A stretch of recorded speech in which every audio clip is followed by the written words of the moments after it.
and share their experience and knowledge of technology application. Institute for Engineering Research and Publication, or IFERP, is one of the world's largest non-profitable professional associations meant for research and development and promotion in the field of engineering and technology.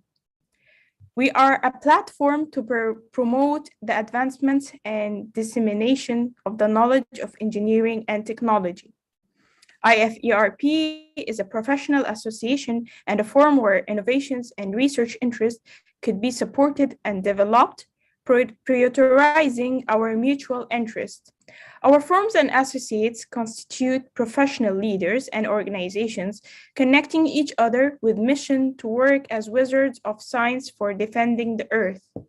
IFERP provides a world-class platform for scientists, researchers, academicians, business figures by organizing conferences and publishing research articles.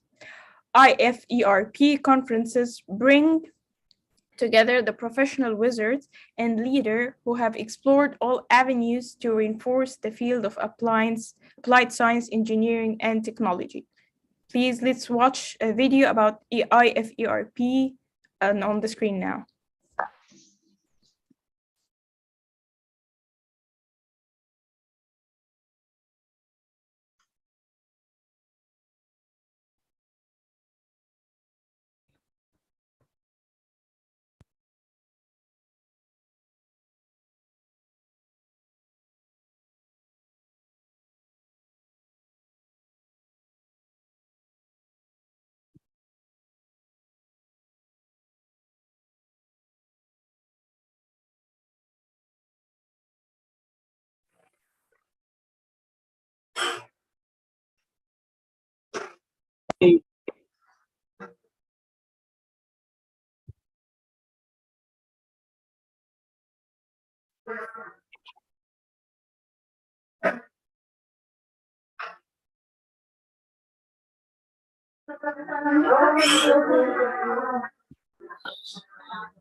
Mrs. Rawan, I cannot hear the voice in the video, you know.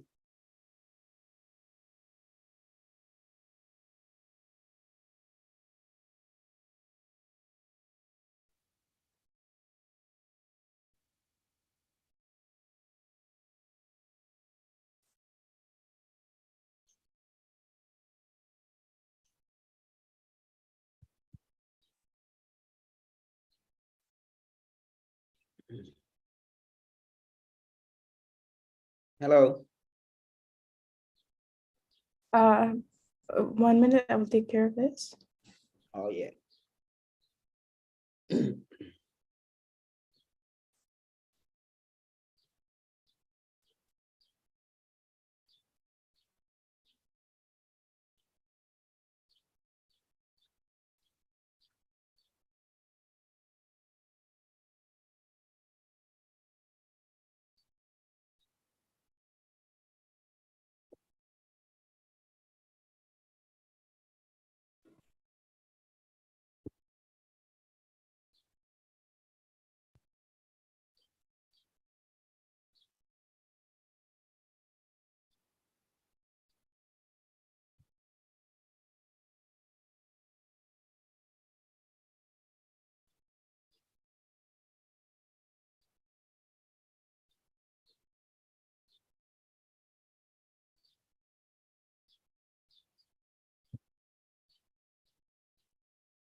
Welcome to IFERP, a forum where innovations and research. Welcome to IFERP, a forum where innovations and research interest could be supported and developed, prioritizing our mutual interest. In this video, we want you to dive into our world, giving yourself a clear insight into IFERP. But first, who are we and what do we do? Institute for Engineering Research and Publication, IFERP for short, is one of the world's largest non-profitable professional associations operating under the Techno-Elite Research and Development Association, TRADA, meant for research and development in the field of engineering, science and technology. We are one of the largest professional bodies for engineering professionals in India and across the globe, established in 2014. We extend to every part of the globe, with more than 28,000 professional members and 34,000 student members. Our growing membership at IFERP has led to an increase in members from Europe, Asia, Australia, Africa and the USA, fostering networking opportunities that strengthen ties within and across countries and technical communities. The mission of IFERP is to connect professionals at an integrated platform for growth to divert knowledge and skills towards the sustainable application of professional education and more. And our vision of digitalizing innovation processes through our professional networking services and more has pushed us forward to our achievements today. With our mission to make our academic services reach the top and grassroots level of institutions, we are funding colleges to organize conferences and scientific events, enabling researchers incubated at different areas of our country to directly contribute towards the transformation of India. IFERP simply connects engineers, exchange global innovation, and acts as a bridge between researchers and academics by organizing international conferences, world conferences, faculty development programs, webinars, seminars, providing membership, and more. Some of our conferences include WCASET Malaysia, WCASET Jakarta, ICAS ETAM APU Malaysia, and many more. We've also organised scientific events in association with renowned universities done in the past, with over 28,593 journal publication services, creating opportunities to get your research paper published in high impact factor journals such as Scopus Indexed, Web of Science, Google Scholar Index journals, ESCI, UGC approved, L Compandax, ISI, Chimago Index journals, and many more. To make our operations smoother and more perfect, we have been supported by our associated organisation, Association of Cloud Technologists, Global Association of Nanotechnology, International Association for Big Data Analysts, International Association for IoT, International Wireless Network Association, and World Association for Structural Engineers. We have also worked alongside several clients and partners both nationally and internationally like University Malaysia Sabah, APU Malaysia, UNJ Jakarta, MC University Thailand, Ajman University Dubai, PUP Philippines, IIUM Malaysia, ISU Philippines, FCPC Philippines, WCC Philippines SRM University, Galgotia University, Amity University, and much more government and private organisations in different countries. At IFERP, we believe that there's always a better way to treat professionals, and that is what we do. If you would like to see more or go deeper on IFERP, you can visit our website at www.iferp.in.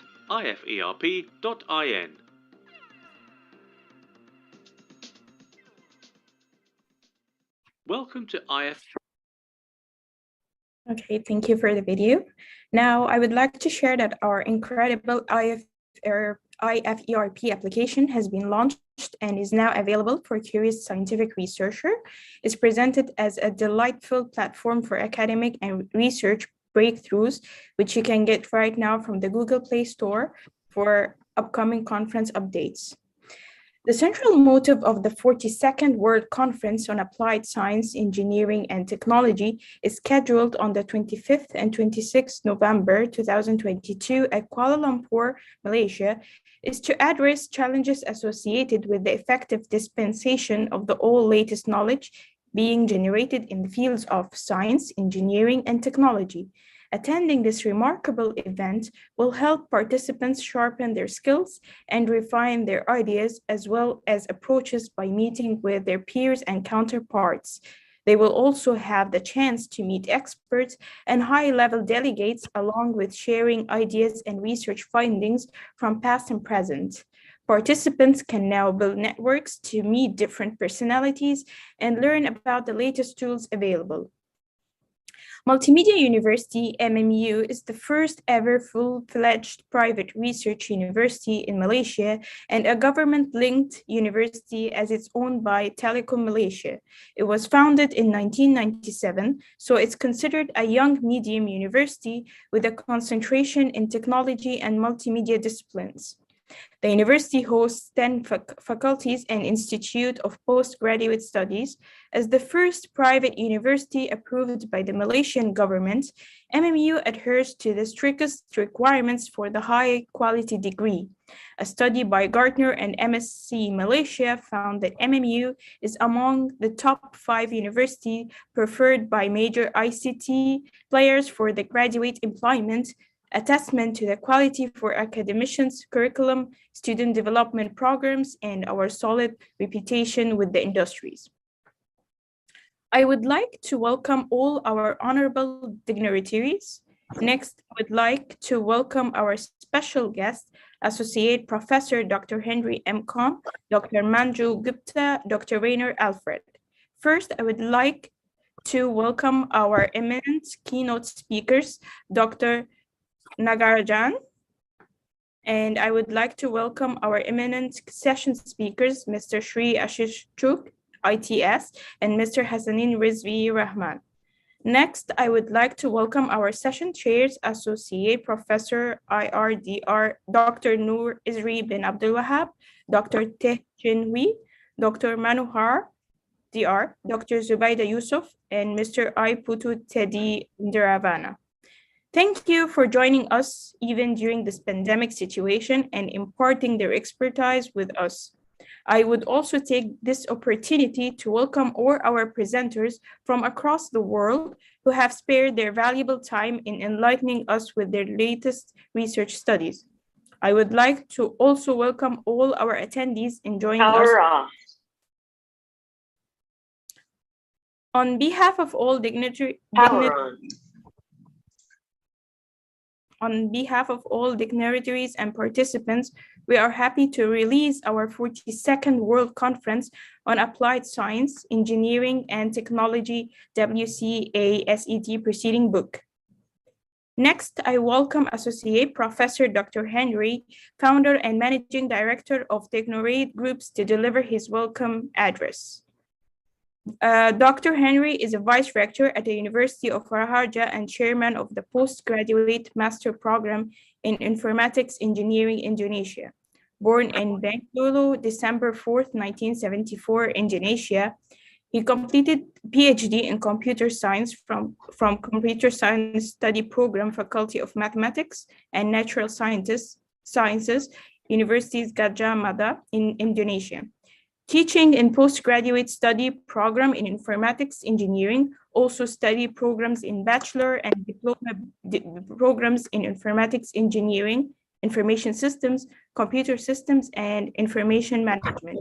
He is very active in several professional organizations and associations, among others as Deputy Chairman of Association Auditor and the Central Management of Indonesian Information and Communication Technology, Central Board of the Indonesia's Indonesian Computer Electronics and Instrumentation Support Society, Central Board of Apticom, Higher Education, Information and Computer Technology, Central Board of the Indonesian Lecturers Forum, FDI, Deputy Chairman of the DBD ADI, Association of Indonesian Lecturers, Lectures in Banten, Indonesia. Chairman in Management of APTISI, Association of Indonesian Private Universities, Region IVP, Indonesia. Thank you, and I welcome you for the speech. Okay, thank you for Ms. Rawan Al-Haddad. I'm humbled to introduce my short presentation from you. Thank you very much. Assalamualaikum warahmatullahi wabarakatuh. The first, of course, the Honorable, the keynote speaker, the Honorable, the Committee of 42 International Conference today, including the Honorable Associate Session Chair, and of course, the Honorable, all of the speakers in this conference. Really, I'm very happy to join all of us in this conference. First of all, let's pray and thanks to our gods, especially to me, Allah Subhanahu wa Ta'ala, who has been giving us miracle blessing, so we can attend and gather in this place in good condition. And of course, I hope all of us happy station today. And then my peace always be given to our prophets, especially to me, Muhammad Sallallahu Alaihi Wasallam, who has guided us from the darkness to the brightness, from stupidity to the cleverest, and so on. All, very warm greeting to all participants and audience for this conference. Good morning, everybody. I hope all of us happy today and enjoy this conference. I am more than grateful to stand here and welcome space you all to the 42 World Conference and Application Engineering and Technology. We know on this good occasion, I would like to thank to the Institute for Engineering Research and Publication in association with Multimedia University and Mangalmay groups of the Engineering and Technology for inviting me to speak here at the 42 World Conference and Application Engineering and Technology. Ladies and gentlemen, of course, this conference bring together, like Ms. Rama Al-Haddad say to us, bring together academia, researcher, business engineering, participant. Of course, there are from the policymaker who are responsible for delivering sustainability and eco-friendly solution through leverage advanced information engineering and technology, so on. Of course, this conference provides the excellent opportunity for prospective participants to share their recent theoretical knowledge, their expert opinion, their expert dealing with sustainable information engineering and technology, science, so on. So, as such, this conference will feature presentation by international speaker, keynote speaker, all the participation, which are cutting-edge session topic. And then with your continuous effort and will do something for the society and more toward and successfully evolving world. We all had opportunity to be present together. Ladies and gentlemen, I hope you all in here can be happy and enjoy this conference. That's all my space. I do have my space will be useful in our life to make our life better and better. And the hater, as a human being, I realize maybe there is something wrong in my space today, so pardon me. Finally, I hope this conference can be encourage the other, and let's enjoy this conference. Thank you. Good morning in Indonesia. Thank you, Associate Professor Dr. Henry, for the speech. Next, I would like to welcome our special guest, Dr. Manju Gupta, to deliver her welcome speech. Dr. Manju Gupta is a PhD and academician, innovator, mentor, influencer, and entrepreneur. She's currently holding the position of Director Strategic Management, Mangalmay Group of Institutions, Managing Director, Port 8 Private Ltd, and Head Strategic Initiatives, IFERP World. She is the chairperson of Center of Excellence for Innovation and AMP Skill Development. She is member of various academic advisory cell, chief editor of an international journal. She has over 22 years of rich multicultural experience with the education industry, having strong credentials in rolling out innovative teaching methods, online training, business strategies, operational excellence across diverse functional disciplines. She's a recipient of various awards as well as the prestigious Power Women Award, World Book of Records, London 2021 Best Employee Award, Certificate of Honor from Karnataka Book of Records, Excellence Award in the Field of Education by C2 News. She has been invited as speaker in EdTech Congress, Global Guru Conclave, World Education Summit, and many more of repute. She is offering performance-driven leadership and training experience in the areas of leadership, IT operation, business creation, build strategic alliances, digital marketing, artificial intelligence, design thinking, robotics, process automation, and IT technologies and advanced Excel modeling. She's mentored to various projects, including mspectrum.com, edupedias.com, portrait.io, giving performance-driven training to Ghana professional for IT empowerment. Thank you, Dr. Manjno, and I welcome you to deliver your speech.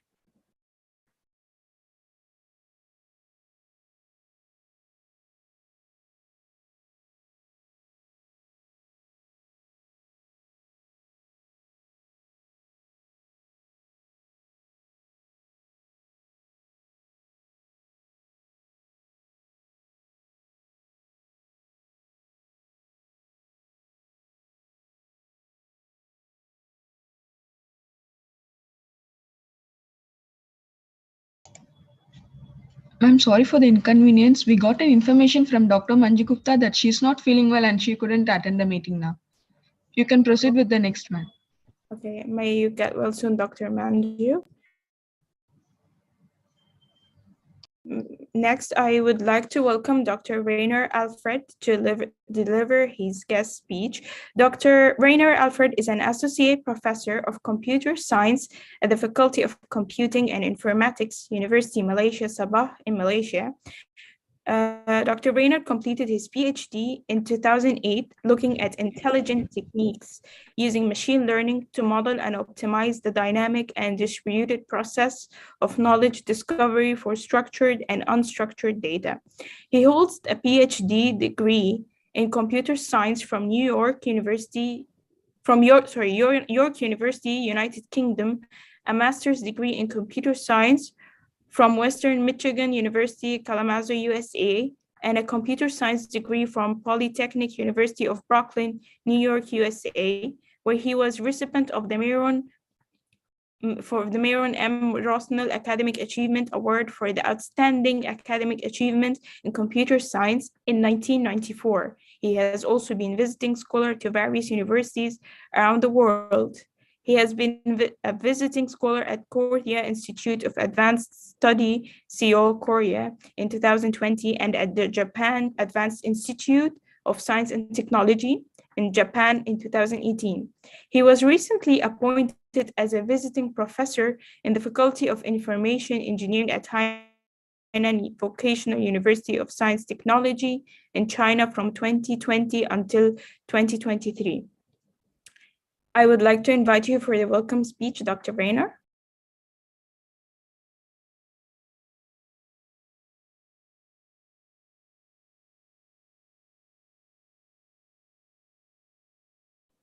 Okay, thank you for your kind introduction. So can you hear me? Let me share the slide.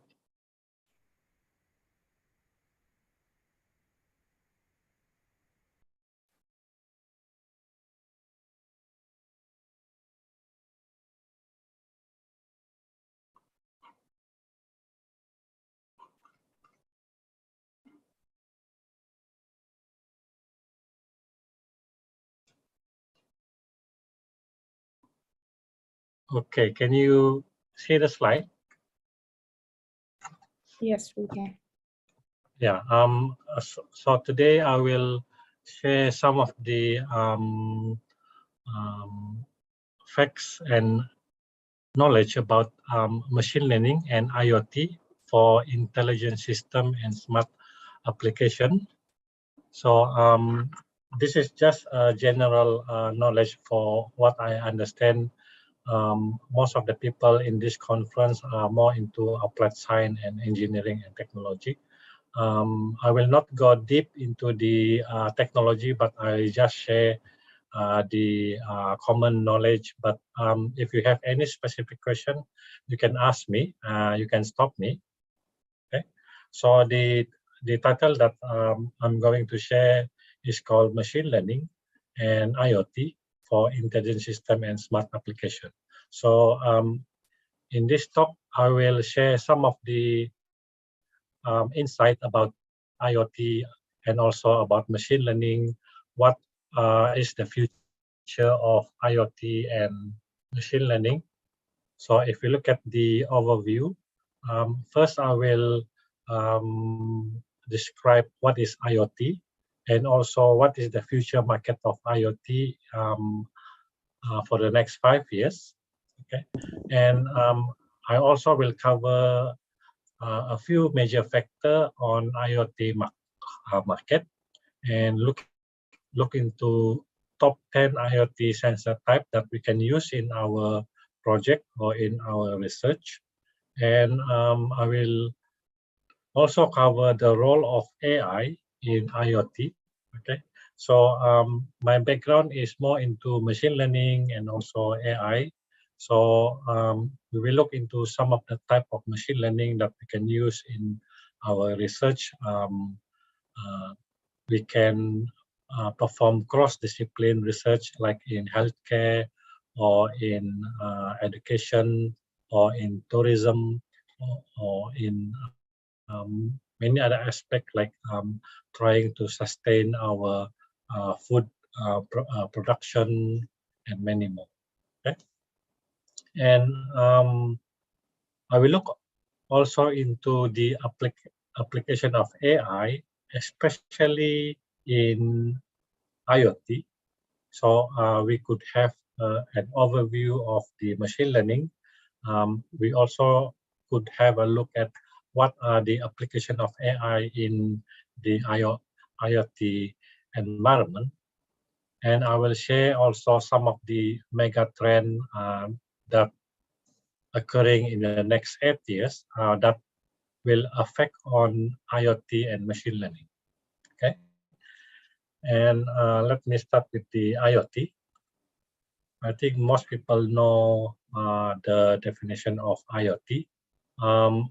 IoT stands for Internet of Things, technically described as an electronic device. So we have billions of sensors that are connected to Internet at the moment. And IoT have been used in many applications, especially in healthcare or in precision farming or in tourism, especially when the movement of the recently pandemic COVID-19. So more demand on the use of IoT due to the limited movement, and they expect this trend to be continue in the next 5 to 10 years. Okay? So this is the definition of IoT.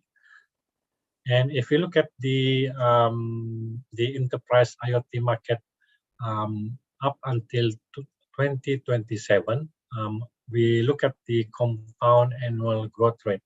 This means that whatever you invest now, what will be the return of what is the rate of return of investment in the next year? So if you look at the percentage here, now we are in 2022. Let me. Okay. So now we are here. So here. So if you look at in the next 3 years, the CAGR or compound annual growth rate will be plus 22%, which means that if you have 1 million invested, so you will have an increase of 22% from the whatever you have invested before. So if you look at the trend, the IoT enterprise, the trend is going upwards. So many companies willing to invest in the next 5 years, okay? Because they know that the return of investment or the rate of return is increasing. Okay? So the continued growth of the IoT industry is going to be a transformative force across all organizations. Okay, so by integrating the IoT, we expect to get the growth of market to over 2.5 trillion annually by 2027.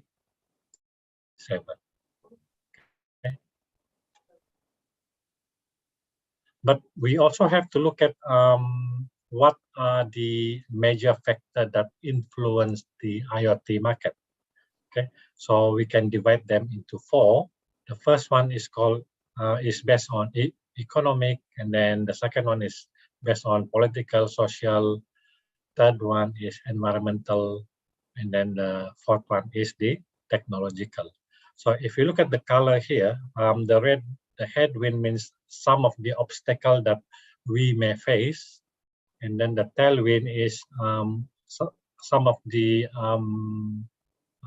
driving force that could push the usage of IoT in the market, and this neutral means does not have any effect.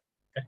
So if you look at the based on the economic, we have lower than anticipated demand growth, which means that due to the recent COVID-19 pandemic and due to the war of the Ukraine-Russian, we have slowed down the growth of IoT demand, which means that the economy is going down, and then due to the war, it's create tension in the economy. So this could be the obstacle. We could also have the rising input prices since we have the war between Ukraine and Russia. Most of the resources come from Ukraine in order to produce the IoT product. So it also affects the IoT demand. So that's why it's red here. Okay, and in the so we have a bank trying to increase the interest for the enterprise to work in their business. So they tend to not to invest in the disruptive technology, like investing into IoT. So see lower valuation for disruptive technologies. So most companies are not willing to invest in IoT, but instead trying to survive in the past 2 years. And we due to the pandemic also we have unstable supply chain. So this have support the production of IoT market, because people tend to get the data remotely, and then are trying to not to have a stable supply chain that through long distance business. So for that reason, the unstable supply chains has improved the demand for IoT. Okay, and in terms of the political and social, like the US, they are trying to open a new like manufacture industry, lower cost country. such as they're going to Vietnam or going to Thailand, and most of them going to China. Okay, so this will support the demand. Okay, but due to the war also, this is one of the obstacle because less company trying to move into the other country for lower costs, and also the skill or the labor shortage. This one also become one of the obstacle because we need more people in the area of IoT, and but in due to in Europe they have the European data in which individual is allowed to transfer their personal data to the third party. So because of this, they're using the cloud computing, and all this require IoT. So somehow this one support the IoT demand. And for the environmental factor, for the sustainable goal, okay, so a lot of IoT demand due to the fact that they use the IoT to capture the data for the temperature, and then for other data to innovate something to do with green technology. Okay, and nowadays electric car become more popular. They try to reduce the fossil fuel because they produce a lot of pollution. Okay, and also in the next 5 years they say, okay, we will limit our movement, and so a lot of data will be captured using the sensor, and they do not have to move around all the data. So based on the environmental factor, all of these support the IoT market. And then lastly, for the technological aspect, a lot of algorithm has been maturing, especially for the AI. So this is good news because some of this AI program can be embedded with the IoT devices. All the computing algorithm can be run in the IoT itself. Okay? And now focusing more on the IoT due to its robustness in the application and so on. And also now we have 6G.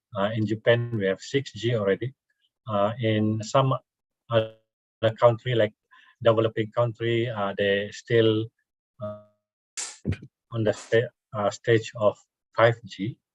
Okay, and since we have more connectivity, so this cybersecurity incident will be one of the obstacles that reduce the demand for IoT. And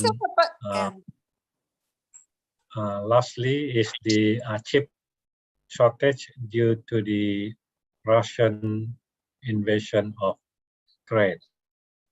Okay, so these are the 16 major factors that can influence the IoT market.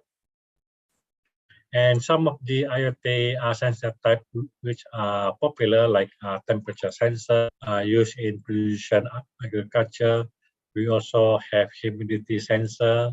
This is to report and predict the weather. Pressure sensor. This is to look at the leak of the pipe, leak of any container. Proximity sensor. This is used to look at the movement around the area. And then level sensor is used to detect the level of substance, like the level of water or the level of substance, any kind of substance in a container. We also have the accelerator that will measure the object's acceleration. This is normally used for car. And we also have the gyroscope. This is used to measure the angular rate or the velocity. So this is just to movement straight. and this one is used to measure the movement in any direction. Okay. We also have the gas sensor to look at the air quality, infrared sensor. This is to look at the emitted by object. This is also can be used for movement. We also have the optical sensor. This is used for converting rays of light into electrical signal. Okay, so these are some of the top 10 IoT sensor type. All these sensors are very useful in capturing the data. So once we have all the data, we can combine them with other data. They call it big data. So with the big data, with the machine learning, in order to model our data or in order to learn the data and get insight from our data. Okay, so when it comes to trying to combine the AI in IoT, so they call it, when we call it AI plus IoT, they call it IoT. Okay, so IoT is a specific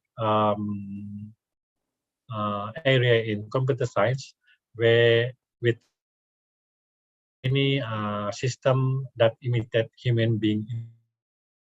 Okay, so this is just one, and we have under AI we have all those algorithms, call it the machine learning. Okay, so machine learning are all the algorithm with the ability to learn the data without being explicitly programmed. Okay, and under this machine learning, this is just the algorithm that used to learn our data. We have a machine learning algorithm. So this is a very popular one, deep learning from the neural network. They call it deep learning because they make it more complicated, more deeper in order to increase the performance of the deep learning. Okay, so like I mentioned just now, the IoT device together, this collect huge data, and on the other hand, to build AI to model it. So model it means the data, try to get hidden information that we get from the big data. Okay, so the combination of these two dynamic techniques makes the monotonous IoT into an intelligent IoT, smart task without human. Okay, and, when we talk about machine learning here, they all apply sort of a problem. Like for example, in supervised learning, this is more on classification or regression. Okay, so this regression is trying to predict the value of certain numerical value with respect to other numerical value. For example, weather forecasting, market forecasting, population growth prediction. So all of this, they look at the numbers, try to predict numerical values based on the data that you have. We also have the classification, in which this is what we call the categorical classification. So we look at the, for example, image classification. We look at the fraud detection. Okay, and we also look at in healthcare. We look at the diagnostic like breast cancer or COVID-19 and so on. Okay, so this is the supervised learning. We also have the unsupervised learning, in which we do not have any label to refer to, but we cluster them based on the characteristic of the data. So the application that we can use in business, like customer segmentation, based on the purchase history, and also we also look at the targeted marketing. So we are looking into the history of the purchase also, and also the hobby, the lifestyle, the demography of the customer. Okay. And this one is a recommender system that will automatic recommend product to certain customer based on their lifestyle. So this is clustering. And we also have dimensionality reduction, in which we can use the we can use the information to reduce the number of features that we have. So for example, we are looking at big data visualization, since we have a lot of data to be displayed, but we can focus on certain features that are very significant. We also can look at the feature elicitation, in which we only focus on relevant for data mining. And we also look at the structure discovery. So this is just to match a structure of chemical compound or protein structure. So we can use this one also. Okay. And last one is the reinforcement learning, in which it will learn from mistake. Okay, like for game AI, real-time decision. So based on the past experience, for the past classification, they will look at the error that they have. They use that information in order to better learn the new data that comes streaming into your database. Okay. We look at the skill acquisition, learning tasks, and also robot navigation. So this is looking at how do we learn new skill based on the skill that you have in the past. Okay. So there are some of machine learning depending on what type of data that you have. Can you still hear me? Yes, we can. Okay. So next one, this is some of the one of the projects that we have with the Malaysia, in which we use the deep learning in order to recognize multiple faces in the dark using infrared. So this product is used by the cybersecurity now in Malaysia. So this is just one of the examples that we have. Okay, now when we look at the application of AI in Internet of Things, now we have the collaborative robot, call it cobot.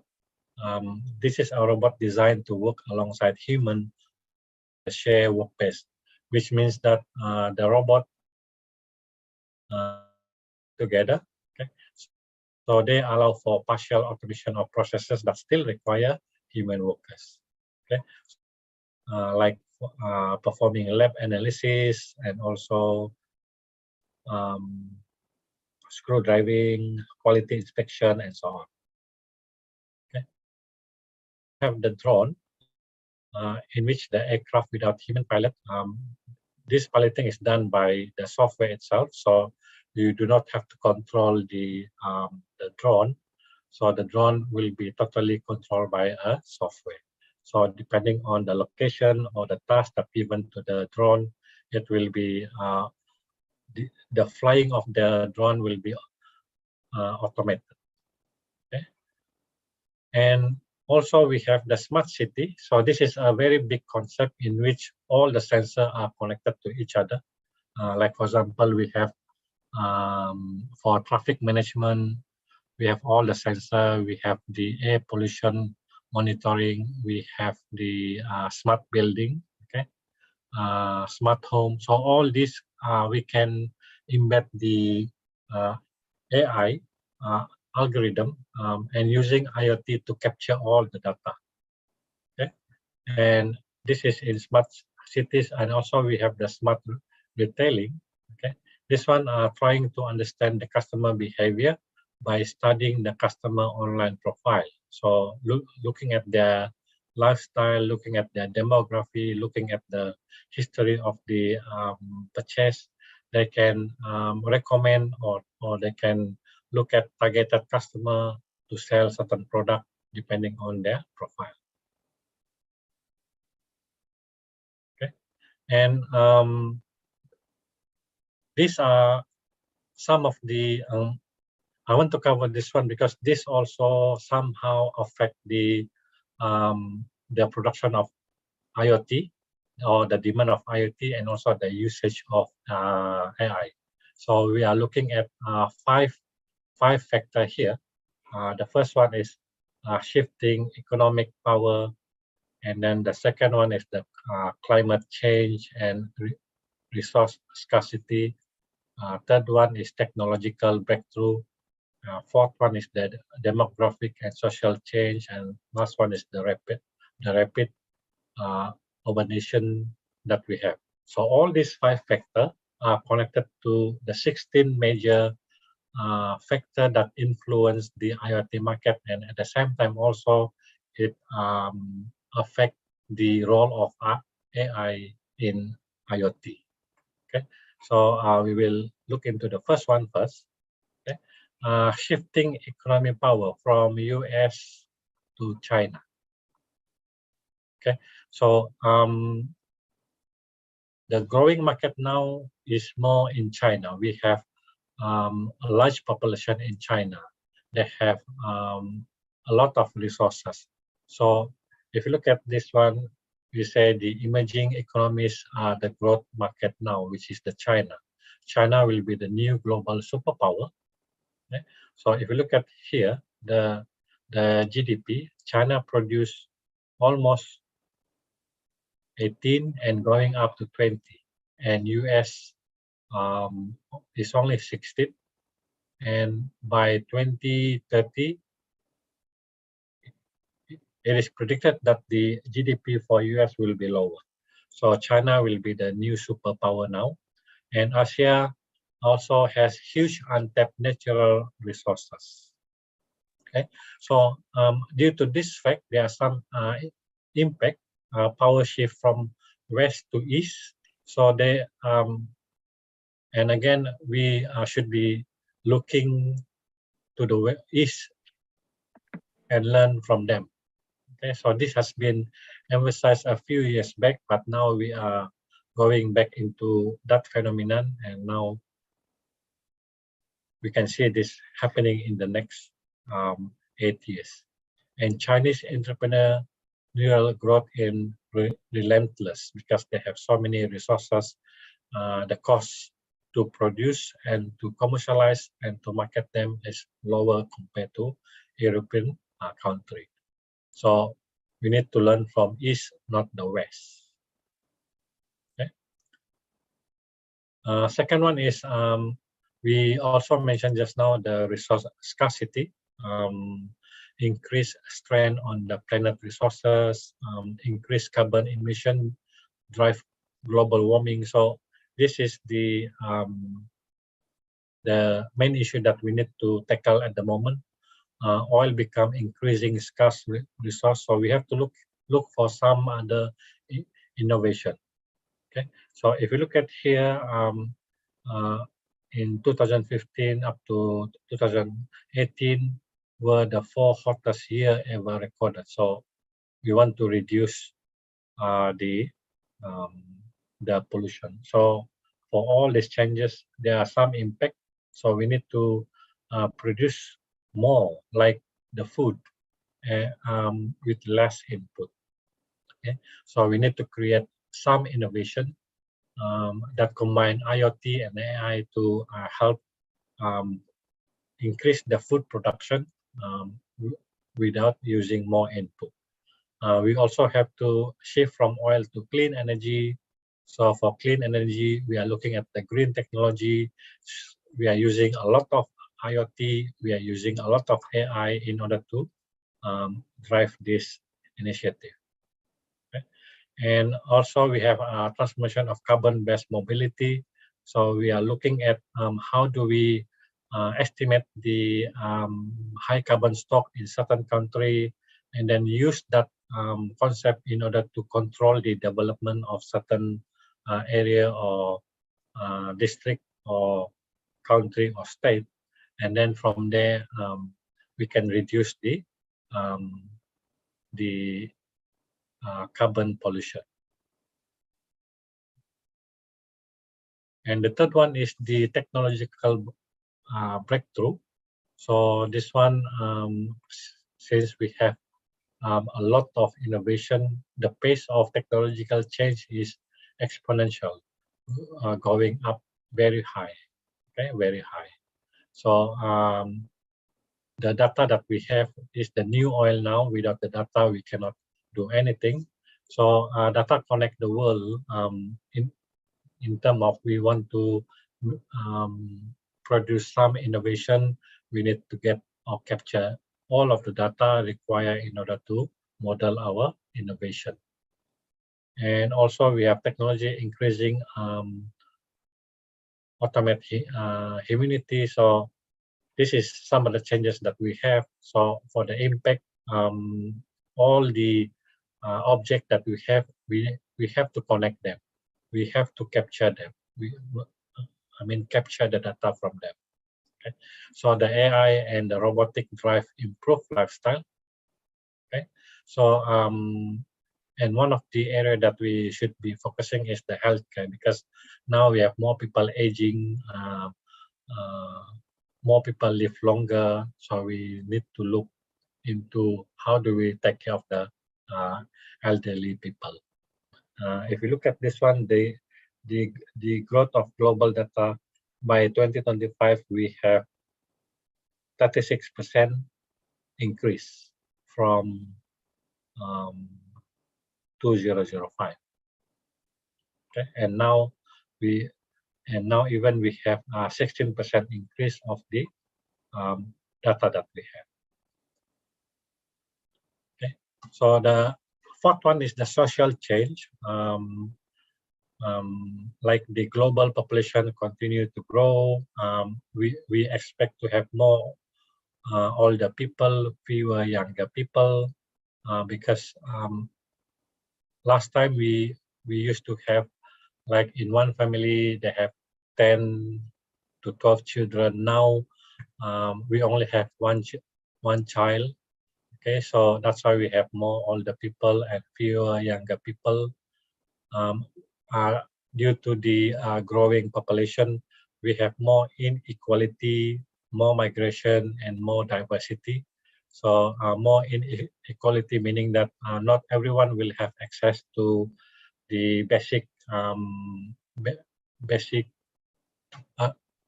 requirement, like the health, education, and many more. Okay, for these changes, we have some impact like the healthcare revolution for aging population. So we have to look at this area. So healthcare is the most important part. We also need to increase the food demand and diverse preference. So we need to secure the food. So the only way to increase the production is by using the smart agriculture or precision agriculture, with use a lot of IoT, a lot of machine learning technology in order to drive the food production.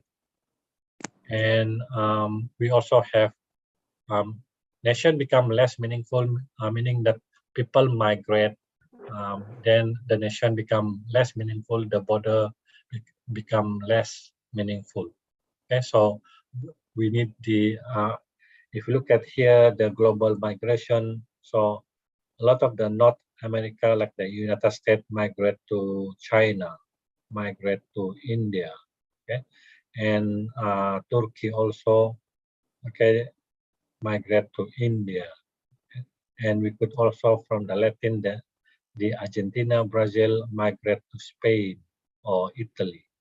Okay, so the nation become less meaningful. And lastly is the rapid urbanization. So life in the city is getting better. Okay, so and also the global migration to city. So more people migrate to the city because the life is better there, and the growth of Asian and African megacity due to the economic growth that they have.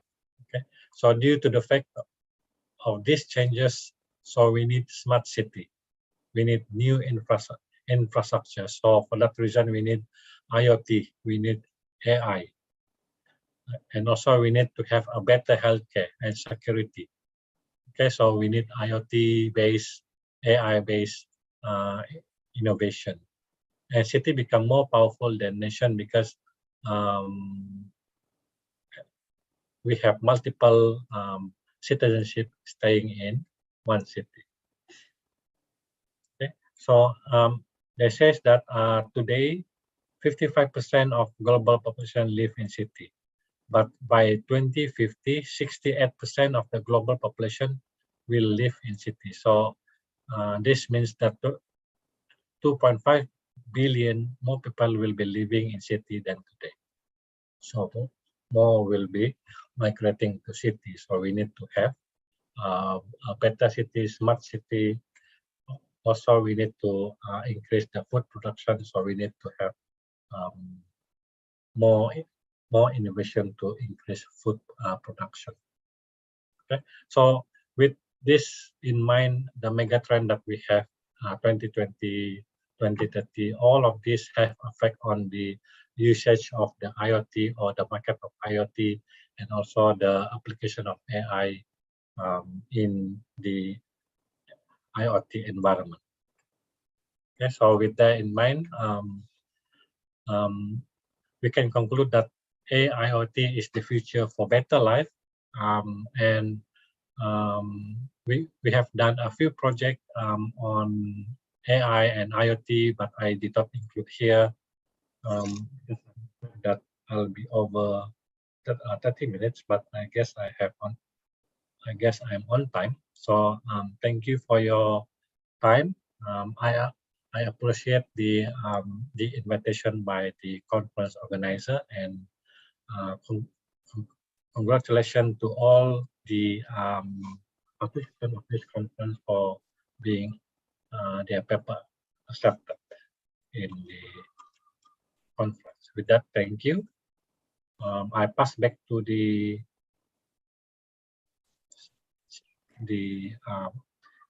MC. Thank you, Dr. Rainer Alfred, for this fruitful presentation and your guest speech. Thank you very much. I'd like to wait for Dr. Nagarjan to present his welcoming speech.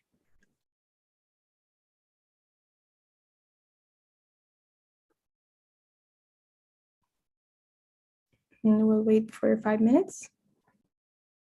Yeah, maybe you have other questions. I'm more than glad to. Hi, Dr. Nagarjan. I would like to welcome you to deliver your keynote speech. So Professor Dr. Nagarjan is a principal of Surendra Institute of Engineering and Technology, Siliguri, Darjeeling, West Bengal. Before joining this position, he was working as a professor and head in the Department of Electrical and Electronics Engineering at Jerusalem College of Engineering, Chennai. He has a wide experience of 21 years in the teaching field in various institutions. He completed his PhD from Anna University in the year 2015. Dr. Nagarjan is a leading academic researcher, and he was a professor and head of department for the past 10 years, who played a role model for other staff members in the pursuit of academic excellence and leadership and managerial skills. He has a very good ambassadorial and diplomatic skill set person, and took the responsibilities for setting and advancing the academic strategy of the department in line with faculty and university strategic plans. He developed and sustained an appropriate structure for management, consultation, decision-making, and communication with staff and students. He makes effective use of all staffing resources and seek opportunities for collaboration and joint working with others beyond this department and beyond the faculty. Under his leadership and guidance and active involvement, the team of faculty members have worked for NBA and AAC accreditation and autonomous status and earned a praiseworthy comment from the committee. As a leader, he was a professor of placement and training and disciplinary committee chairman of the college. Thank you, Dr. Nagajan, for joining us, and I welcome you for your guest speech. Thank you so much for the nice introduction. Is my voice audible? Somebody can Yes, we can hear you. acknowledge that. Yeah, thank you so much. Before moving on to my customary presentation, let me thank IFERP for inviting me as a keynote speaker for this wonderful conference, that is 42nd World Conference on Applied Science, Engineering and Technology, organized by IFERP in association with Multimedia University and Mangalmay Group of Engineering Technology. Today, I'm going to talk about sustainable development goals for the better future, which has been identified by United Nations. So straight away, I will move on to the presentation here. The sustainable development goals are a collection of 17 interlinked global goals to transform our world.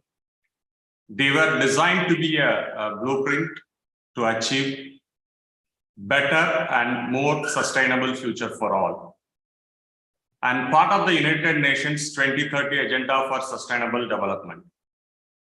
And it was agreed by 195 countries in September 2015. That was held in Paris 1995. It's the first climate conference of parties.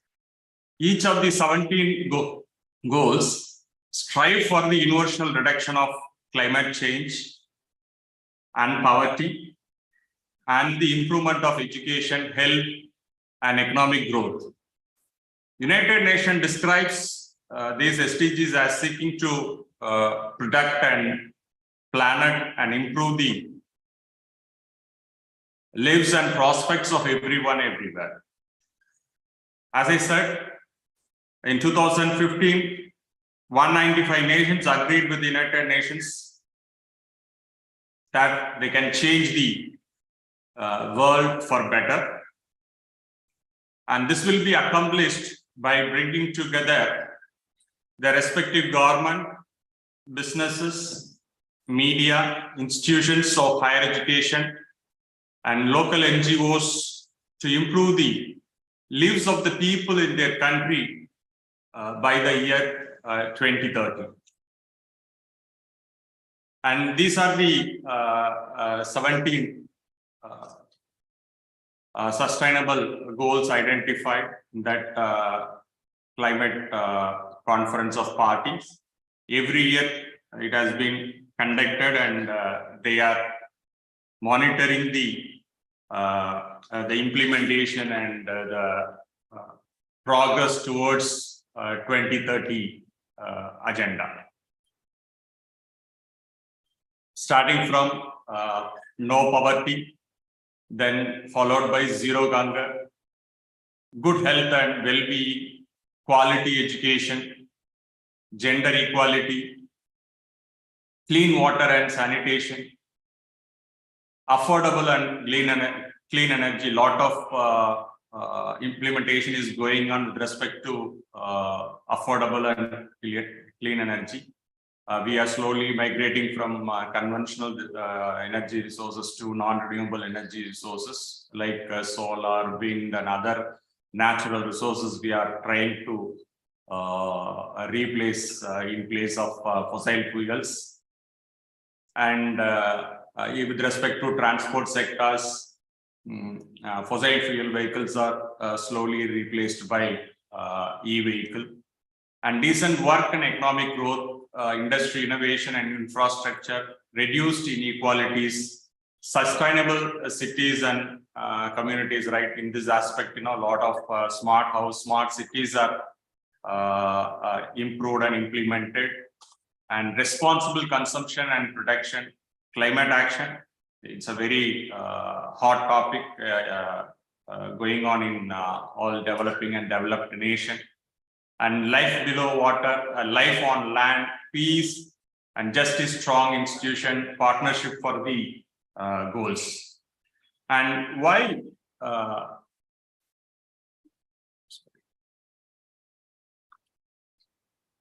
slide is not moving. Why these SDG goals are important? What is the necessity of promoting these goals? Actually, the Sustainable Development Goals work towards a world of peace and prosperity, eradicating major issues such as poverty and hunger, all while protecting the planet. Each of the goals are interlinked, meaning the key to achieving one often lies within another. The goals can only be achieved if they are embedded within each area of governance. Sustainable development means developing cities, land, businesses, and communities to meet the needs of the present without affecting future generation. That is very, very important.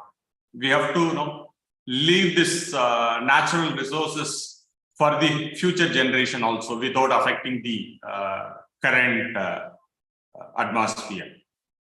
And climate change is having profound impact on the communities. Practical action works with the way in which the world responds to the climate crisis is closely tied to our progress against the SDGs.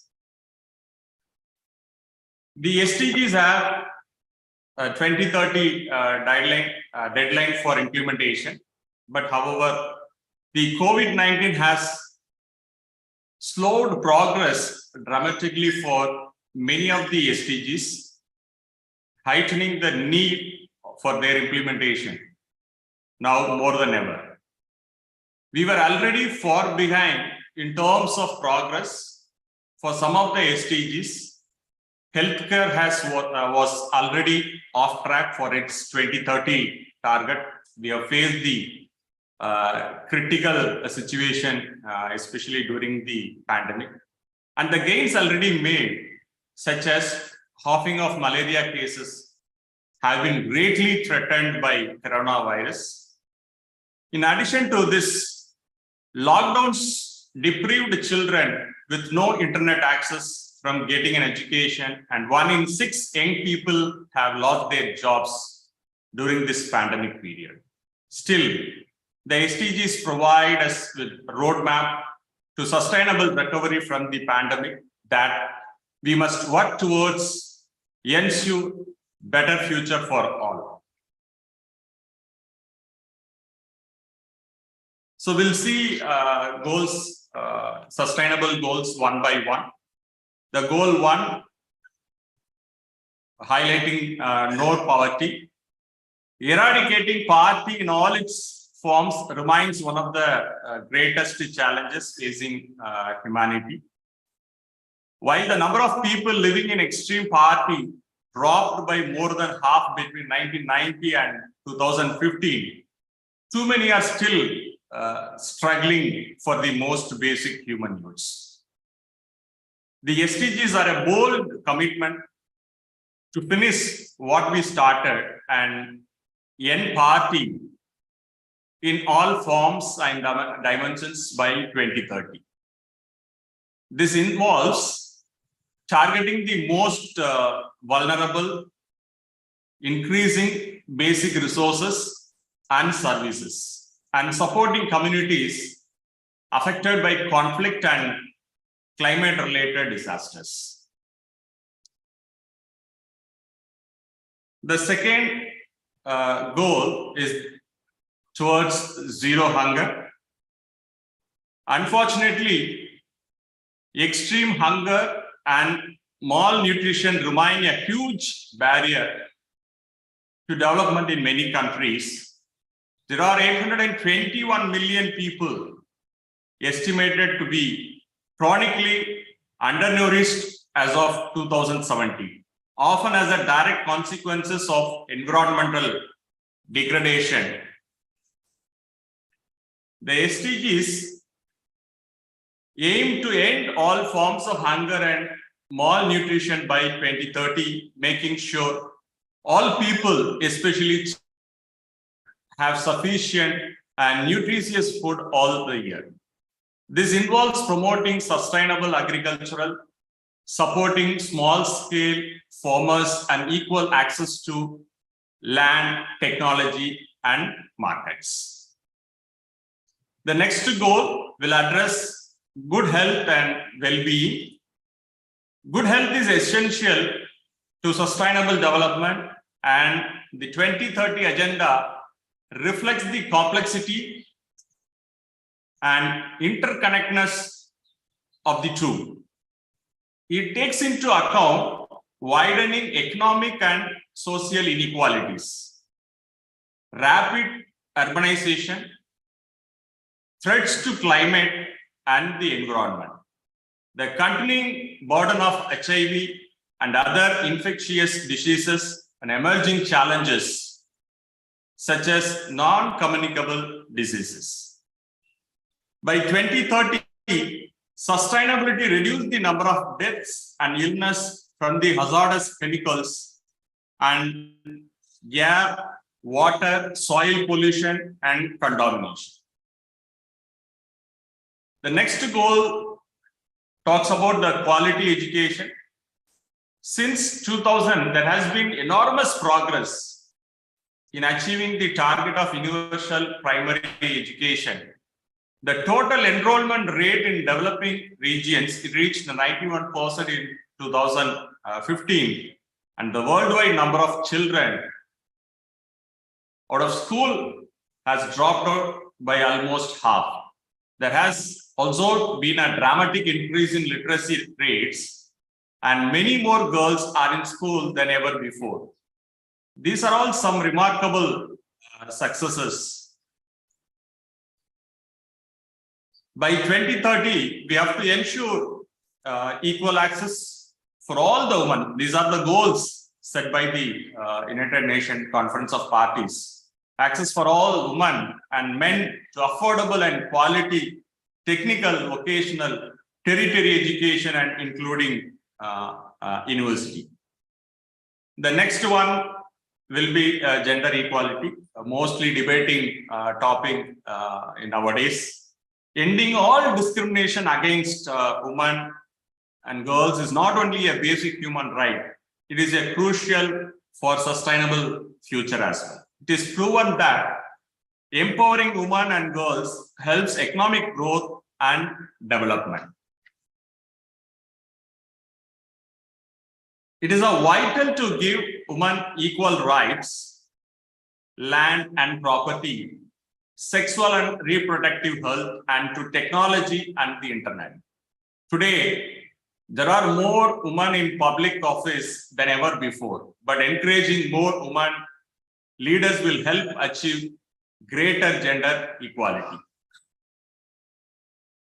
The goal 6, the clean water and sanitation.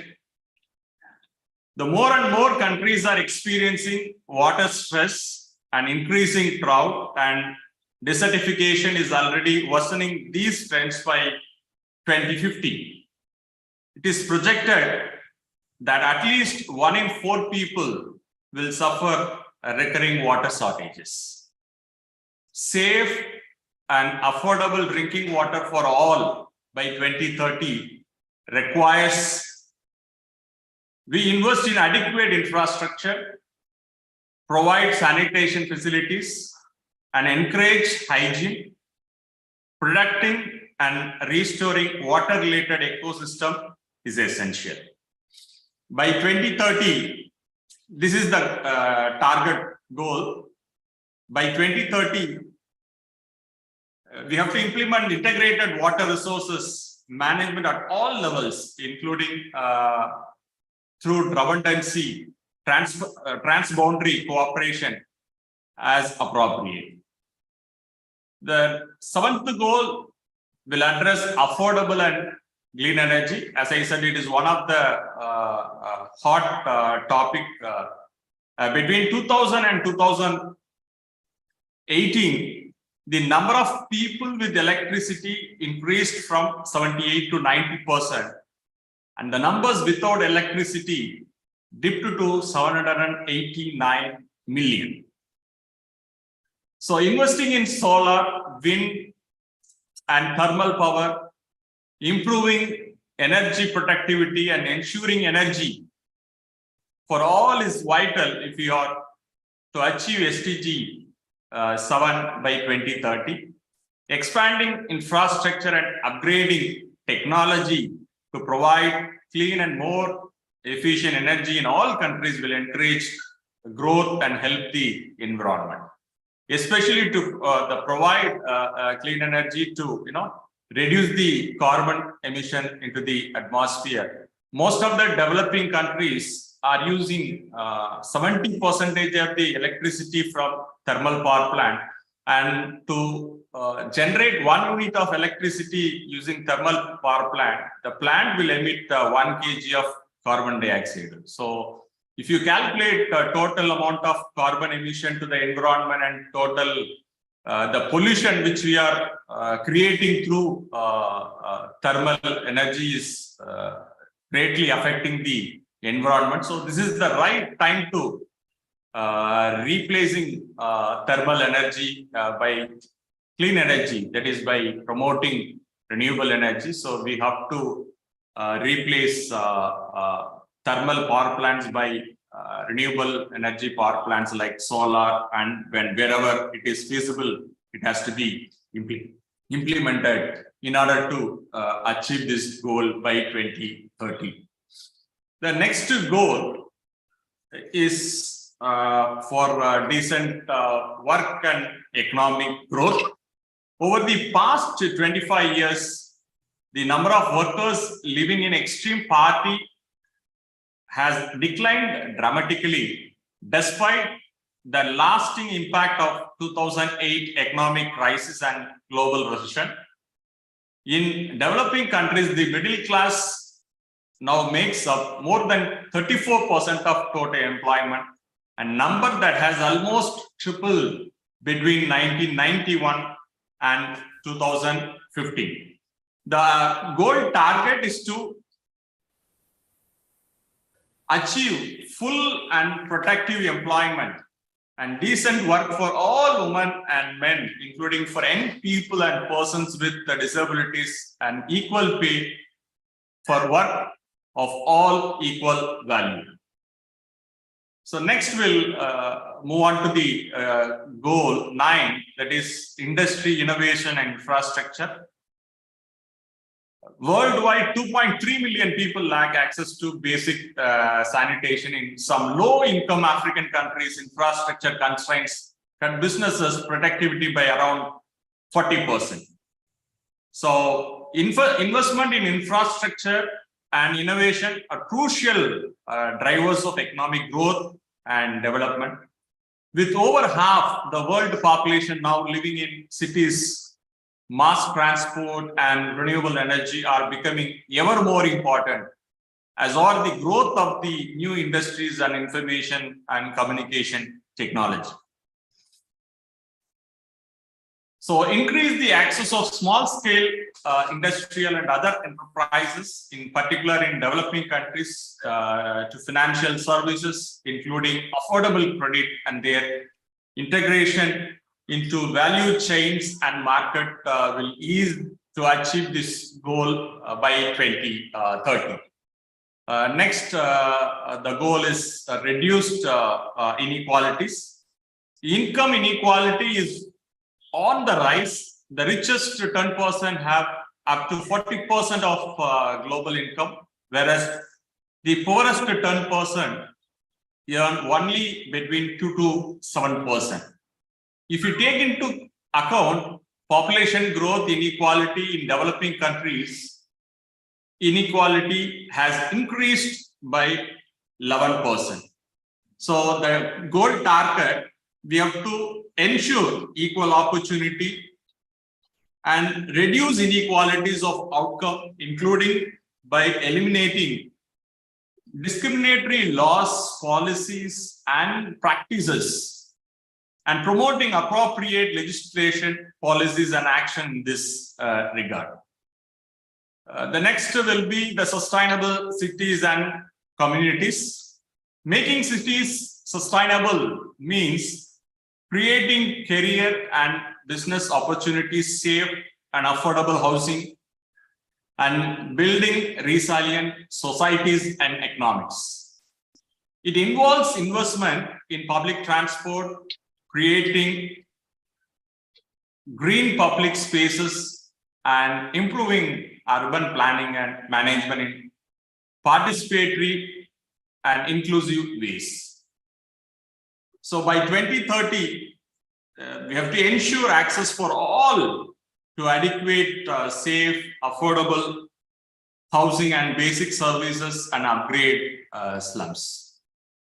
The next goal will be responsible consumption and protection, the efficient management of our shared natural resources, and the way we dispose of toxic waste and pollutants are important targets.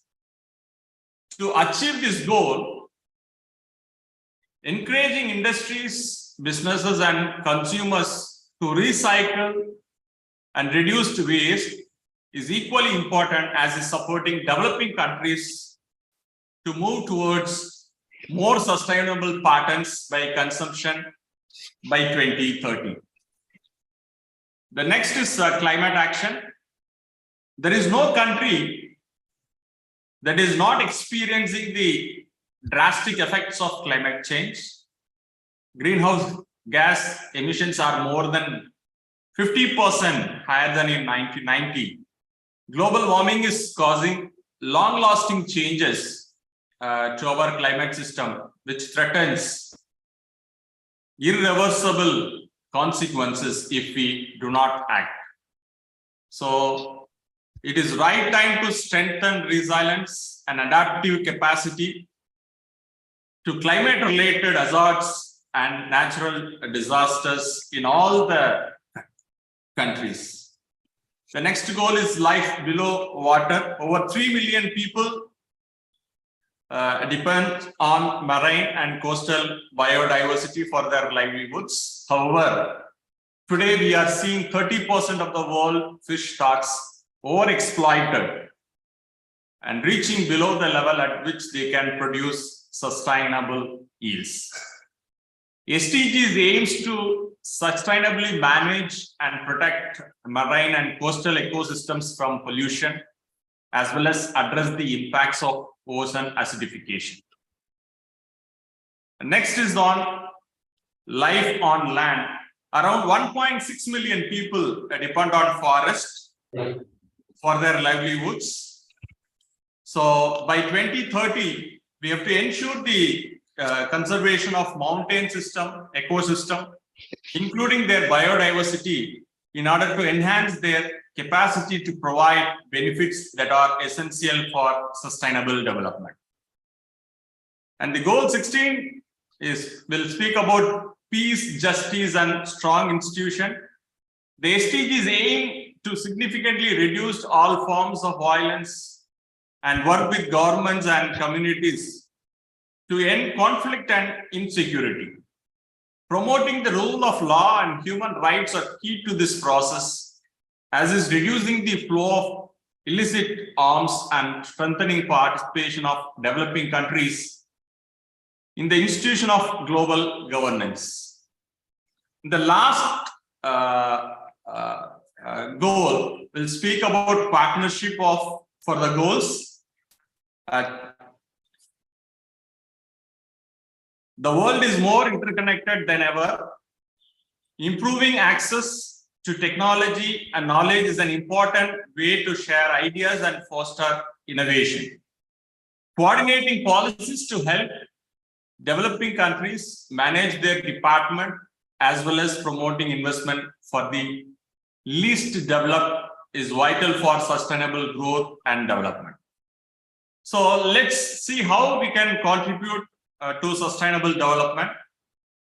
We can all help contribute to the success of these SDGs and sustainable development by both educating ourselves more, speaking out, and making practical and positive adjustment to our daily lives. reduce, reuse, and recycle with the waste heroes. Meet the waste heroes and find out more about our work, checking waste challenges, and discover how you can do your bit to reduce the amount of waste you produce, recycle more, and replenish natural resources. Together, we can make difference. We are working with people across the globe to implement ingenious, sustainable solutions to the toughest problems.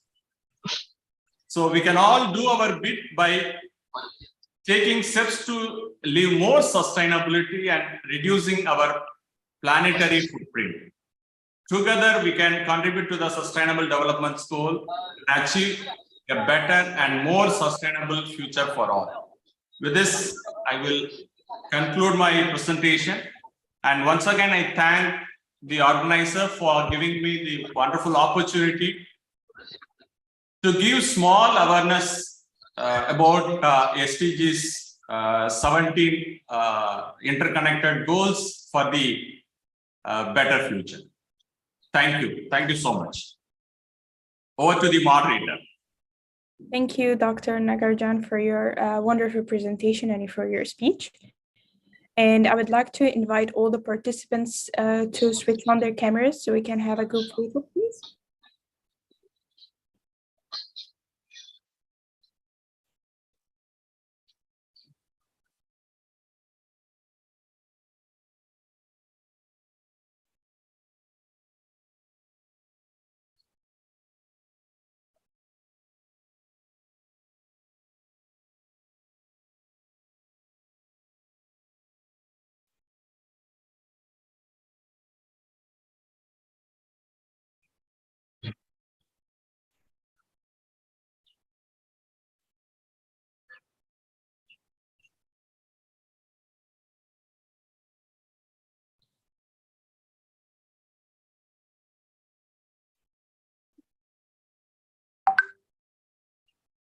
Okay, thank you so much. Thank you for this. Now I would like to welcome Mr. Shri Ashish Chugh, the ITS, to deliver his session speech. And Dr. Shri Ashish Chugh is an Indian Telecom Service Officer of 2015 batch, recruited through prestigious Indian Engineering Service examination conducted by UPSC. Currently, he is posted as Assistant Director General in Department of Telecommunications at Hyderabad. He has done BTech in Electronics and Communication Engineering from Galgotia College of Engineering and Technology, Greater Noida, and Masters in Sociology from Osmania University, Hyderabad.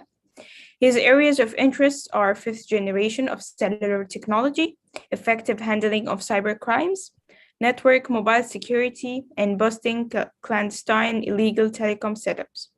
Thank you, Mr. Shri Ashish Chugh, for joining us, and I would like to invite you for your guest speech. Thank you, ma'am. Am I audible and visible? Yes, yes, we can hear you. Okay, so I'll be sharing my screen right now. Okay.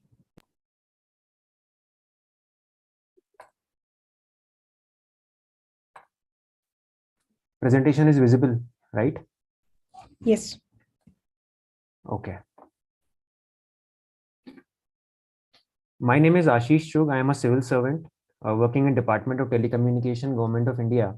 First, I would like to express my sincere gratitude to IFERP team for giving me this wonderful opportunity and letting me connect to such a wide audience. Today, I will be talking about why do we actually need 5G, fifth generation of cellular technology. Is it just about speed or bandwidth?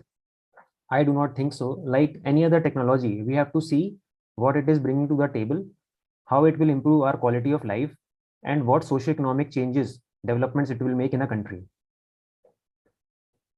I have divided my presentation into 4 parts. First is the power behind 5G punch, which means that what are the key capabilities that make 5G so special. Second is the use cases of 5G which are actually working. Third, initiatives taken by Government of India to promote 5G ecosystem in India. And last is the social and economic impact of 5G technology. When we talk about key capabilities of 5G, which make it so special, first is enhanced mobile broadband. In case of 4G, maximum attainable data rate was just 1 Gbps. Maximum data rate means data rate attainable under ideal conditions. But in case of 5G, maximum data rate can be 20 Gbps. Even if we talk about average speed, 4G offered us an average speed of, let's say, 15 Mbps, which rises to nearly 100 Mbps in 5G. So if we compare 4G and 5G, 5G is nearly 6 to 7 times faster as compared to 4G. This is enhanced mobile broadband capability of 5G. Second is massive machine type communication, or MMTC.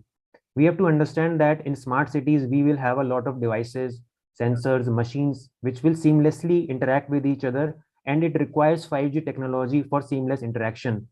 Also, we have to understand that in 4G, we were able to connect nearly 1 lakh devices in a square kilometer area, but in 5G, we will be able to connect 10 lakh devices in a square kilometer area. So this means that MMTC capability of 5G is 10 times more. Also, 5G technology is 100 times more energy efficient as compared to 4G. This means that the end devices that will be installed in the smart city networks and also our mobile handsets, these are going to have a longer battery life as compared to 4G. Next key capability is ultra reliable low latency communication, or URLLC. Now this word is made up of two terms, reliable and low latency. Reliable means the communication will be consistent, and low latency means that the time taken or the delay between the command and execution is going to be very low. Let us understand, in case of 4G, we had a latency of 10 millisecond, but in 5G, we will have a latency of just 1 millisecond. This will make mission critical applications possible. Mission critical applications are such that in which we cannot tolerate any sort of delay. For example, remote robotic surgery or autonomous car. Also, in case of mobility, let's say you are traveling in a high-speed train moving at a speed of 500 km per hour, then also 5G is going to work. In this, in comparison to this, with 4G, we had a limitation of 350 km per hour. Then there is a property of beam forming in 5G. On the left-hand side of your screen, you can see a 4G mobile antenna radiating in all the directions. Now, a device may or may not be present. That is, a user may or may not be present, but still it is radiating in all the directions. This leads to resource wastage and power wastage. But in case of 5G, we are able to form pencil type beams from the antennas because it is using advanced antenna array technology. So we are able to radiate electromagnetic signals only in the direction of user, and where there are no users, there is no need to send signals. This protects our resources. 4G radiation coming out of 4G antenna can be compared with a torch beam on the left hand side, whereas with 5G, it is like a pinpointed laser beam. Now let us understand what are the actual applications of 5G. These applications are the main thing. This just not about speed or bandwidth. First is fixed wireless access, FWA, for rural and remote areas. In rural areas, we do not have much broadband or FTTH connectivity because telecom service providers do not want to invest a large amount in rural and remote areas because of economic non-viability. So in such areas, what we will do is we will install a 5G antenna in the center of the village, let's say a Gram Panchayat. It will be interacting with a receiver antenna and a modem at the household, and this modem will be connecting all the devices within the household. Once the village households are lit with broadband type speed of 5G, they can have interactive classroom sessions, they can do work from home. It is going to improve their quality of life, and also the migration from rural to urban areas is going to reduce. Then we also have effective and interactive ways of learning and training based on AR, VR, and MR, that is augmented reality, virtual reality, and mixed reality. These solutions are working absolutely fine when these are working on 5G because of low latency and high speed available with 5G. Right now we can use them, but we need to have a good broadband connection. So we have to stick to a physical location, but with 5G, we can use these devices for effective learning training while we are on the move or we are on the go. So what is actually 5G offering? So 5G is offering us an immersive experience that is nearly real experience of AR, VR, and MR, augmented reality, virtual reality, and mixed reality. These solutions, we tried to work on 4G as well, but the result was not so good. We had to use some LAN cable or some broadband connection. So it used to fix us to a physical location, but with 5G, we can use these devices while we are mobile. That is, we are on the move, maybe in a vehicle. We can also watch movies. We can make a call with these devices, and the 3D avatar of the called party will be available. And also we can take a tour of some historical monument while sitting at some other place. Then we have applications of 5G in healthcare as well. This is one smart ambulance. It has latest medical instruments, HD video camera, portable MRI scanners, and other sensors, where real-time data of the patient can be transferred to the doctor, and some help can be extended by the doctor to the patient while the patient is on the move towards the hospital. So this will save lives. We also have 5G and IoT enabled smart eye glass for the visually impaired people. This device is having a camera. It can detect people, detect obstacles, and read text while giving audio feedback to the person. It is going to change the quality of their lives and bring a real smile on their faces. Then 5G also finds its application in effective crop management. We have to understand that nowadays a lot of sensors are being used for monitoring the soil quality. Agricultural drones and agricultural bots are being used to monitor the crop yield. So all these sensors are going to be seamlessly connected on 5G. They will produce data which will be collated, collected, processed, and intelligent decision can be made for smart agriculture and effective crop management. Also, 5G enabled banking and financial services allow banks to monitor their banking infrastructure by 24/7. Also, personalized banking experience is going to improve.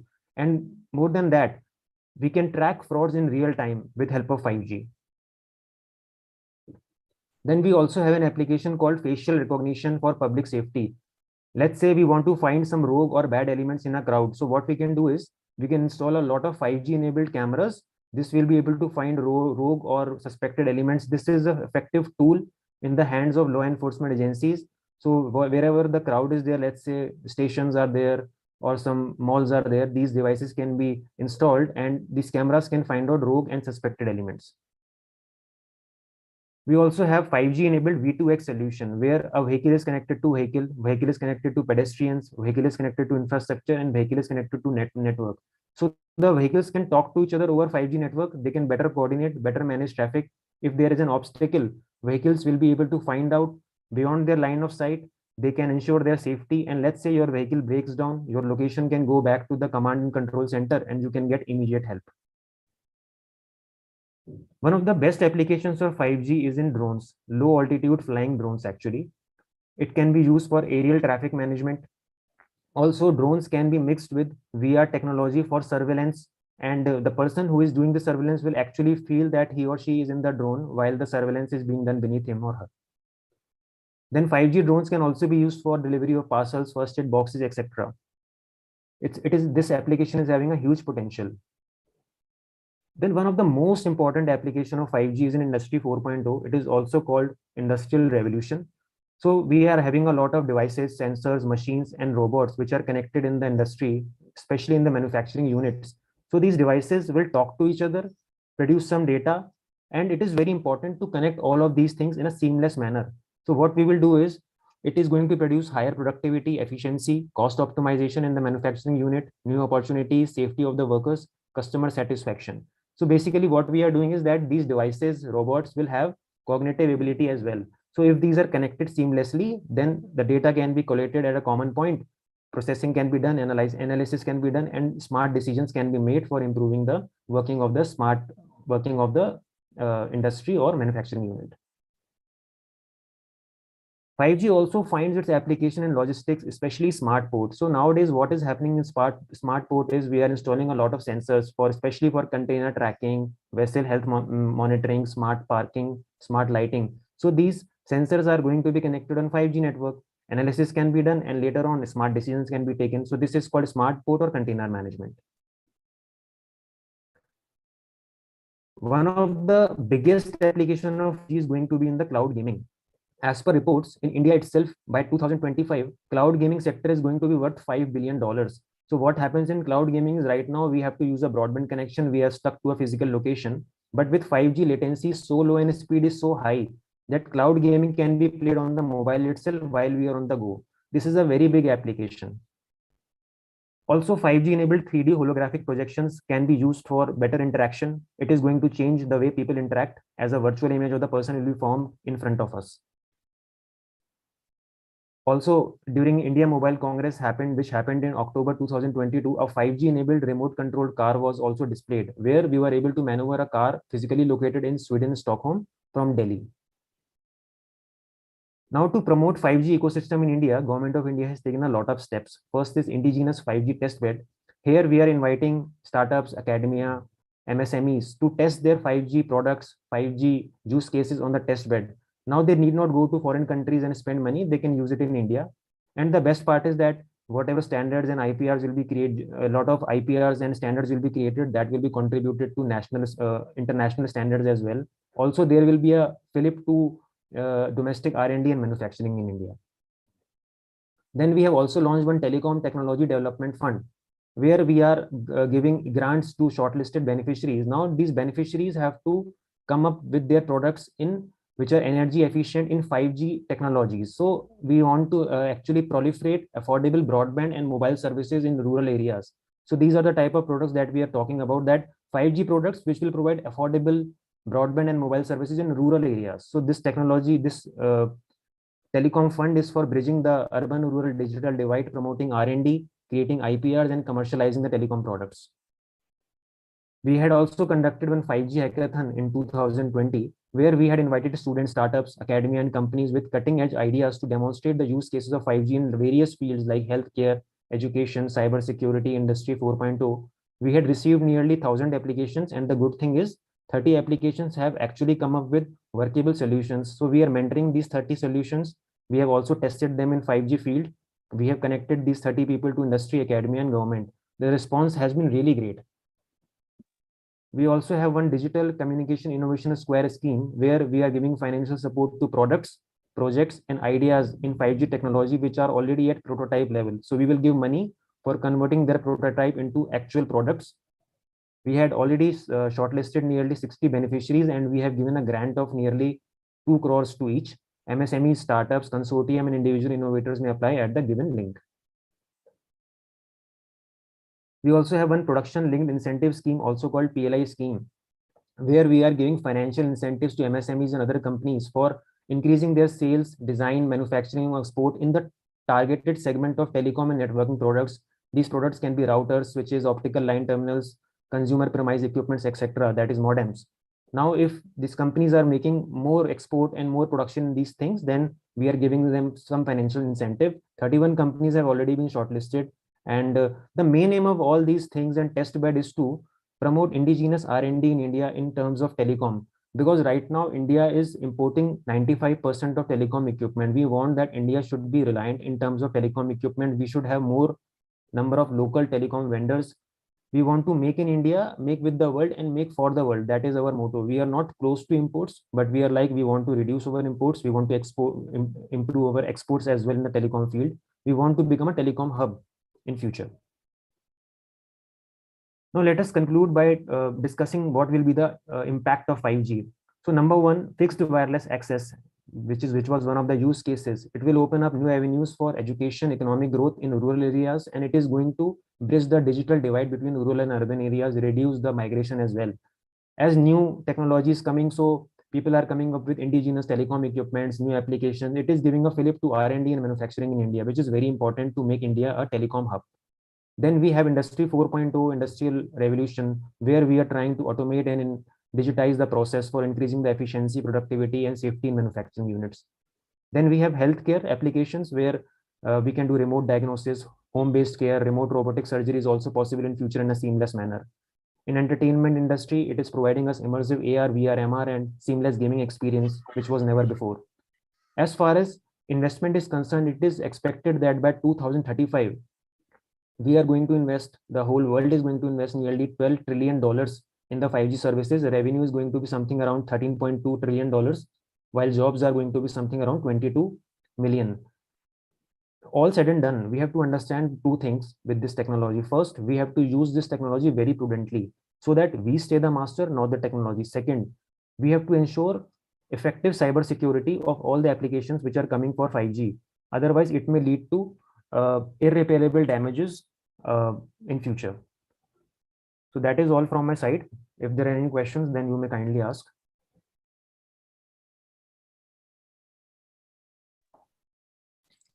Thank you, Josh, for your wonderful presentation.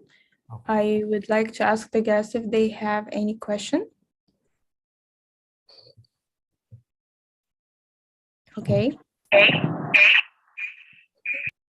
Thank you for Excuse your. me? Yes? Hello. Yeah, Yes, I yes. have a question. Yes, ma'am, please. Sir, is this 5G not harmful to the, health of living beings? Ma'am, what has happened with this is a very old question. Am I audible? Am I audible to you? Yes, yes, yes. Please. Okay. So this radiation discussion has been a very old topic. So what we are doing is that there is an international community which has already set the radiation rules. Let's say 1 is the radiation rule. So below that, it has been tested, tried for last 35 years. If the radiation is below that 1 level, whatever the level is, then there is no problem to any living organism as such, humans and others. In India, what we have done is that if the international norm is 1, we have fixed it to 0.1, 1/10 of the international norm. So it is more lower. And it is not about the frequency that it is using. It is about the intensity of radiation that is coming to you. If that intensity of radiation, which is measured in power per meter square, is in good limits below the international norms, that international community name is ICNIRP. You check ICNIRP norms. So even United Nations is following their norms. So we in India and in the world also, in India, we are keeping those norms at 1/10 because we do not want any trouble. So I think there is no problem. Tried, and the things have been tried for last 35 years, because in USA telecom technology was launched in 1980s. In India it was in 1990s. So from last 37 years research has been done, and no such conclusive evidence has been found that it is harmful if the radiation density is below the international norm. Thank you.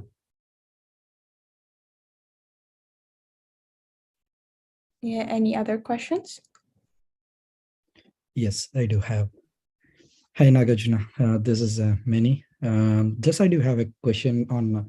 So you're saying the 5G network is going to be the next future generation, the way you presented.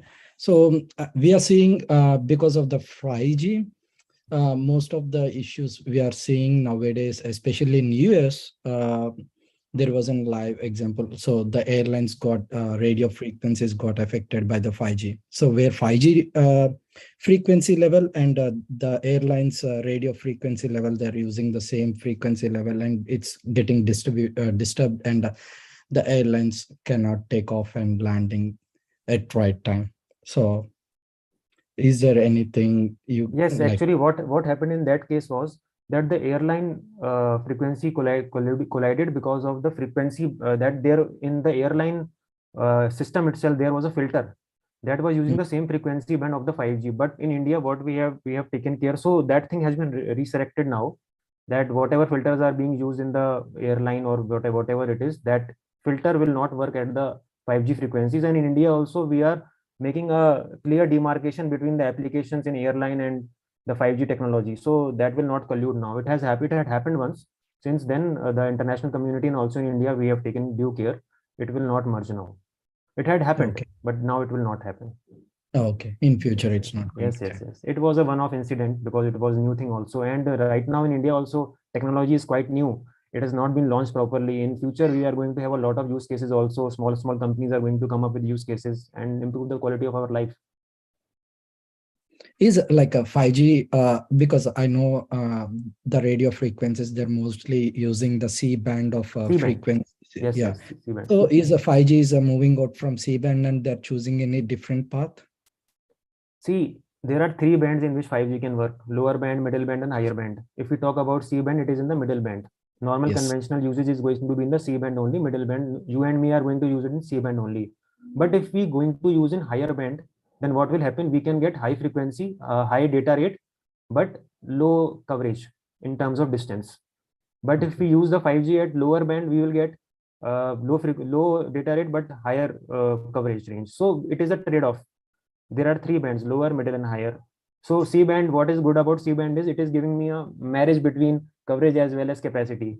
That is why I am using C band. But higher band and lower band also have their own applications depending upon the use case. If you want speed, distance is not a problem, use at higher band. Mobiles will be supporting multiple bands. Higher end mobiles will have multiple bands, but normally C band will be there. Yeah, because most of the airlines and the 5G telecommunication service, they'll use a C-band. They will the use middle C-band, and now they have demarcated, sir. Now Okay. there won't be any problem. Okay, thank you. Thank you. Any other questions? Okay, I would like to thank you, Mr. Ashish, for your wonderful presentation and your time. Thank you, ma'am. And for now, I would like to welcome all the participants to technical session 1. And I would like to welcome the session chair, Associate Professor IR, Dr. Noor Isri bin Abdul Wahab, for the technical session. And I would like to give a side note that max time giving for each presenter is 10 minutes. So I would like to kindly request all the participants to join the respective room.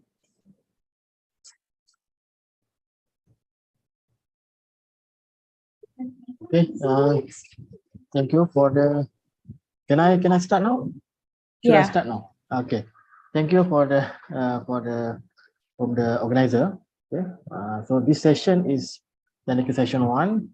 So checking we got a few papers here. So I just want to make sure that is everybody or all the presenters is available here. Also, if there is still somebody who will still not join, joined. I think the first participant is already here, Mr. Yusuf Nasr Said Al Husseini. Okay. Yeah, presenting Okay, the paper factors. Yeah. Okay. So thank you very much. So okay. So okay. So without further ado, I would like to call the first presenter, Mr. Yusuf Nasir Said Al Husseini, to present his paper on a title, Factor Affecting Students' Academic Performance, a Review. Please share your slides.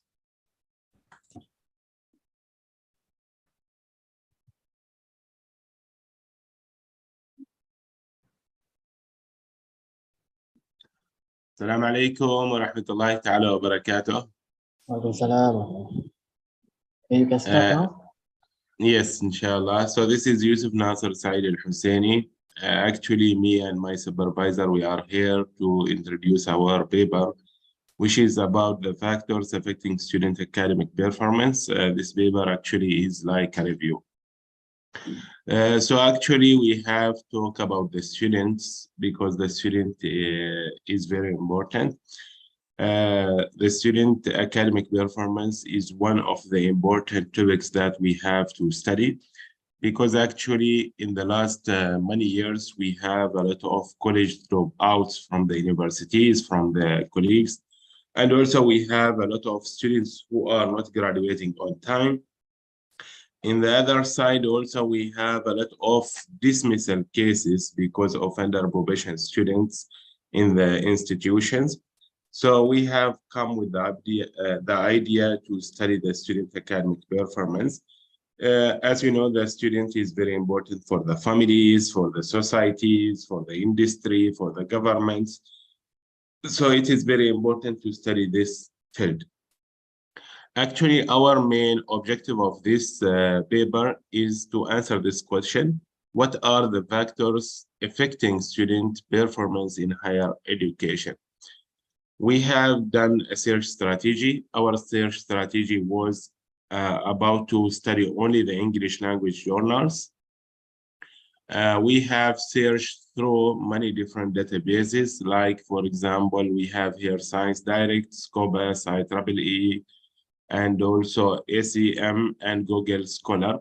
We have searched articles between 2014 to 2022. 2 different Boolean operators we have used, and or also. Actually, we have found a result about 3,810 results. But most of the papers that we found, actually, it is focusing in prediction methods rather than the factors. And then we have gone deeply to explore the most important papers, which are only talking about the student performance. Actually, we have come up with a lot of factors that we found. Those factors, we have divided them to do different parts. One, we call them by internal factors. The second one, we call it by external factors. In the internal factors, again, they have been classified to do different parts. The first part is the personal factors. The second part also we call it by psychological factor. In the external part, we have also dividing them to 4 parts. One of the important factors, we call them by academic factors. Also, we have the social factors, economic factors, and demographic factors. Actually, as you see in this figure, all of those are factors that affecting the student academic performance. And also all of those factors, we can use them in the prediction methods that help us to predict the student academic performance. Actually, we have go deeply to many literature review. Then we can get the result, and we concluded that the most significant factors that we found, and those factors are influencing the student academic performance. As you see here, we have the low entry grades, we have the family support, we have accommodation, and also we have student genders. We have previous grades in assessment, and also we have student internal assessment grades, GPA, and student e-learning activities. Actually, those are the most significant factors. And actually, this paper is only a part of our research because we have first to identify the student factors. After that, we have to prove those factors in such universities. Then we have to use those factors to predict the student academic performance. So actually, this is my small presentation. Hope it is clear. And if you have any questions, so thank you so much. Yeah, thank you very much, Mr. Yusuf, for the short and sweet presentation. So thank you. I would like to ask the participant, if you have any question to Mr. Yusuf, please ask now.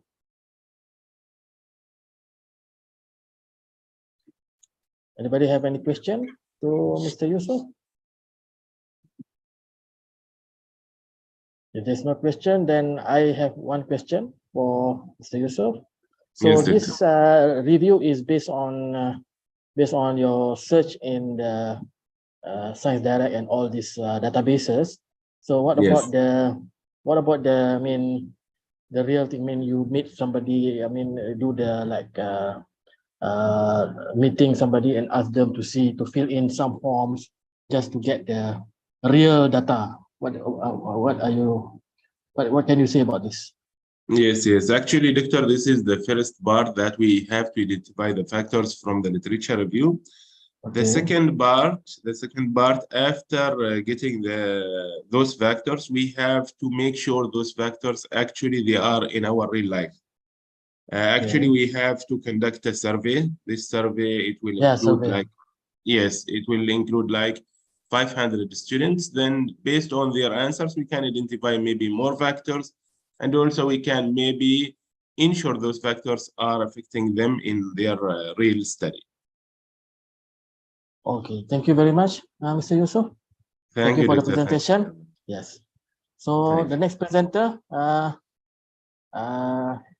Yasamin Kamil Najm. I think you are ready. Please share your slide. Good morning. And then you can start your presentation. So please limit yourself to around 7 minutes presentation, all right? Okay. Because you have only 10 minutes. Ladies and gentlemen, I'm Yasamin Kamil, lecturer in College of Engineering at University of Anbar, and my research title is Design and Implementation a Wireless Temperature Monitoring System using a non-contact IR sensor based on Arduino. And this is my presentation. I will share it.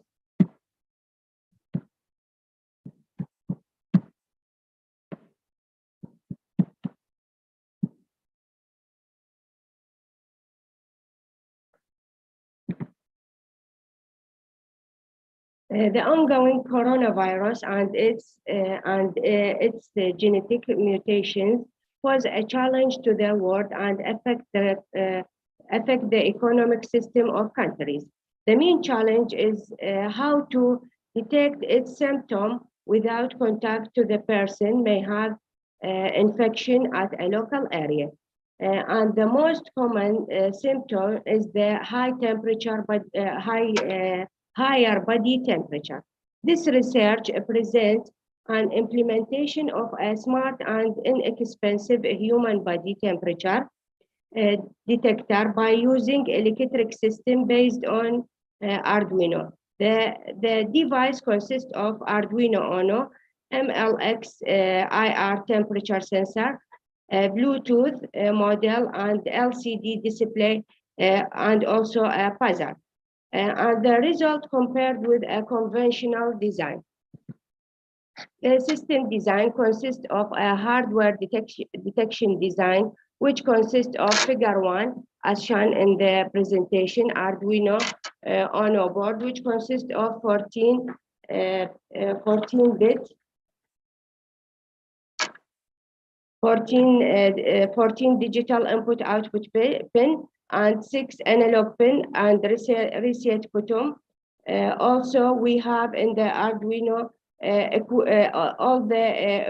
with all the features need to contact it with a computer using a USB cable and power from USB or external power source. Also, we have an Arduino pin for TX and RX for receive and transmit data. Arduino programmed by using integrated development environment software. The second sensor we use the temperature sensor MLX 1990 416, which is a temperature sensor used to detect the temperature for body and the ambient. This sensor have 4 output ports, ground and VCC, also SDA and SDL, which is connected to the Arduino pin A4 and A5. The next sensor we use the Bluetooth sensor, which is the HM, as shown in figure 3, which is used for wireless communication between Arduino and the portable device, like a computer. To collect data, it can operate in 2 modes. Data mode when the input pin will be 0, and ATM mode when the input pin will be 1. To send and receive the data from the UART. Another device we used in our device, which is the LCD display, which this device used to display the states like alphabet and the numbers, which is the size of this device is 16 by 2. Operate at a voltage 4.7 to 5.3 volts, and the current it use 1 milliampere.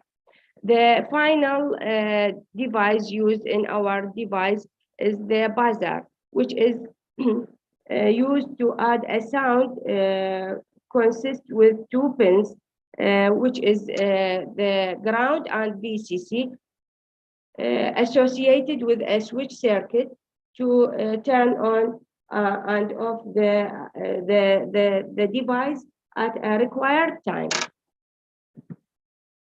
The next section of our device is the software detection design, which implemented by using integrated development environment and the algorithm of construction system, as shown in the illustrated in the slide below.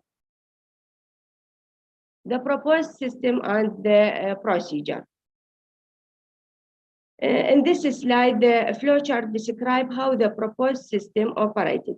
The signal from the temperature sensor are processed in the Arduino and displayed on LCD, and the data from the Arduino transmit to the control unit by using the HM10 Bluetooth model.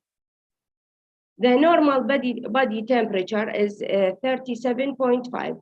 The program compared between the temperature of the person and the normal temperature. If a high temperature, then the buzzer will be on and a message sent to the control unit by Bluetooth. There is a higher temperature in order to take the requirement procedure against this person. If the temperature less than the normal temperature, the task will end and go to the next person. In the next slide, we have seen the result we obtained from our design. In the first test, the result shows a comparison in table 1, shows a comparison between the proposed system and the conventional infrared thermometer named a thermogun, where the first test done by using 12% as shown in the table, and the average error will be equal to 0.06. Figure 8 shows a person temperature as it appears in a serial plotter from the Arduino in a control unit. And the figure shows that all 12% will have a normal temperature. In the second test, we have in table, as shown in table 2, represent the test of which is done by using 13%, and also comparison done between the proposed system and the conventional thermogun. And the error between the two systems was 0.084. In this test, only 1% is detected by a high temperature. Figure 9 shows the results of a person temperature that appears in the serial plotter monitor. And this figure shows that the person 7 have a high temperature and temperature, and sent a notification to the control unit and asked the person to move to the another area, and this takes a time until the next a delay time as shown in the figure here. One more minute, huh? We have a delay time until the next person come and check its temperature.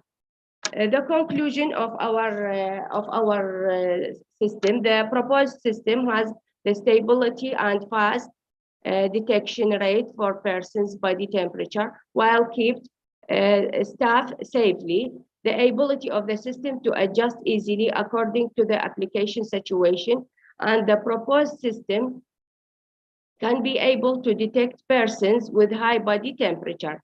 The results were compared with the conventional device and determined average error between them. The average error in the first and second test were as shown in the result. We conclude that the proposed system satisfies the requirements of high reliability and low power consumption with real response due to the average error.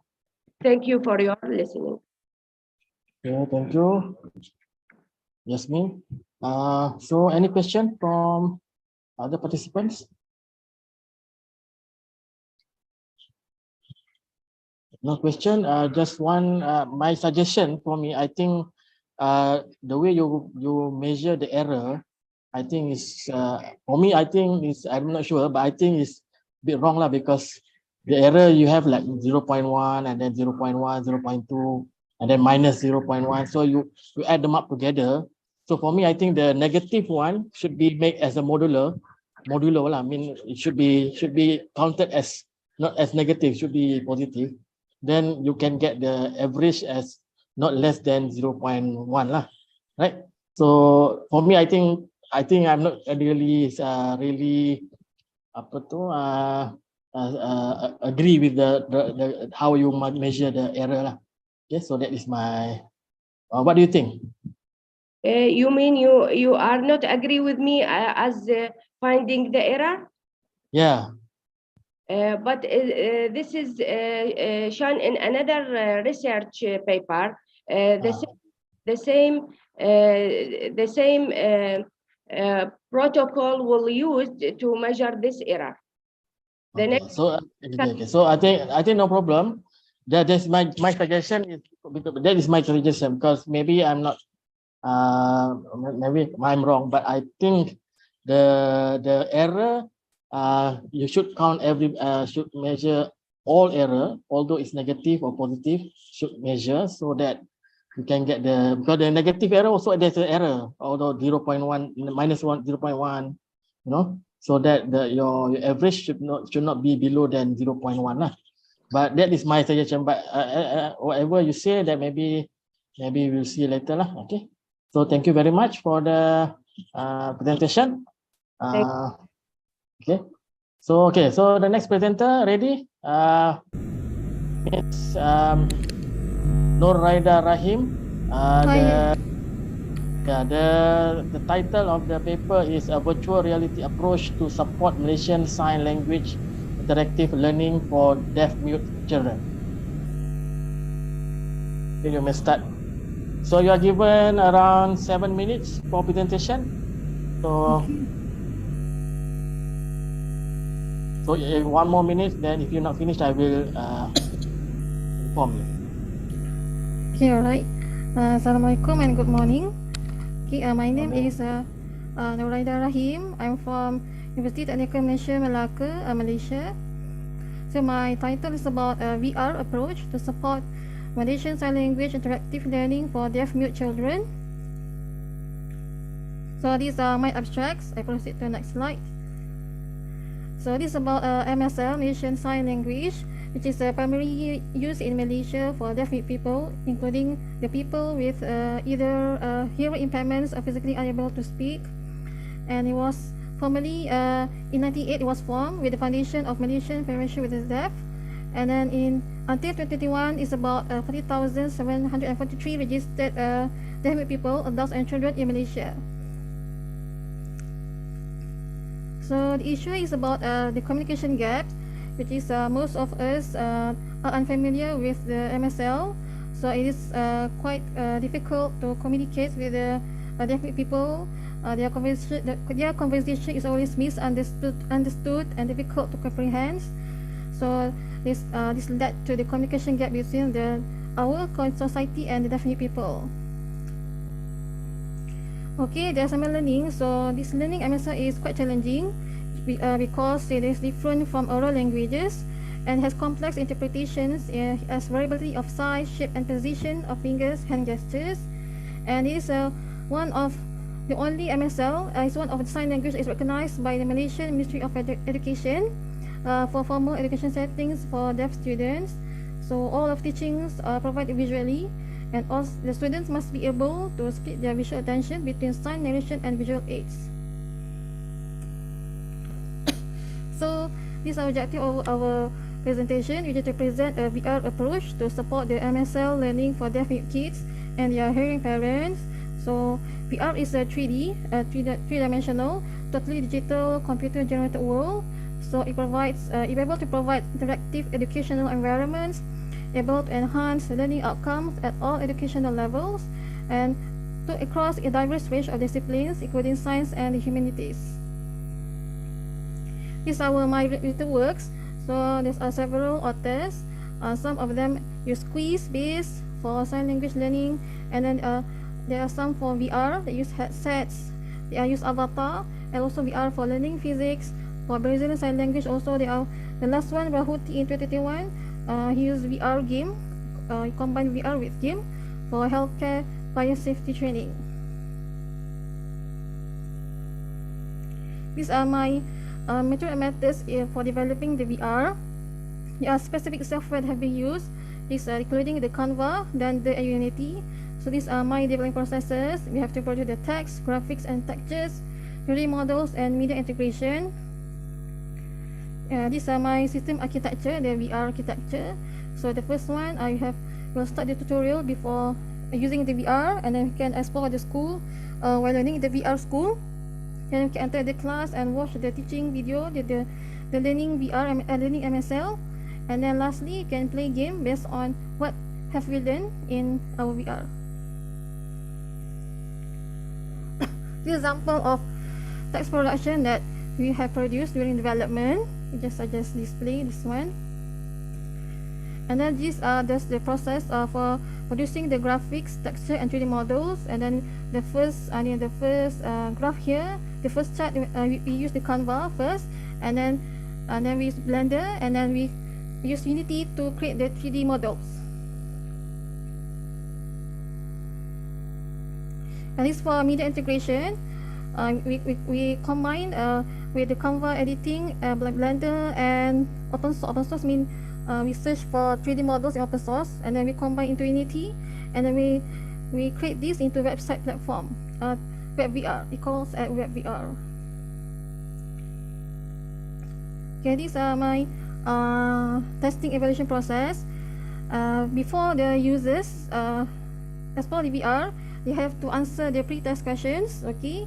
And then after that, the respondent can use the VR learning, and then after they explore the VR learning, and then they have to answer the pre-test questions, and then fill up the user acceptance test. Okay.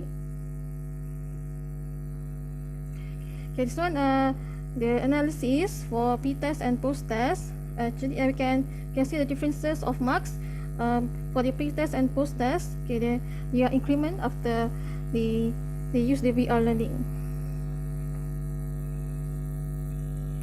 These are about UAT form.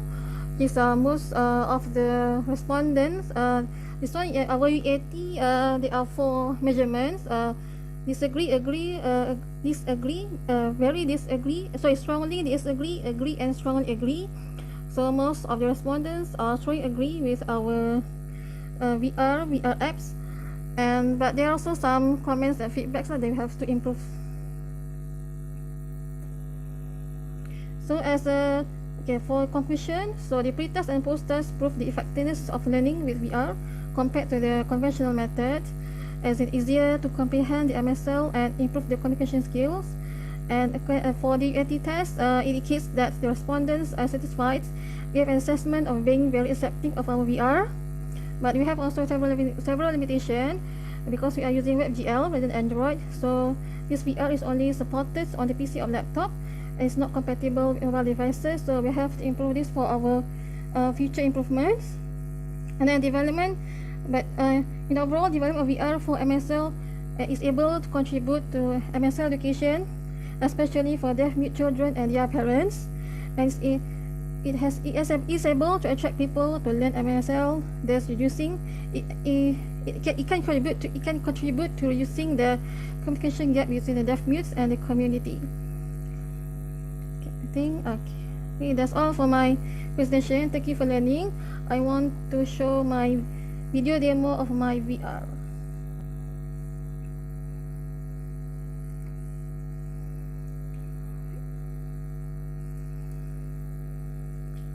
Okay, these are my VR developed by my students. Okay, these are entering the VR labs. Okay, we can see here the MSL alphabets, the symbol. Okay, from A to Z actually. Okay, from A to Z. I think I can. Okay, this one there's like ucapan ringkas lah, ucapan ringkas. They introduce what is VR, what is MSL. Okay, we can proceed this one. Okay, until the alphabet to Z. Okay.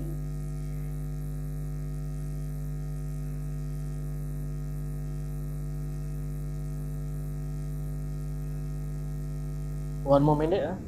Okay, alright. Sorry. Just speed up. Okay, this one there's a video. Oh, sorry, I'll just speed up. This one, after we learning the VR, we can answer the quiz. Okay, the quiz for MSL. Okay. This one about numbers. Numbers in MSL. Okay.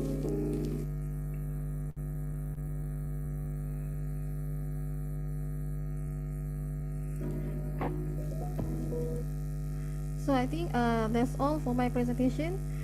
Thank you for listening to my presentation. Thank you. Okay, thank you very much, Madam Noraida. Yeah. Anybody have any question for the presentation?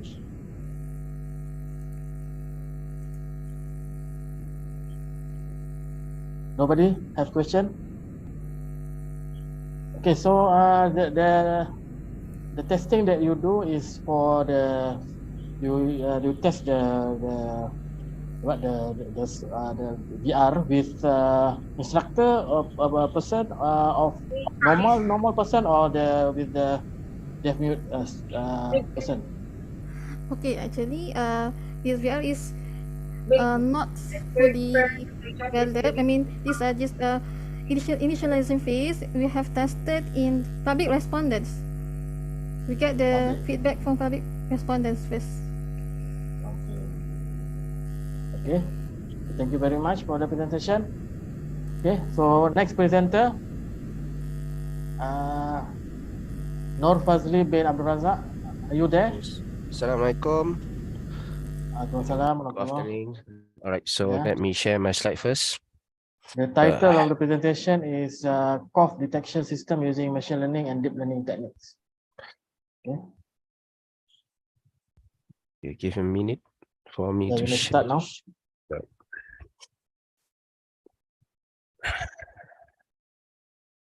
All right, so okay, so Assalamualaikum and good afternoon. My name is Dr. Nur Fazli bin Abdul Razak. So I will be representative for my research team. Okay, our research is actually cough detection system using machine learning technique. So this is actually all the members. We are from School of Electrical and Mechanical Engineering, College of Engineering, University Technology Mara, Shah Alam, Selangor, Malaysia. Right. Okay, so I would like to start my introduction with actually to brief you about the cough function. So it's actually a reflex that important for human defense mechanism. So it's actually assists removal of particle and secretion from the throat airways. But this is a cough is actually one of the sign of respiratory disorder. And if persistent counts and it can give negative influence, yes, our daily life. And in worst case, it can cause organ damage. Okay, treatment required to determine the cough, okay, meaning we can measure it by using cough rating, VAS, visual analog scale, and we can do also research on quality survey based on quality of life. So additionally, there is actually a method where we can know, okay, the level of cough by using sounds. So this will be helpful to medical professional to identify the sickness based on the sound of the cough. So due to this matter, so there is actually several researchers have been doing about digital technology solution, okay, to detect cough by using big data analysis, IoT, blockchain, AI, machine learning, and also deep learning. So this is actually related study that we do is actually such as Wu Chang. He introduced cough using cough detection by using IoT and AI. So for J. Amo et al. Using deep neural network where introduced CNN and RNN, they claim RNN better than CNN. And then S.H. Shin, okay, so propose ANN and hidden Markov model, all right, to detect cough, okay, from the environment. Next, Hashimoto introduced a prototype consists of several sensors, okay, then how they display the cough detection is actually based on graphical using timbre length and also signal energy. So Rana et al. Okay, introduce a detection by using H impulse and also Arduino, okay, and then for as COMSE. So the detection is using PCA and deep learning. So by combining PCA and this DLN is actually give better result compared to DLN itself. And the last is actually Barata, okay, introduce mobile cough detection by using CNN. So this is actually their outcome. All right, for our research, okay, so we are mainly target to design a detection model by applying machine learning technique to detect a person with cough. So then install the cough detection model in one of our prototype device. So this prototype at present can perform temperature screening, hand and foot sanitizing process, and also attendant locking system. So later on is actually to evaluate the detection accuracy of the model to a person with cough in real-time application. So this is actually the methodology applied when we develop the system. First, we start with data collection, audio sampling, and then audio feature extraction, training model, and also then perform online detection. So when we are performing the first stage data collection, we collect the data by using handheld voice recorder and also smartphone. So this is actually the table where we record the data. So this is actually all the person, including the categories, kids, teens, adults, old adult, including also male and female. So total amount is actually 500. So later we do sampling, okay, at 16 kilohertz, and later on we will do future extraction. So this one we apply MFCC technique. All right. So the first stage after sampling, we do pre-emphasis. So pre-emphasis to amplify sound to high frequency, and then we do windowing, okay, because we want to select only the portion of the audio signal to do the analyze. And the next one is actually on DFT to transfer the signal from time domain to Fourier frequency domain, and later applying Mel filter bank, okay, to convert the actual frequency into the frequency that human can send, and apply logarithm to obtain power spectrum, and then inverse, we apply again inverse the discrete Fourier transform to translate again from the frequency into the time domain. And at that time, we gain the spectrum. And next, we executing the dynamic future, where delta and delta coefficient is actually added in order to obtain the pace of the signal and also the acceleration. And at the end, what we obtain is actually the future transform to array collected from the audio stream. So this is actually the next stage where we do model training. We use each impulse. So all data is actually fed, and what will be the output from the software is actually the confusion metric and also future explorer. So confusion metric is a proportion window that are properly classified versus that are incorrectly classified. So the next one, this is actually the better output from the training model, is actually display appearance of two classes for each category. And this is actually our evaluating method that the quality of the data set. So this is actually the customized app we developed. So we have a circle status bar. So this one is actually to show the system in process. So if no cough detected, then it become idle. When cough detected, it become cough. It will be displayed here, cough. And when there is a situation where the system cannot recognize either is actually idle or cough, so this is actually considered as noise. So this is actually our testing platform. So what I mentioned before is actually most device. So this device is equipped with infrared thermometer and also a camera. We have a barcode reader to lock the attendance, and also the sanitizing process by using karkuri and also spraying method for the food. Then all the controller is actually placed in a control board attached to the MOS. Concurrently, the system also installed in the MOS system. So we do experiment in the lab. So every student that come to the lab must use this system. So during the office hour, and we limit only 30%, okay, on that day, so that we can do analyze. All right. So this is actually the output what we obtain. So at first we are using the current data. So what happened is actually there will be 30%, consists of 12 male student and also 18 female student. So the system able to detect cough 4, idle 18, and also noise 8. So the average number. Dr. Novazli, please, yeah. 1 minute. 1 minute. Okay. All right. So the average score number is actually cough 0.83, idle 0.78, and 0.80. So apparently at this moment is actually satisfactorily performed, but we try to solve the problem of noise. So what happened? We do retraining by using the data we obtain from the experiment place. So meaning we captured the data, the sound data, especially from the environment. So we retrain the model again, and then this is actually the outcome. 14 male student and 16 female student use. Cough 4% detected, idle 24, noise become 2. So the average number, if you can see, is actually better. And what I can see, what I can show you here, the system perform better where the accuracy increase. And if you can see the future exploration is actually now the red dot is become less than compared to the previous one. Okay, so this will be my conclusion. All right, so a detection model was successfully developed, okay, to have function to detect a person with a cough, and then such function was done by sound capture from microphone and later fed to the model to analyze and determine whether the sound cough is actually sound cough or vice versa. So it has gone through collection of cough sample, sound feature extraction, model training, testing, and also evaluation. So this is actually our future work. We still need more data. Yes, we consider the data available in the internet such as a Verify. So we will add it in the model. And then this is actually a ground base for our research later on to design a system where we can detect a person infected by COVID-19 by using cough sounds. All right, so that's all from me. Thank you. Yeah, thank you very much to Dr. Nur Fazli. So any question from other participants? Do you have any question? Yes, Dr. Sarabana Kumar. Yes, sorry, I can. Can you unmute?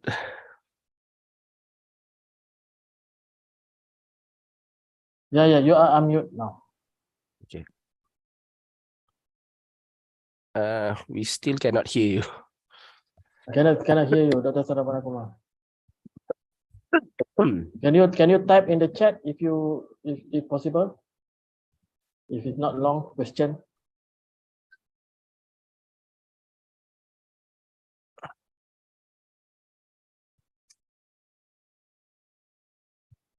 All right, so if the question is actually if the count sound is varied. Okay, the count sound is varied. What you mean is actually the energy or the magnitude of the sound.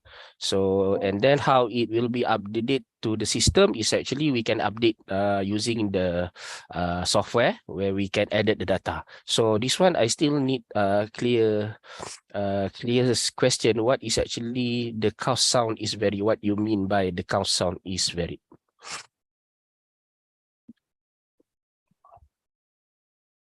Oh, so that one is actually we are doing, okay, gathering data. At moment, we have to go through some ethics application in Malaysia. We have ethic application. So then we can have this data, okay, once we have permission to enter, okay, the hospital. So, but at moment, we do not have any permission to enter because we are not kind of medical professional. So all the data is actually obtained from at present is actually based on our lab experiment. Later on, yes, we will work with medical professional in order to obtain the data. Okay, thank you, Dr. Sarabana Kumar, for the question, and thank you, Dr. Nur Fazli, for the presentation. Okay, thank you. Well, okay, so next presenter is Sharbaini Ahmad. The title is Development Model for the Implementation of Information Leakage Protection Program in Public Sector Agencies.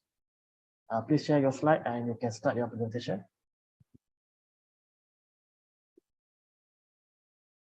Is Sharbaini. So sorry for the interruption. Like it will be a video presentation. I will share the video now. Okay, no problem.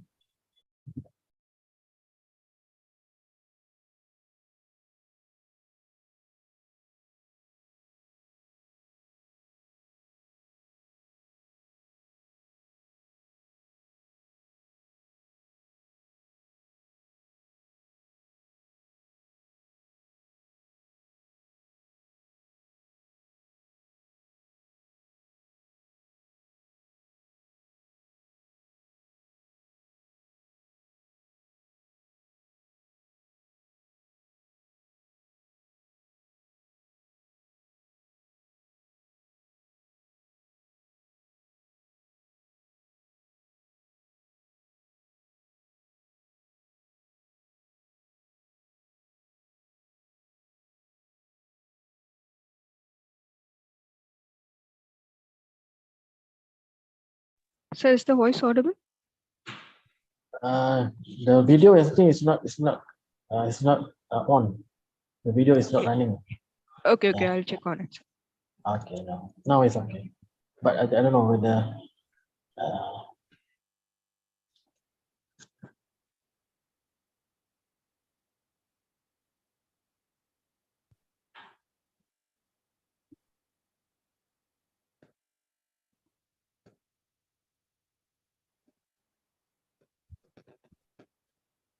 I think it's not played. The video is still not played. Okay, so you can go on with the next presenter. Yeah, next presenter. I will just check on it, sir. Okay, so no problem. If this the next presenter ready, Wan Nurul Afifah Ismail. Yes. Okay, so are you ready for the presentation? Yes. Okay, so the title of the presentation is detection of chronic obstructive pulmonary disease and pneumonia of lung sound analysis by using convolutional neural network. So Wan Nurul, please present. You see my slide? Yes. Start from the first slide. Okay. Assalamualaikum. Good afternoon. Sorry. Okay, my name is Wan Nurul Afifah. My title research was for the lung sound classification of COPD and pneumonia disease using convolutional neural network.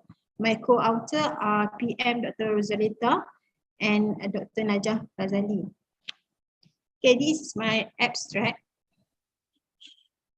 Okay, lung sound disease play a major role in respiratory disease detection.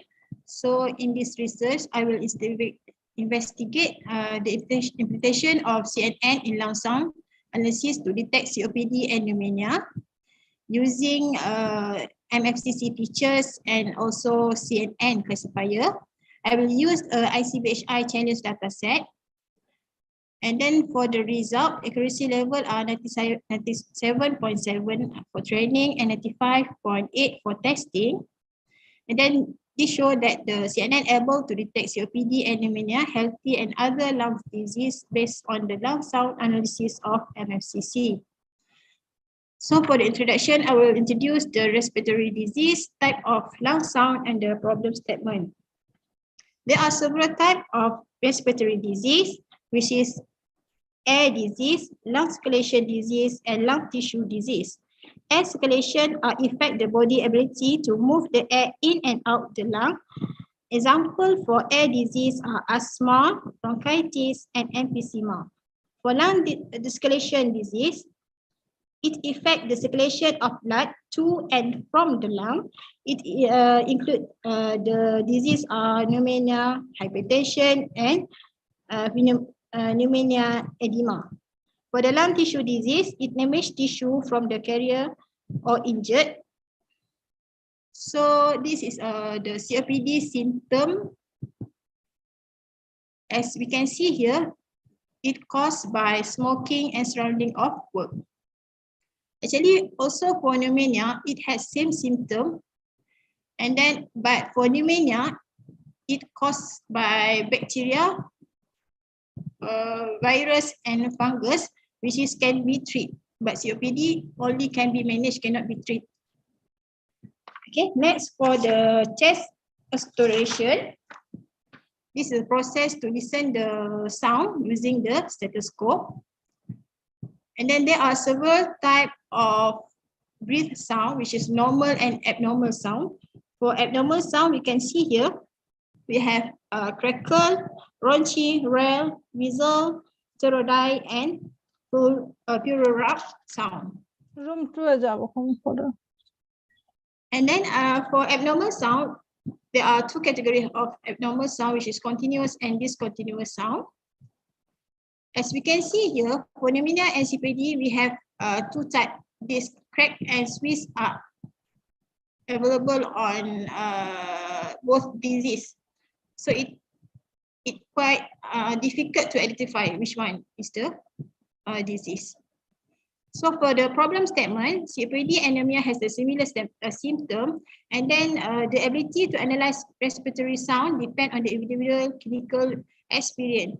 Okay, based on some research that found that the medical committee misidentified about half of the all pulmonary sound, and also the analysis purely based on crack and Swiss actually are not a useful approach to diagnose COPD, okay, based on this research. Okay, next. Okay, for the methodology, we use the public data set.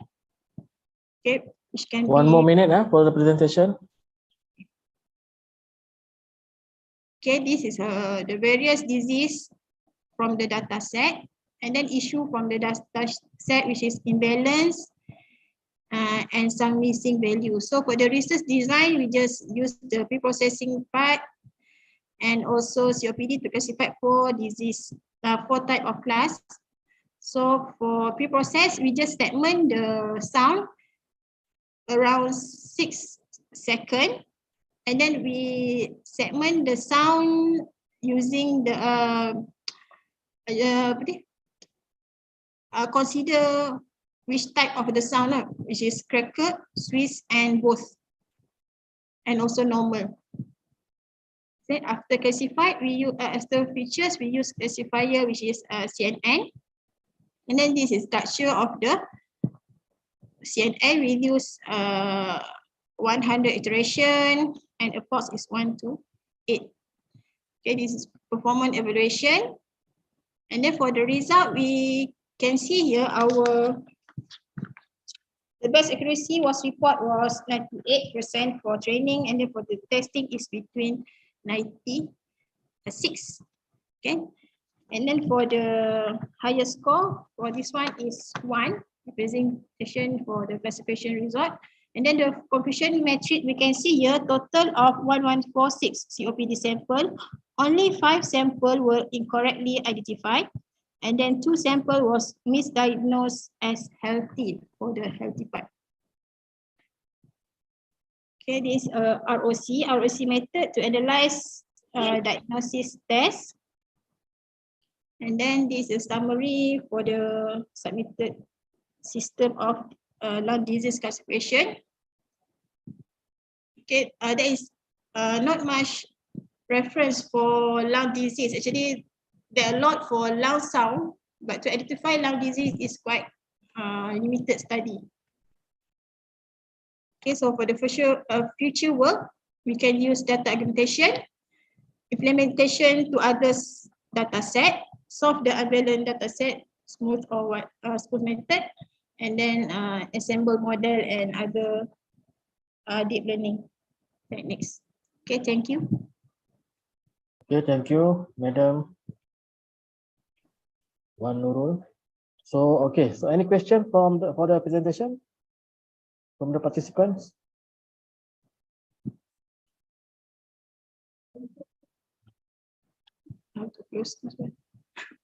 Is there any question? If no question, I just want to ask one question. The CNN is a deep learning technique, right? Yeah.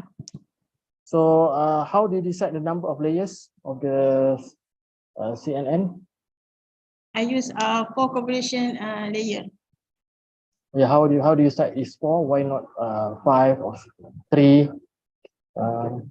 Is there any technique? Is there any method to know how to decide on how many layers that can be used?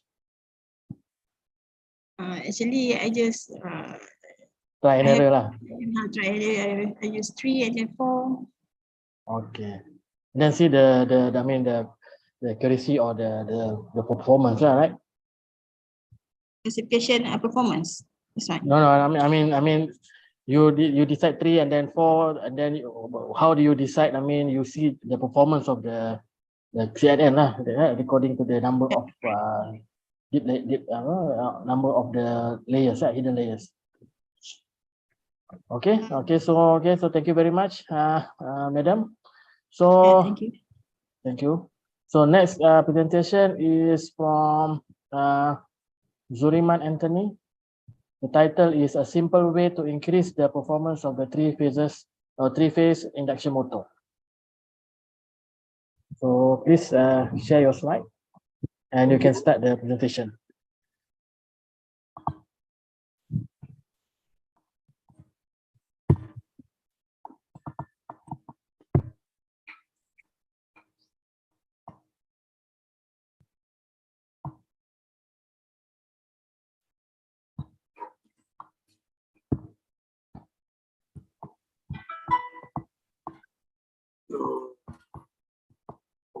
Okay, please make it as a presentation slide.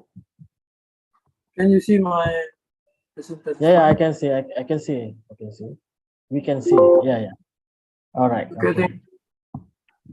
In this case, and allow me to present our research about the induction motor by the digital simple way to increase the performance of the induction motor. My name is Zuriman Anthony, and we have a group set this title. The triple induction motor is the most used electric motor in the industry due to its robust construction and easy to use. However, the motor performs inferior to other type of electric motor.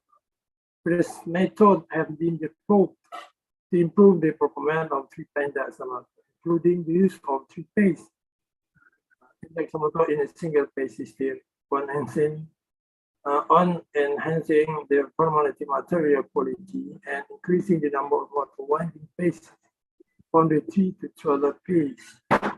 But all these methods require considerable additional costs. Therefore, the study aims to improve motor performance without high additional costs by developing the motor winding design. This study focused on the three-phase induction motor with 24 slots. The winding design of the motor was made of 3 layers of three-phase winding. The winding into the secondary is shifted by approximately 60 degrees from the baseline. The winding in the motor is designed as a 6-phase symmetrical winding. The performance of the design motor was compared with that of conventional 3-phase induction motor of the same design as the starter, rotor, and nominal current. The result of the study indicated that the design motor performed better than conventional 3-phase induction motor. So we know that the 3-phase induction motor, the most used electric industry, the construction simple, rugged, and easy to use. The working of the maintenance very simple. The motor works by induce the magnetic field from the starter winding to the rotor to make the rotor rotate. But the motor performance is inferior to that of other type of electric motor. For example, less power factor, efficiency, starting force, and high start current. The strategy to improve the motor performance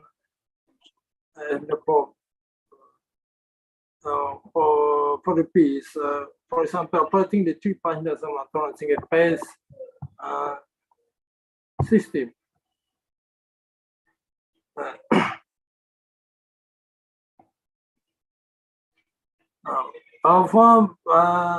By operating the 3-phase induction motor in single-phase system, the motor can work with higher starting velocity and power factor so that the motor can work with better torque and power factor. However, this using method requires additional costs to make a motor control circuit so that the motor can work with better performance. Then the use of permanent magnet in the rotor. By adding the permanent magnet on the rotor, the induction motor can work better performance approaching the performance of synchronous motor. Under this condition, there will be an increased efficiency and power factor of the motor.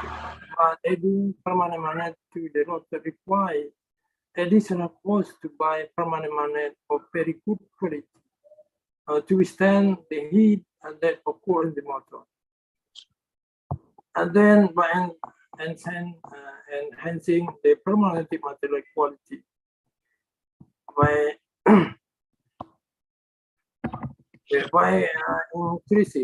enhancing the permanent material quality, improving the quality of the permanent material of the motor. It can also improve the performance of the motor, but the better permanent material used, the more expensive the material, so that it aids the cost of producing the motor.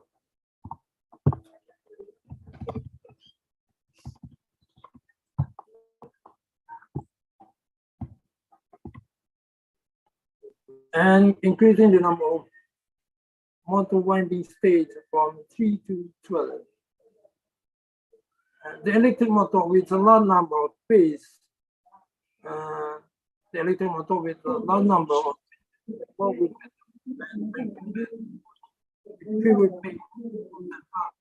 three-pendulum motor will perform better than the single pendulum motor. Likewise, 6-phase, 9-phase, or 12-phase induction motor will work with better performance than a 3-phase induction motor. However, by increasing the number of phase design in the motor winding, the motor requires a new power source that makes the number of phases in the motor winding. There, with design like this requires additional cost by creating a new power source that makes the number of phases of the motor winding. So an universal solution is still required by to boost the motor performance.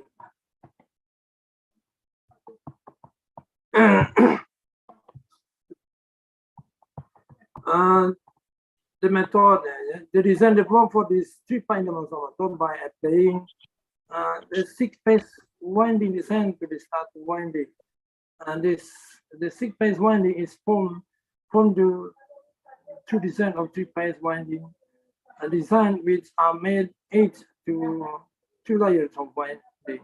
The 3-phase winding design in the second layer is shift about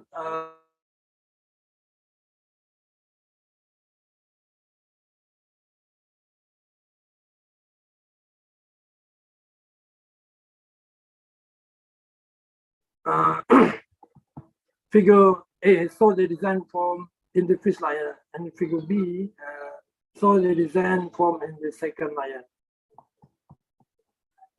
Mr. Zuriman Anthony, please, we have 1 more minute. Okay, and then the figure D, the connection, complete connection of the design.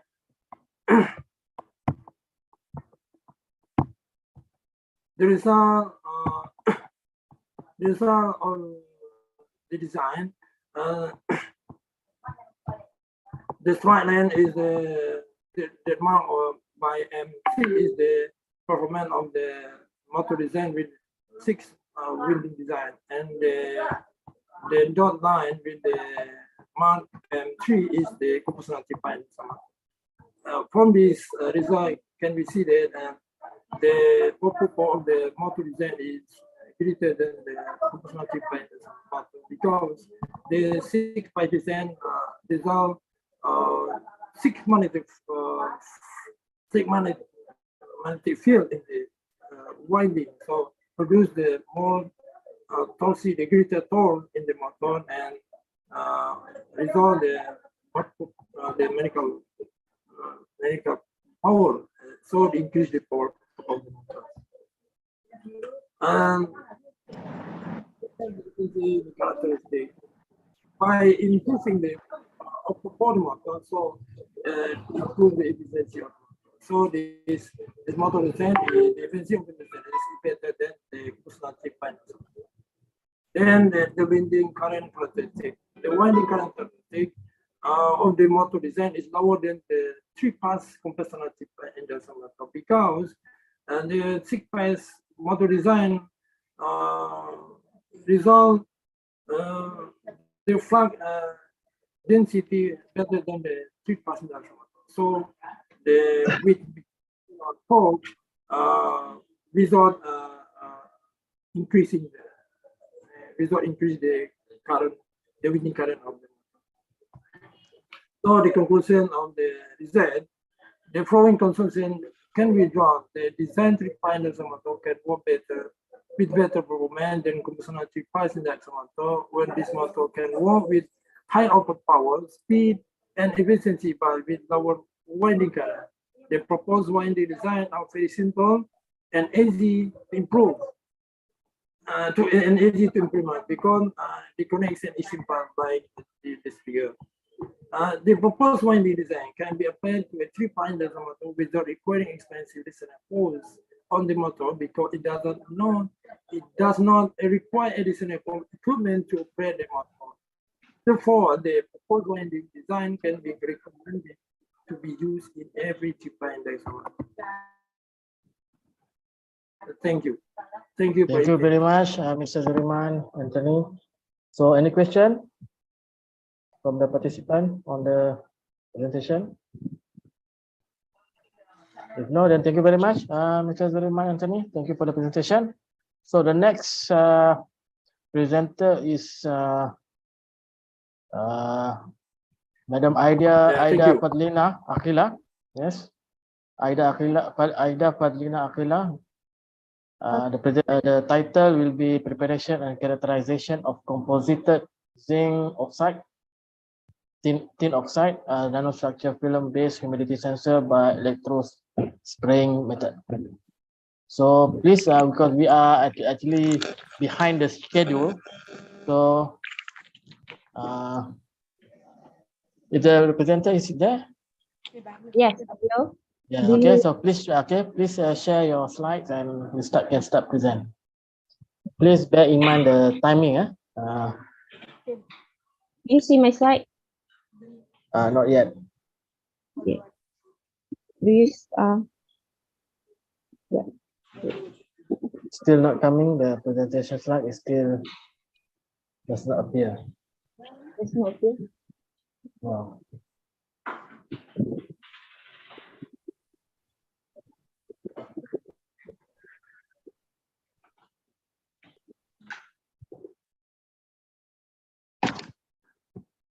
I will just share that. I'll try to stop it. Yeah. Reshare it.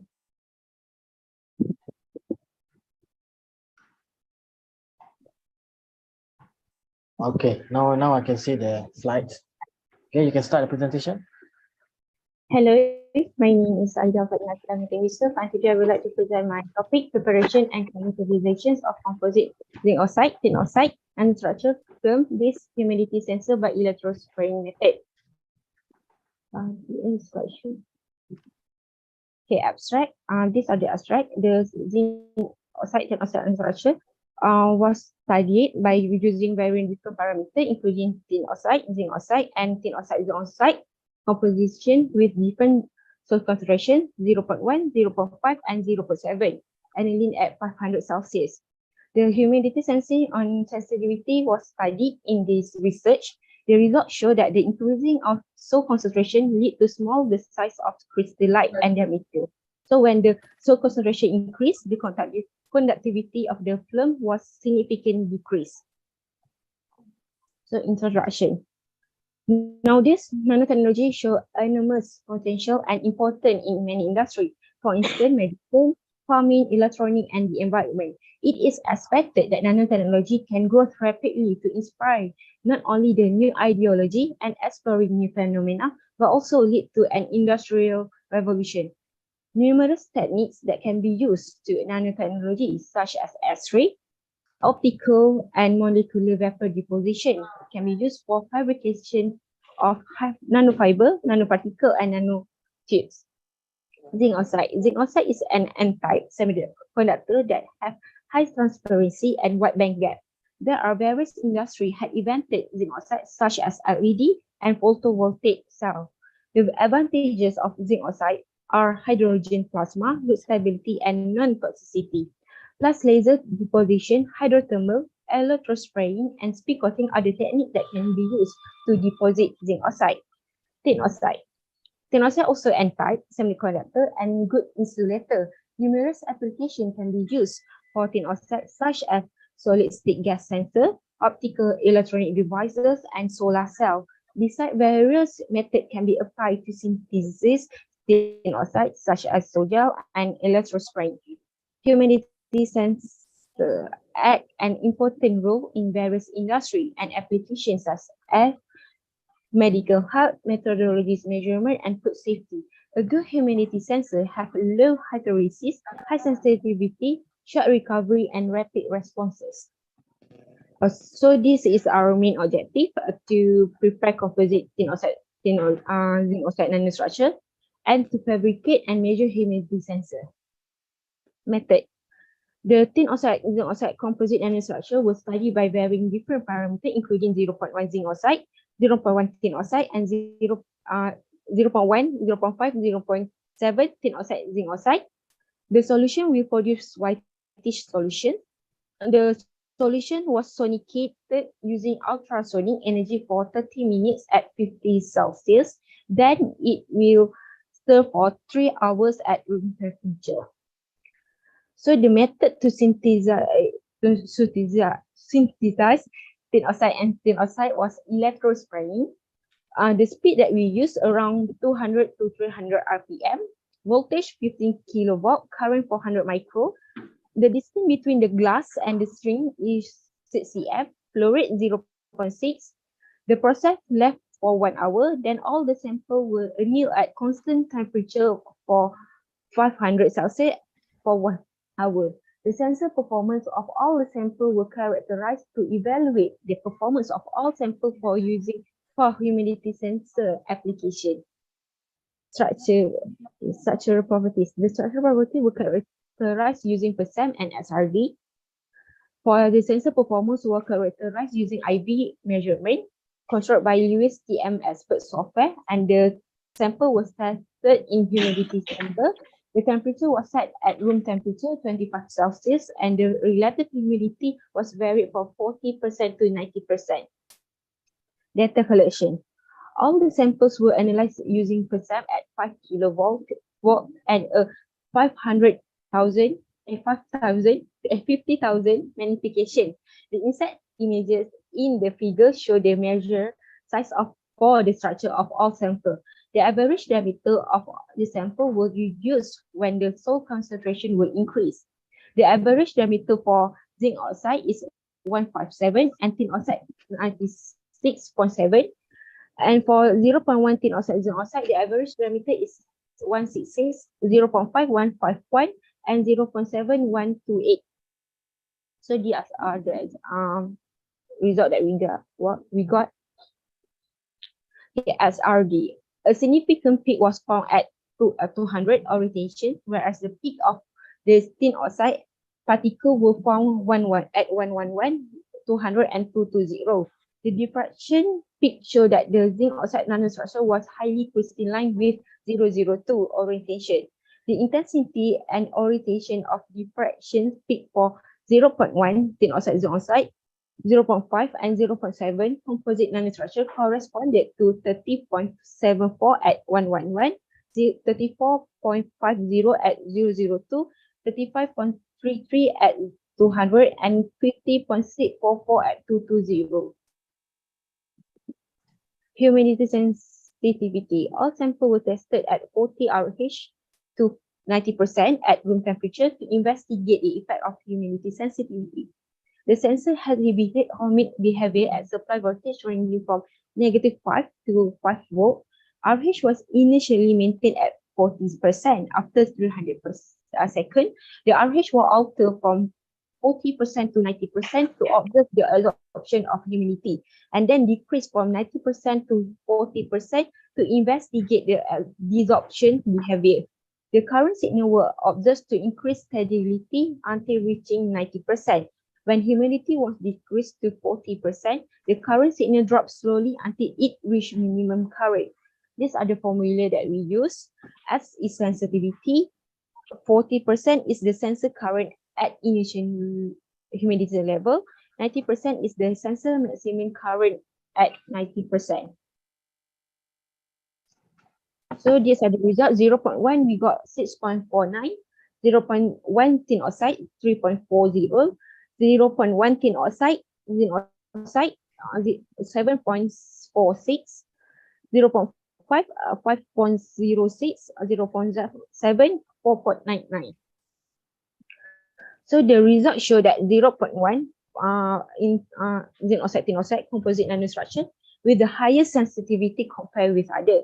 This condition might be associated with the highest conductivity of the 0.1 tin oxide, zinc oxide. The 0.1 tin oxide, zinc oxide nanostructure may be produced the highest free carriers, which give rise to high water molecule absorption,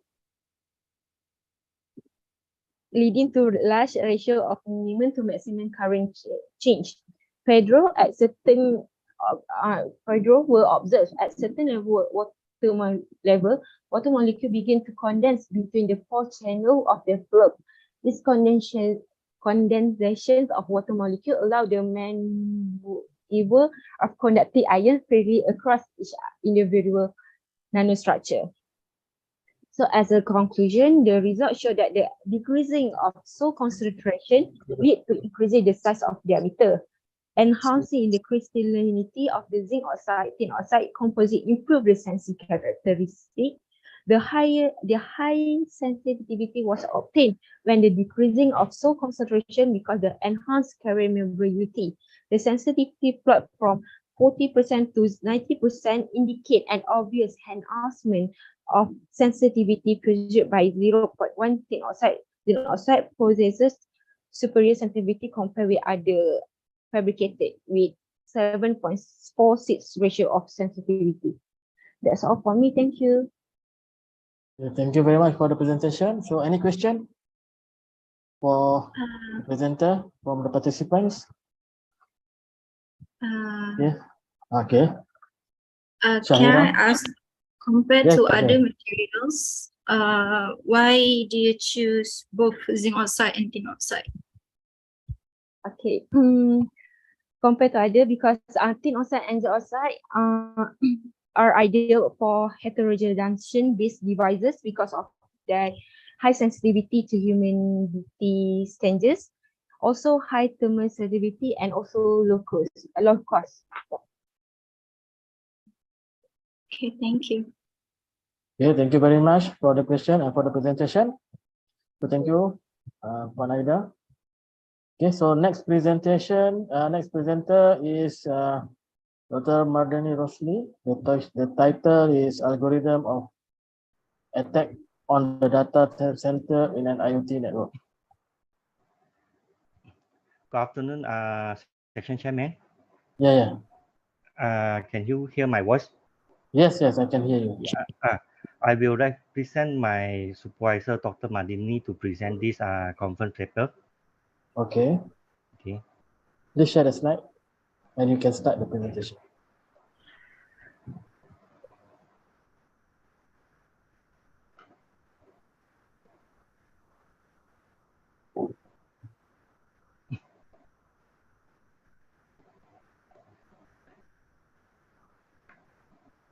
Can you see my slide? Yes, we can see the slide. Okay. Please start the presentation. Okay, can. Very good afternoon, Section Chairman, ladies and gentlemen. My name is Li Lu Chuan. Today, I would like to present my conference paper. The title is Algorithm of Attack on the Data Center in IoT Network. As we know that nowadays, almost in our daily activity are mainly driven by the data, such as in the healthcare, business, and transportation. With this, it has leading to the creation of the data network where each of the devices are able to exchange their data through the internet. All these interconnected devices that able to communicate their data over the internet network without any human or human to computer interaction. This is what we call the IoT. Or in another way, we can say that the everyday human are essential in the data management, processing, and dissemination in their life. As all this data volume grow with a larger network, is require a data center to store, process, and manage their data effectively.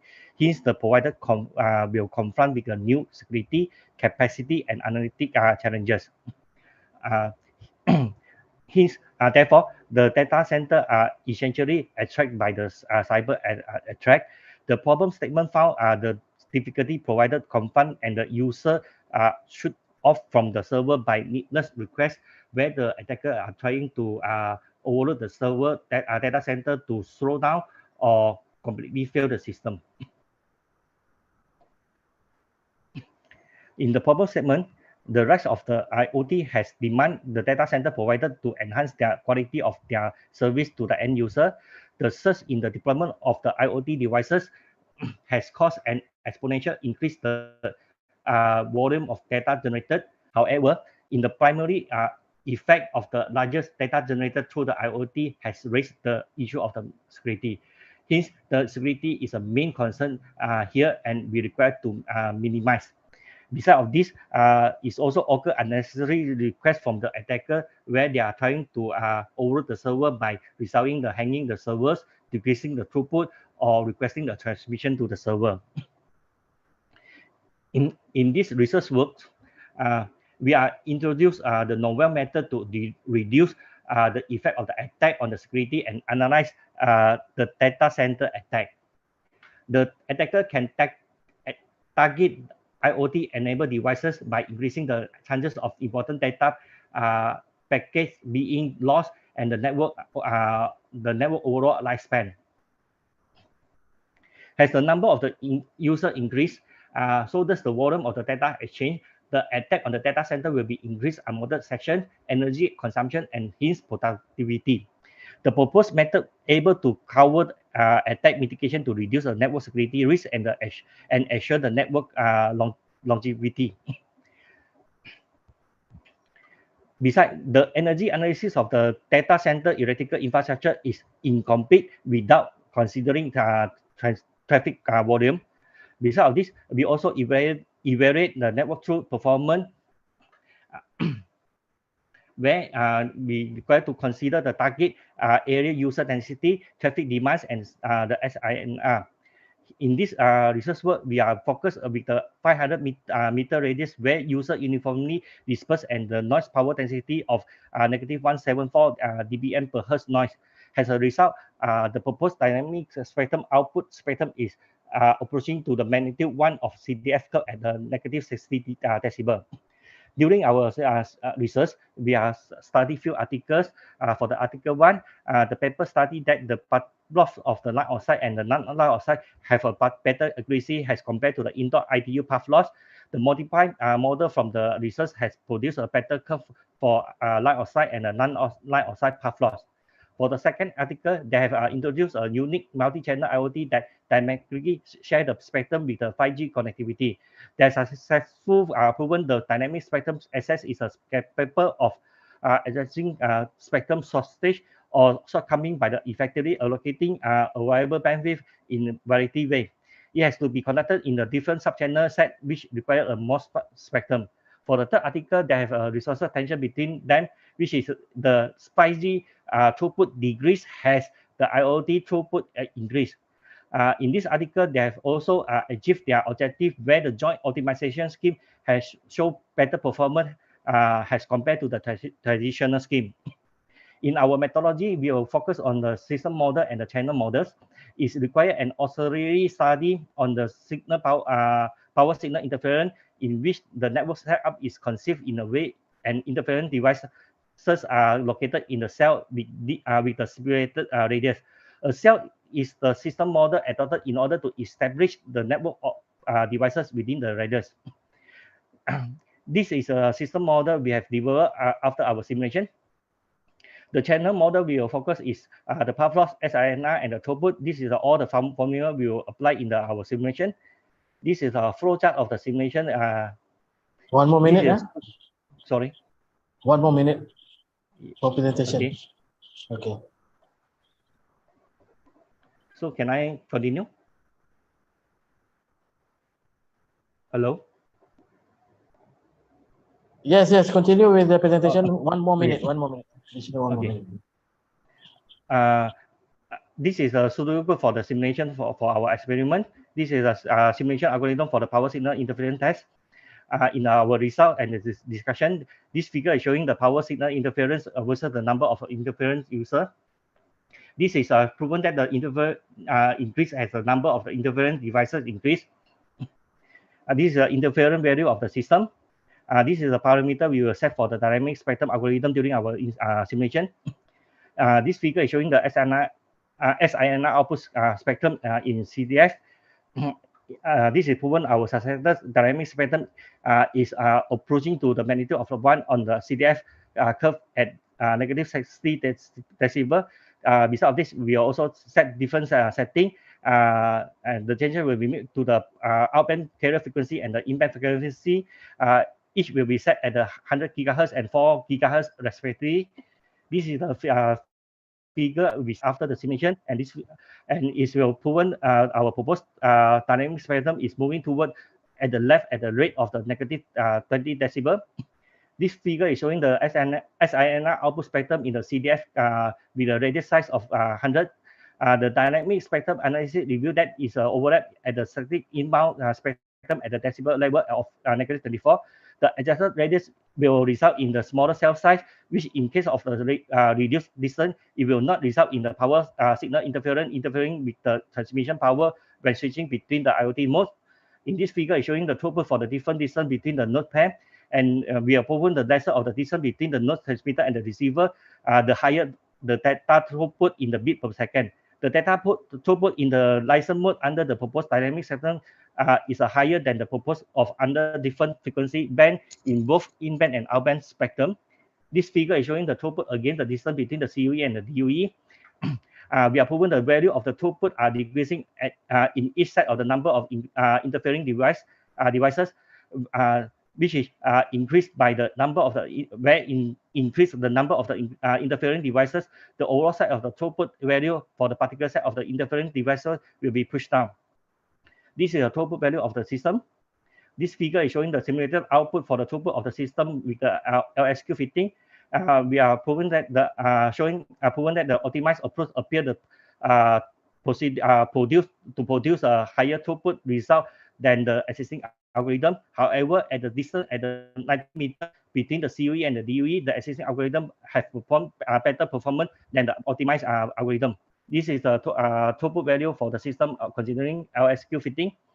In our conclusion, the implementation of the algorithm in the data center is an approach to addressing the security concern of the data, identifying strategy to mitigate the attack to the point of its becoming less severe. In order to analyze energy consumption and other indicators of the attack, such as in the data throughput and the number of the packets transmitted, the data center can be flooded with the test attack by permitting execution requests, packet sending numbers, and the IP address query for the each user. The proposed algorithm for the energy analysis has been implemented. The development of the GUI simulation and the analysis of the network vulnerability has been implemented. Last but not least, the algorithm that was proposed demonstrated that the system interference grew with the distance between the devices and the number of interfering users in the system. That's all for my presentation here. Thank you very much. Thank you very much, Mr. Lee. So any question for the presentation?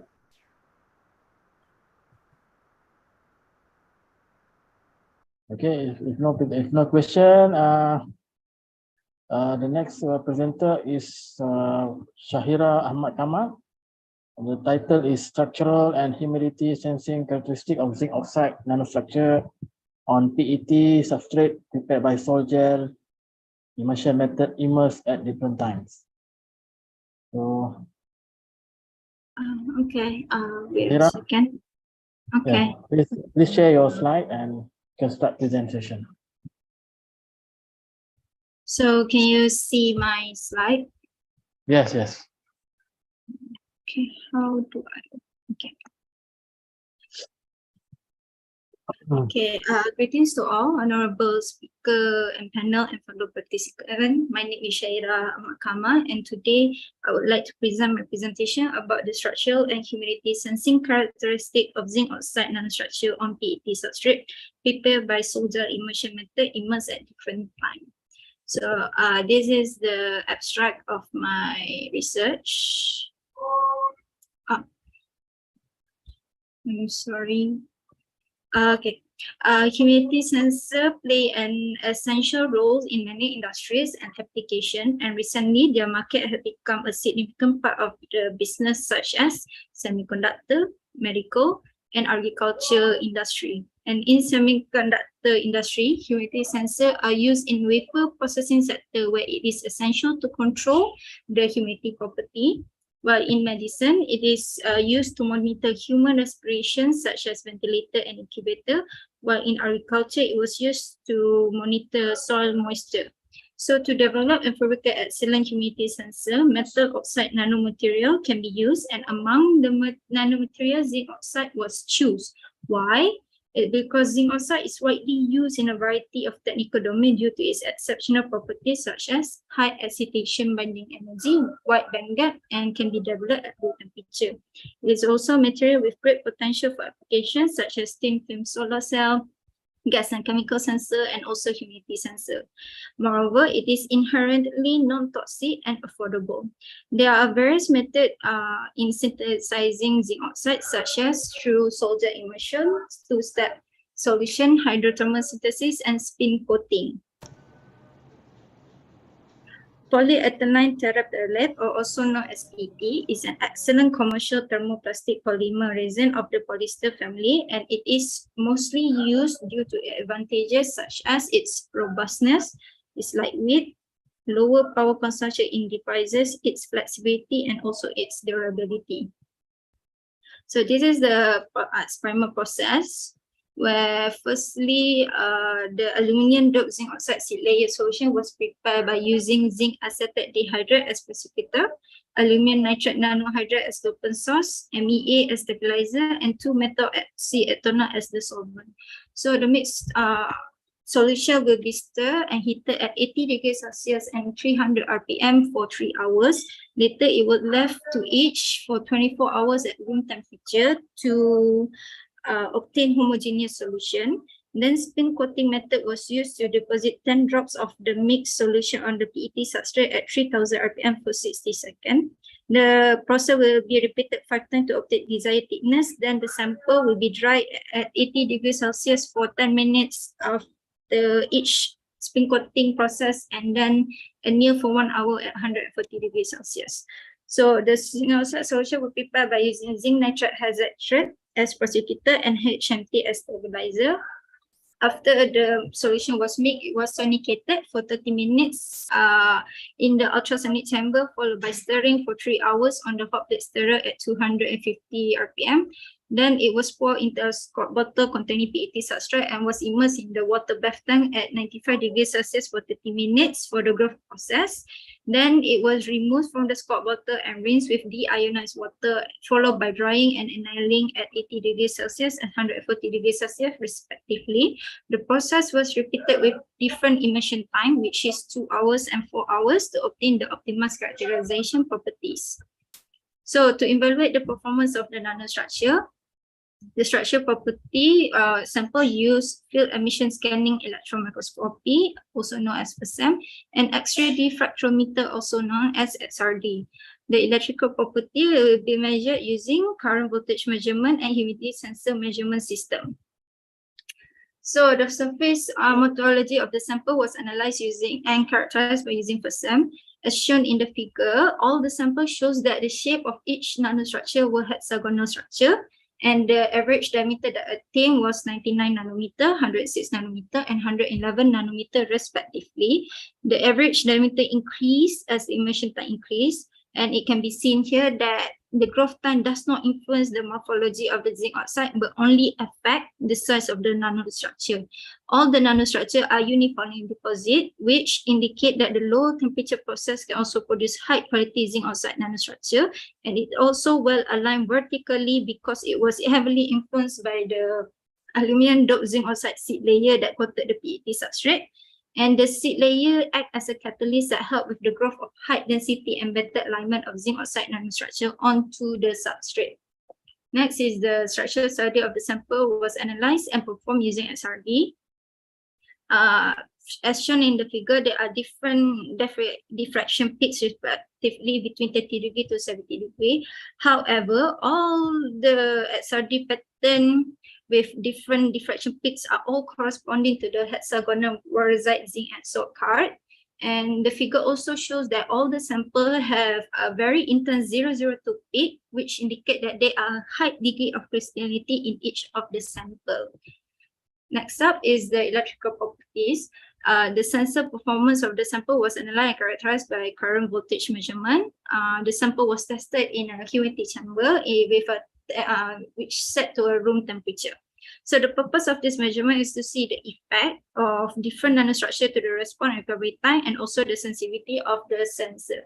As shown in the slide, the equation of sensitivity is expressed as where S is sensitivity, I40 is the sensor current under exposure minimum humidity, I90 is the sensor current in the maximum humidity.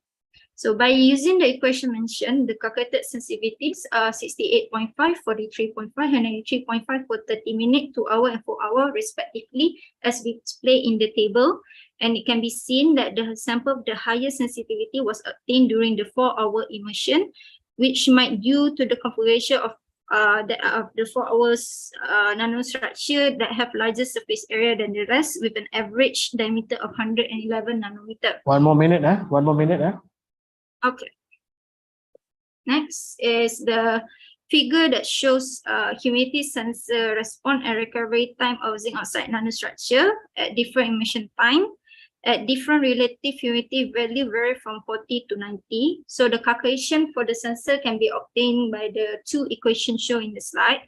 And from the calculation that had been done, it can be seen that for the 4-hour zinc oxide nanostructure, when the humidity increases from 40% to 90%, the response time is 113 seconds. And when the sensor drops back from 90% to 40%, the recovery time is 120 seconds. And it also can be seen that among the 3 samples, 2-hour zinc oxide nanostructure took the longest time to reach the maximum point at 1,617 seconds. So in conclusion, in this research, zinc oxide nanostructure-based humidity sensor have been successfully synthesized using the salt gel immersion method on PET substrate. Different immersion time have been used during this research, which is 30 minutes, 2 hours, and 4 hours. A uniform hexagon-shaped light zinc oxide nanostructure was obtained, so it can be seen that with low temperature process, it can also produce high-quality zinc oxide nanostructure. The average diameter of that obtained during the research through first SEM was 99 nanometer, 106 nanometer, and 111 nanometer respectively. In the humidity sensor performance, it shows that 4-hour zinc oxide nanostructure have a better performance compared to 30 and 2-hour nanostructure with sensitivity ratio of 93.4, 68.4, and 43.5 respectively. Overall, it can be concluded that the sample that was prepared using the solder immersion method is suitable for the use of the humidity sensor. Thank you. Yeah, thank you. Thank you very much, Shahira, for the presentation. So any question? Hello, I have one question. Yes. So can you tell me what is spin coating method? Okay, spin coating method is a common technique for applying thin film to substrates. So when a solution of a material and solvent is spun at a high speed, the centripetal force and the surface tension of the liquid together create an even covering. So it can help with the growth of a high density and a better alignment nanostructure. Okay, any more question? One question from me. I just want to know how do you your performance? How do you you have any standard you refer to for the performance of your sensor? Because now you have that 90 something, 60 something. How do you say that is it suitable? Do you have any reference or standard or what? There's no specific standard. It's only show that with a higher sensitivity, it will be much more better nanostructure than a lower sensitivity. I haven't find any paper that actually explain why higher sensitivity is better. Because sometimes you need a target in when do the experiment, right? You need to target the sensitivity target. What is the target that you need to reach? So that's I think that's all for the presentation. Thank you very much, Shahira, Okay, for the presentation. Okay, so I pass this session to the organizer. Okay, so I need to leave. Thank you very much for the opportunity. Thank you very much for the organizer for this opportunity for me. So, Assalamualaikum and thank you very much. Bye. Thank you very much. Thank you. So I would like to invite Sirbani Ahmed to present the paper on development model for the implementation of information leakage protection program in public sector agencies.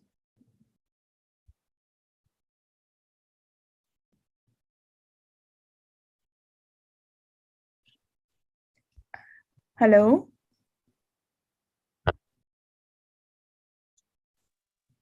Ma'am, it will be a video presentation. I will share the video. It will be a video presentation. We will share the video. Okay, sure.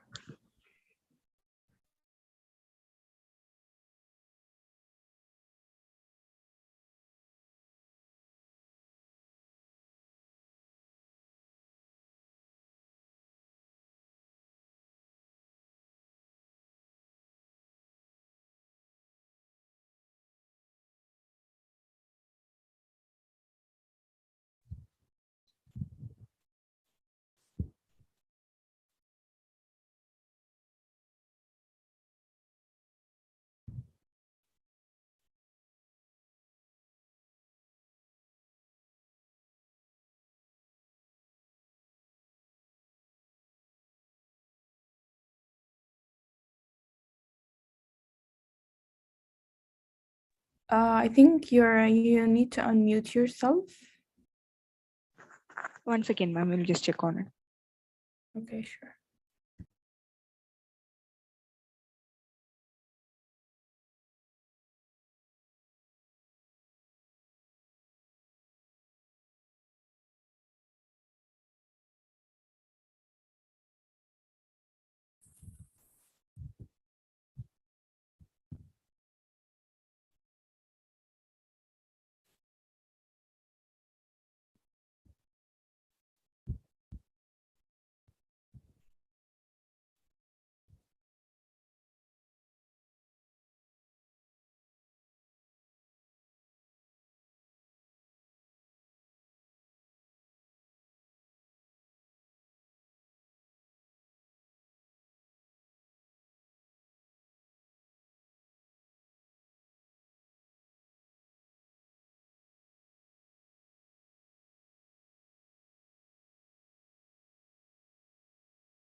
Ma'am, you can go with the next presentation, ma'am. We will just check on this video, ma'am.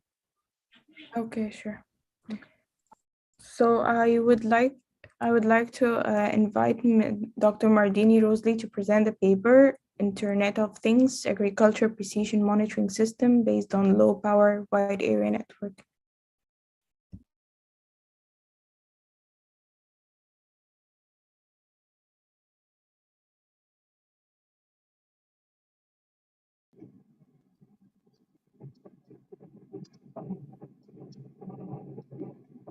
Dr. Mardini, you're there?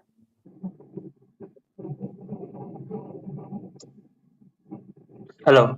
Yeah, this is Tim. I'm going to present the presentations. Okay, let me share the screen. Okay, sure.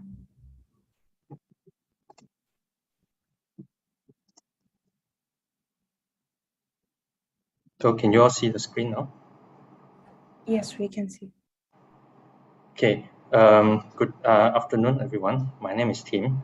I'm a student of the Multimedia University for the Telecom Engineering course. So today I'm going to present the project that I'm working on right now is the Internet of Things for Agriculture Precision Monitoring System based on low power wide area network. And this is specifically for the water table fluctuation monitoring systems. So first, let's have a brief introduction for the precision agriculture. So the precision agriculture is the science of improving crop yields and assisting the management decisions using high technology sensors and analysis tools.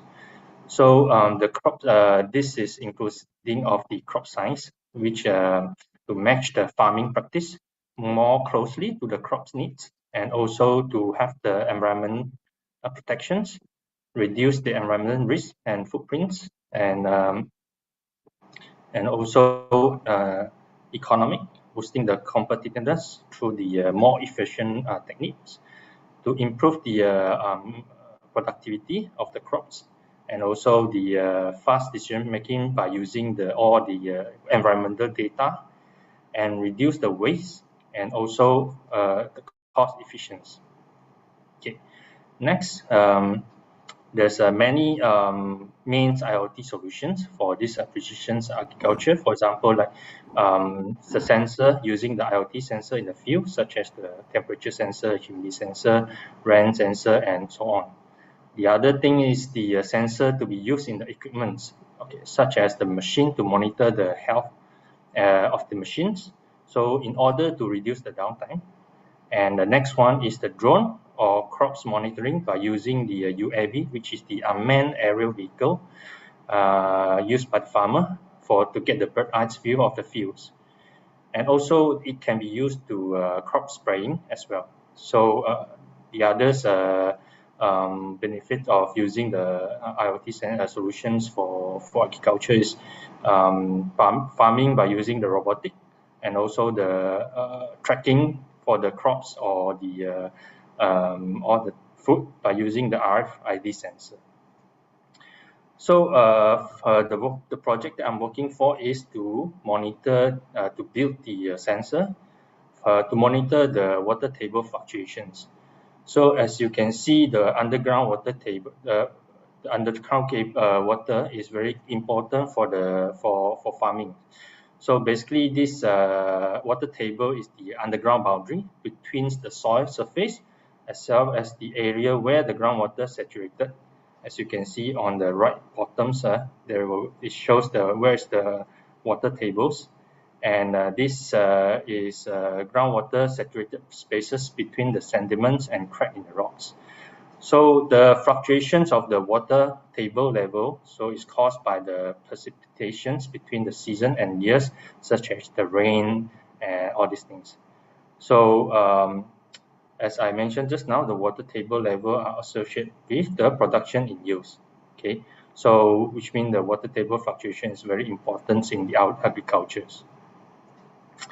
And this sensor is basically using the LoRaWAN, whereby it is the low power wide area networking protocols, mainly just to use the battery to operate so-called the things. Okay, and it has the bidirectional communication, and also with end-to-end security. So there are three major classes of the LoRaWAN, which is class A, using the low power bidirectional device, and this is considered the lowest of the power consumption among the classes. And also the class B, which is it has the using the periodic beacons to synchronize the network. So this is considered also the low power, but however the consumption power is higher than the class A. And another one is class C. This one, it has the lowest latency. Also it also has the bidirectional end device. Okay, this one is, since it's lowest because this one is lowest in terms of the latency, so which means it is more suitable for those you need to have the the information in real times. So the baud rate for this LoRaWAN is between 0.3 kilobit per second up to 50 kilobit per second, and using the chirp spread spectrum modulation technique. And it used the unlicensed band, whereby we don't need to actually to apply to and pay the frequency B by using this kind of frequency. So next, the problem statement. So because this water table observation well may be located in different locations and far away from each other, so it is very time consuming to collect the data, and also it requires the very high man hours to operate it, and hence it will increase the cost, and very low efficiency if you go to the site to collect the data, and there's no real-time data, which means it will lead to slow decision making.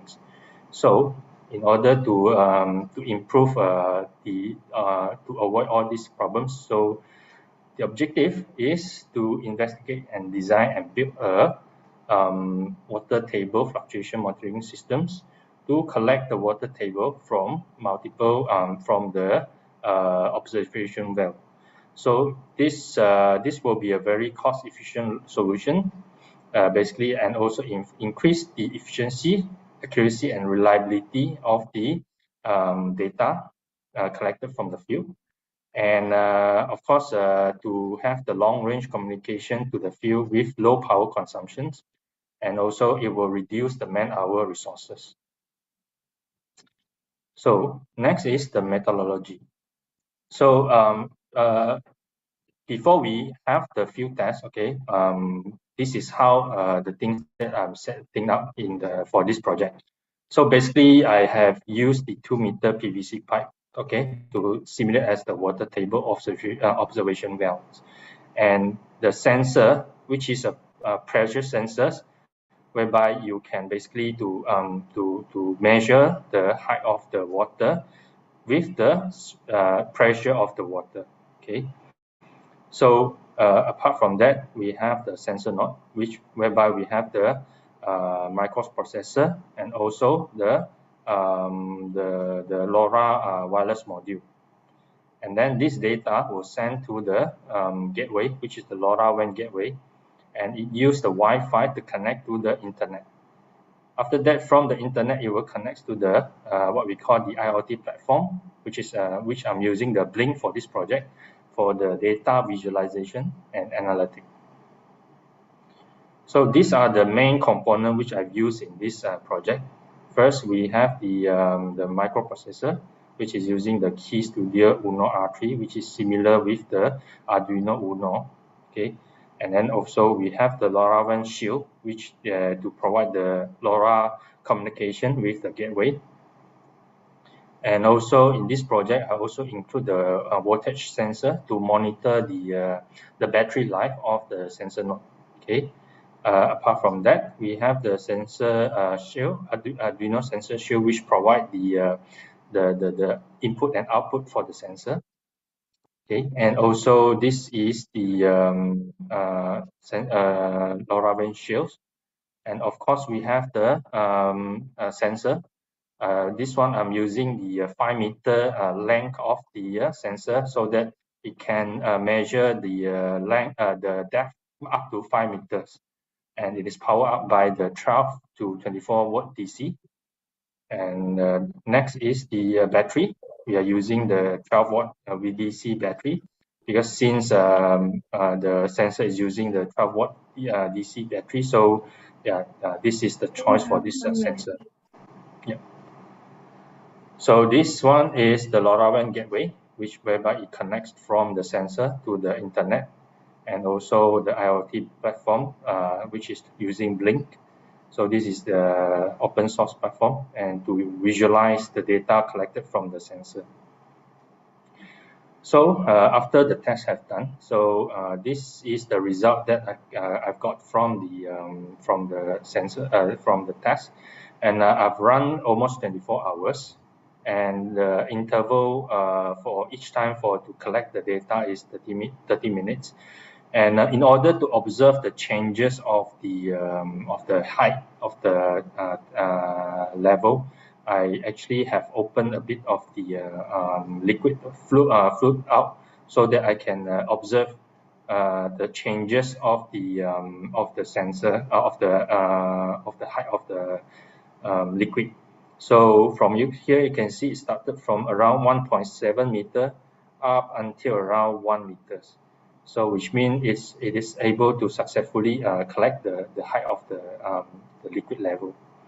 And if you can see on the left and right hand side, this is basically the Blink mobile apps, whereby we can monitor the water level and also the battery level in live, and also we can set the interval as well.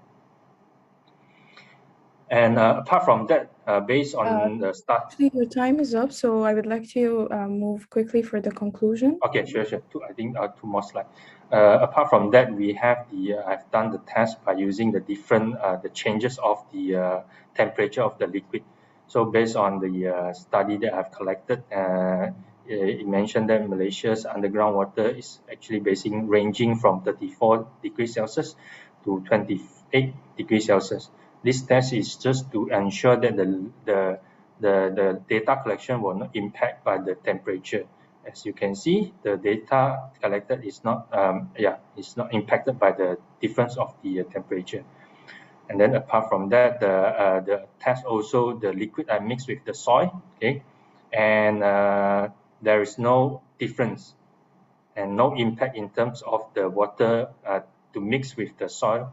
So the data collected was consistent. So the conclusion is the prototype is designed and built successfully, and it is low cost node and gateway, which total cost around 700.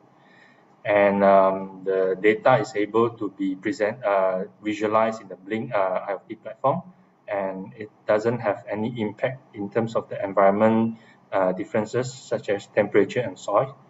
And the future work is to have the code optimizations to maximize the battery life. And also it can integrate with other sensors to collect the different type of the environmental data. So these are the project photo which I've done. So basically on the left hand side is the sensor node, right hand side is the gateway. So it shows the battery life and also the water liquid level. Yeah, I think that's all from me. Yeah, any question from the floor?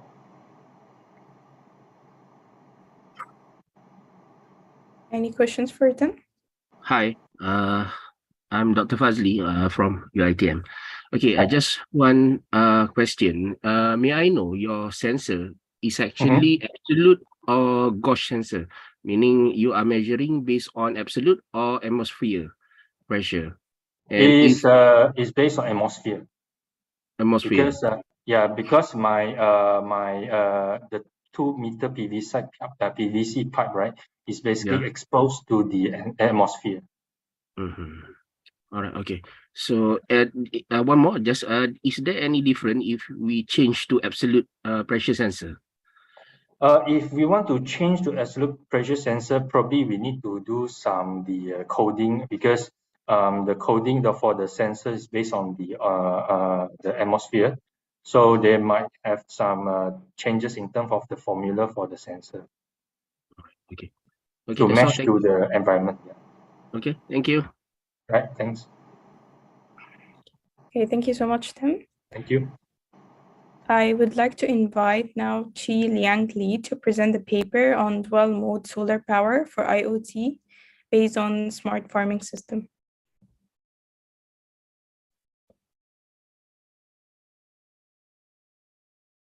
Hello. Hello. Hi. Hello. Hi, my name is Iskandar, and I'm representing Chu Liang Li for the next presentation. Can you guys hear me clearly? Yes, we can. Please bear in mind you have 10 minutes maximum, including the question and answers. Okay, thank you. Okay, I would like to share the screen for a while.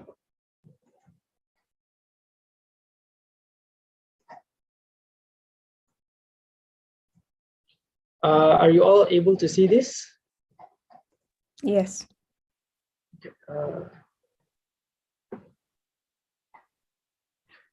Okay.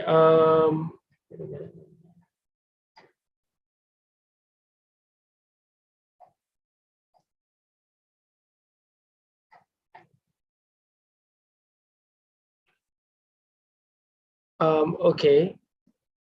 So good evening, everyone. So today I would like to can go for a slideshow. Okay. Okay. Sorry.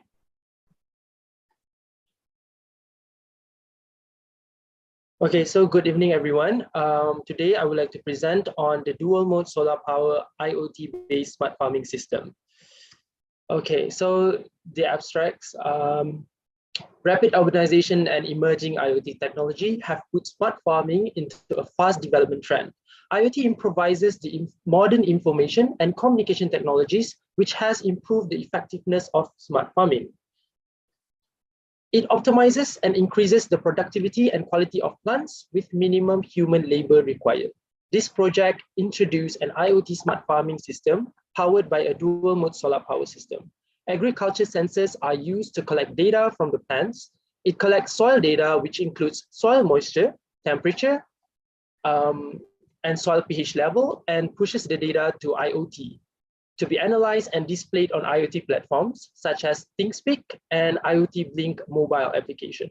This project integrated with an irrigation system that can help to water the plant automatically and manually, and the system is powered by dual mode solar energy. The dual mode power allows to switch from solar energy to wired power whenever there is insufficient of solar power. This project aims to help farmers to implement an affordable smart farming system using renewable energy. The system allows them to monitor crops data in real time, to track and to make further analysis on the data obtained from the crops, which allow the utilization of water resources effectively. So a complete model of the IoT smart farming system is developed in this project. So the introduction. Today, agriculture has become one of the most important leading industries due to the increase in world's population and the drastic rise of demand for food stock. The pressure has put the industry to always be on the same pace along with the advancement of technology. Smart farming is introduced shortly after the farming industry have been revolving towards the implementation of precision agriculture, which involves the usage of farming sensors. The sensors facilitate in monitoring the quality of crops, soil conditions, and efficiently utilize water consumption to ensure that the plants only use water and other resources only when it is required. The fundamentals of an IoT smart farming architecture involves the usage of sensors, a platform to collect and store data, and also an application for users to visualize and interact with the data and ways for actions to be taken based on the events of the data.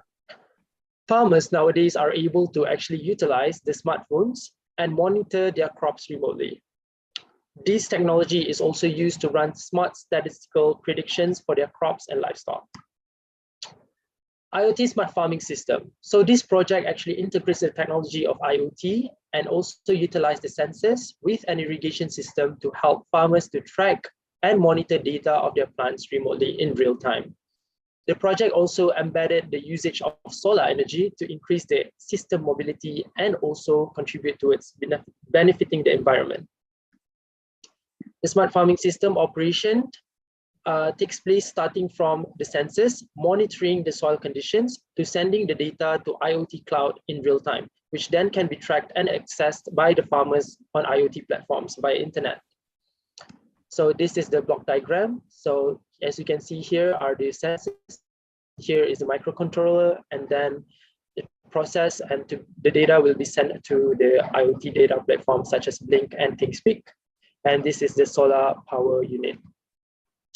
So this is the irrigation unit, comprises of two modes, which are autonomous and non-autonomous. The autonomous the system will automatically water the plant whenever the soil condition meets specific requirement. For non-autonomous, actually it allows the farmers to actually decide when they can actually turn the water pump by pushing a designated button. So there are two modes here. So this is the dual mode solar power. So it helps to actually power up the microcontroller and the main system, including the irrigation unit. And the main system can be powered by either solar power or wired power whenever there is insufficient of solar power. The solar power mode. So to test the capabilities on powering up the system, a solar charging battery capacity estimator is used to simulate the system to be powered fully by the solar power unit for ranging of 5 days. Indicates that the solar power unit can power up the Node MCU microcontroller roughly about 1 day. The system prototype is designed so that it can operate by white power and solar power. And in the day, the prototype can be powered by a solar power unit as it charges up the lithium battery. And at night, the prototype can operate using a wired power supply. So this one is the complete prototype of the smart farming model. And as you can see here, the solar panel and the LCD were placed on top of the display to display the data and also the solar energy for harnessing. So the smart farming system prototype with the water pump and sensors implanted into the soil. Okay, so to the results. The system was tested to collect the data of the plants for a week, and the data is updated to the IoT platforms. And the data is collected and analyzed and visualized in graphical format. Position, okay, so we have a lot of methods to collect our data, and the first one is actually to position to implant the sensors. So when we want to plant the sensors, we actually have to estimate how much is the range between the water source and also where we plant the sensors. So before the data collection, the position of sensors is analyzed to ensure the accuracy of sensor readings. To identify the appropriate position to plant the sensors, a soil moisture sensor is implanted in the soil to check the soil's water storage capacity. The soil is poured with 200 milliliters of water, and the soil moisture against the distance is recorded. So this is a graph showing the soil moisture versus the distance from the center of the water source. Okay. So based on the graph, the first 5 centimeters away from the center of the water source has soil moisture readings of 100%. To ensure that the soil is fully watered, the sensor position should not be in the first 5 centimeters of the water source. So the appropriate position to implant the sensors should be more than 5 centimeters away from the water source to ensure accurate readings. So this is the second data that we collect, which uses the soil moisture sensor. And this is the soil moisture sensor versus time. So as you can see there from the graph, there is a trend in the graph where the soil moisture value decrease over time, but it rises back. You have 1 minute. So indicating that the system will automatically water the plant when it reaches below the threshold. Based on the graph, the soil moisture does not reach above 80%, which indicates that the soil is not overwatered, and it ranges in between the range of optimum soil moisture. And also, it does not reach below 33%, indicating that the plant is not underwater.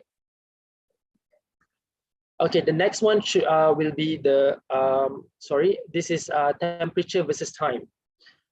So based on the graph below here, there is actually a repeating trend of the soil temperature throughout the week. The maximum temperature that the soil reach is 32 degrees Celsius, and the minimum temperature is 24 degrees Celsius. The soil temperature increases and peaks during the day, and it decreases over time when sunlight is not present. So this indicates that the plant soil temperature is normal for optimum plant growth, as the soil does not get overheated during the day, which can affect the soil dryness. So this is the last data that we collect using the sensor, and this is we use the soil pH sensor. So this is the graph of soil pH sensor, soil pH versus time. Soil pH level measurement is one of the factors to indicate soil fertility. So from the graph, soil pH stays between the range of 5.6 to 7.7, and this indicates the soil fertility. And fertilizers are added twice a week and it actually affects the changes of soil pH. And also the slight deviations may be also contributed by the sensitivity of the pH sensor. So this last one experiment is to test the water efficiency. We want to test how much that our system can actually save water. So as you can see here from the table, the smart farming Iskander, system. sorry, you already exceeded time. Can you move to in conclusion? Okay. Okay. So the smart farming system actually uses much less water consumption as compared to the scheduled watering system. And as conclusion, the development of this project promises tons of advantages when implemented in the agriculture sector. The aim is to create an affordable smart farming system using renewable energy that facilitate farmers to monitor the condition of the crops and to view the crop data for further steps in smart farming, such as data analysis and decision making.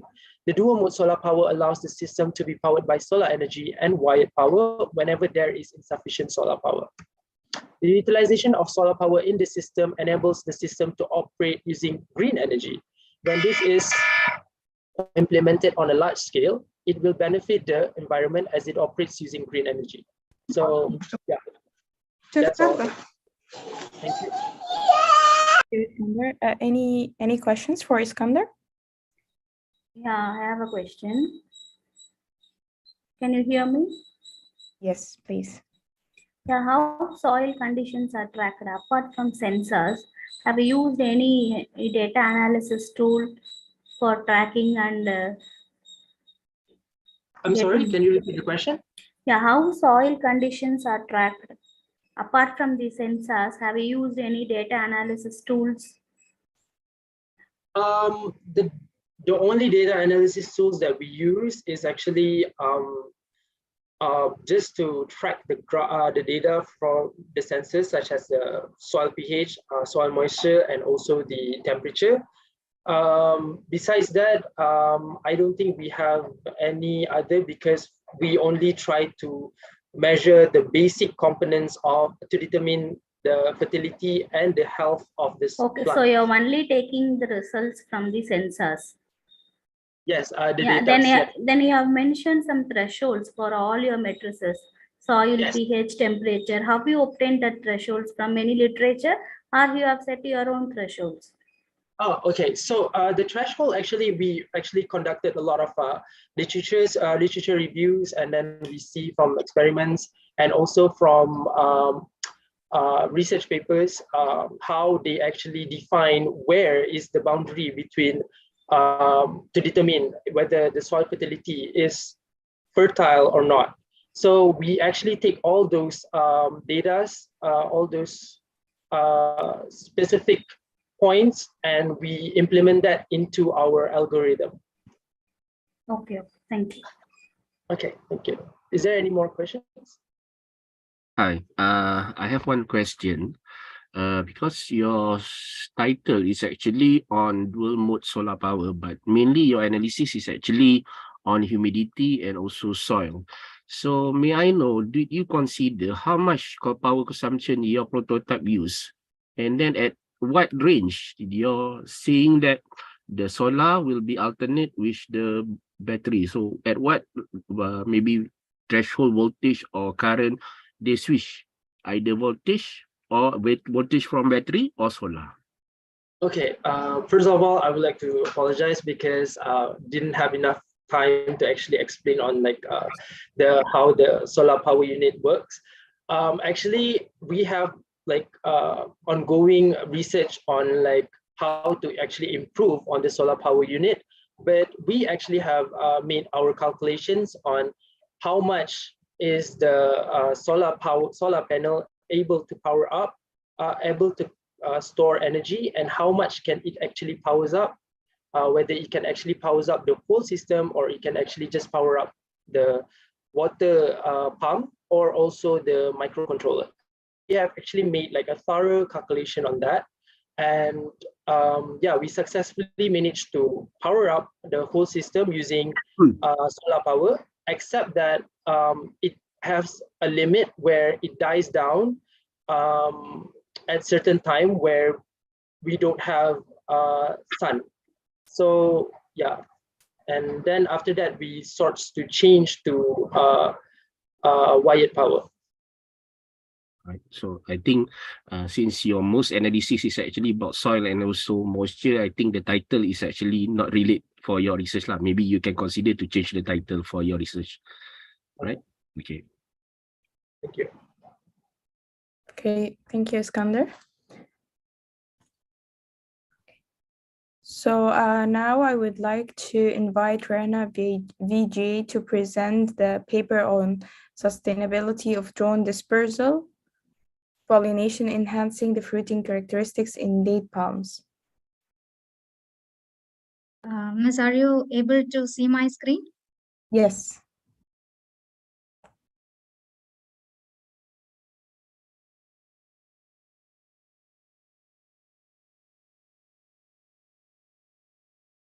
Okay, you may start. Yeah, just a minute.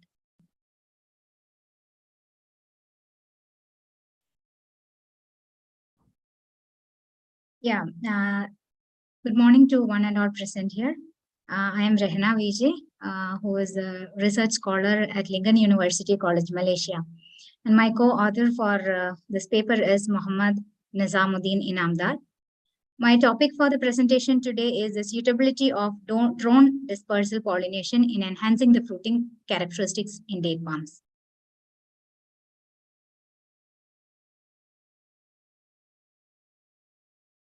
Excuse me, sorry, I'm not able to go to the next slide. Just a minute. I will share the screen again. Okay, sure.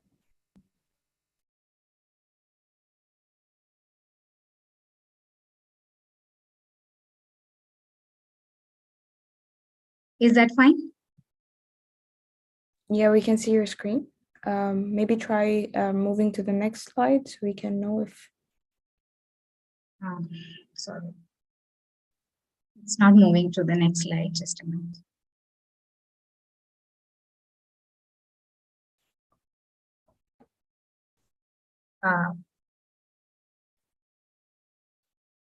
What about now? Yeah, okay. Now we can see. Yeah. So these are the outlines of the presentation.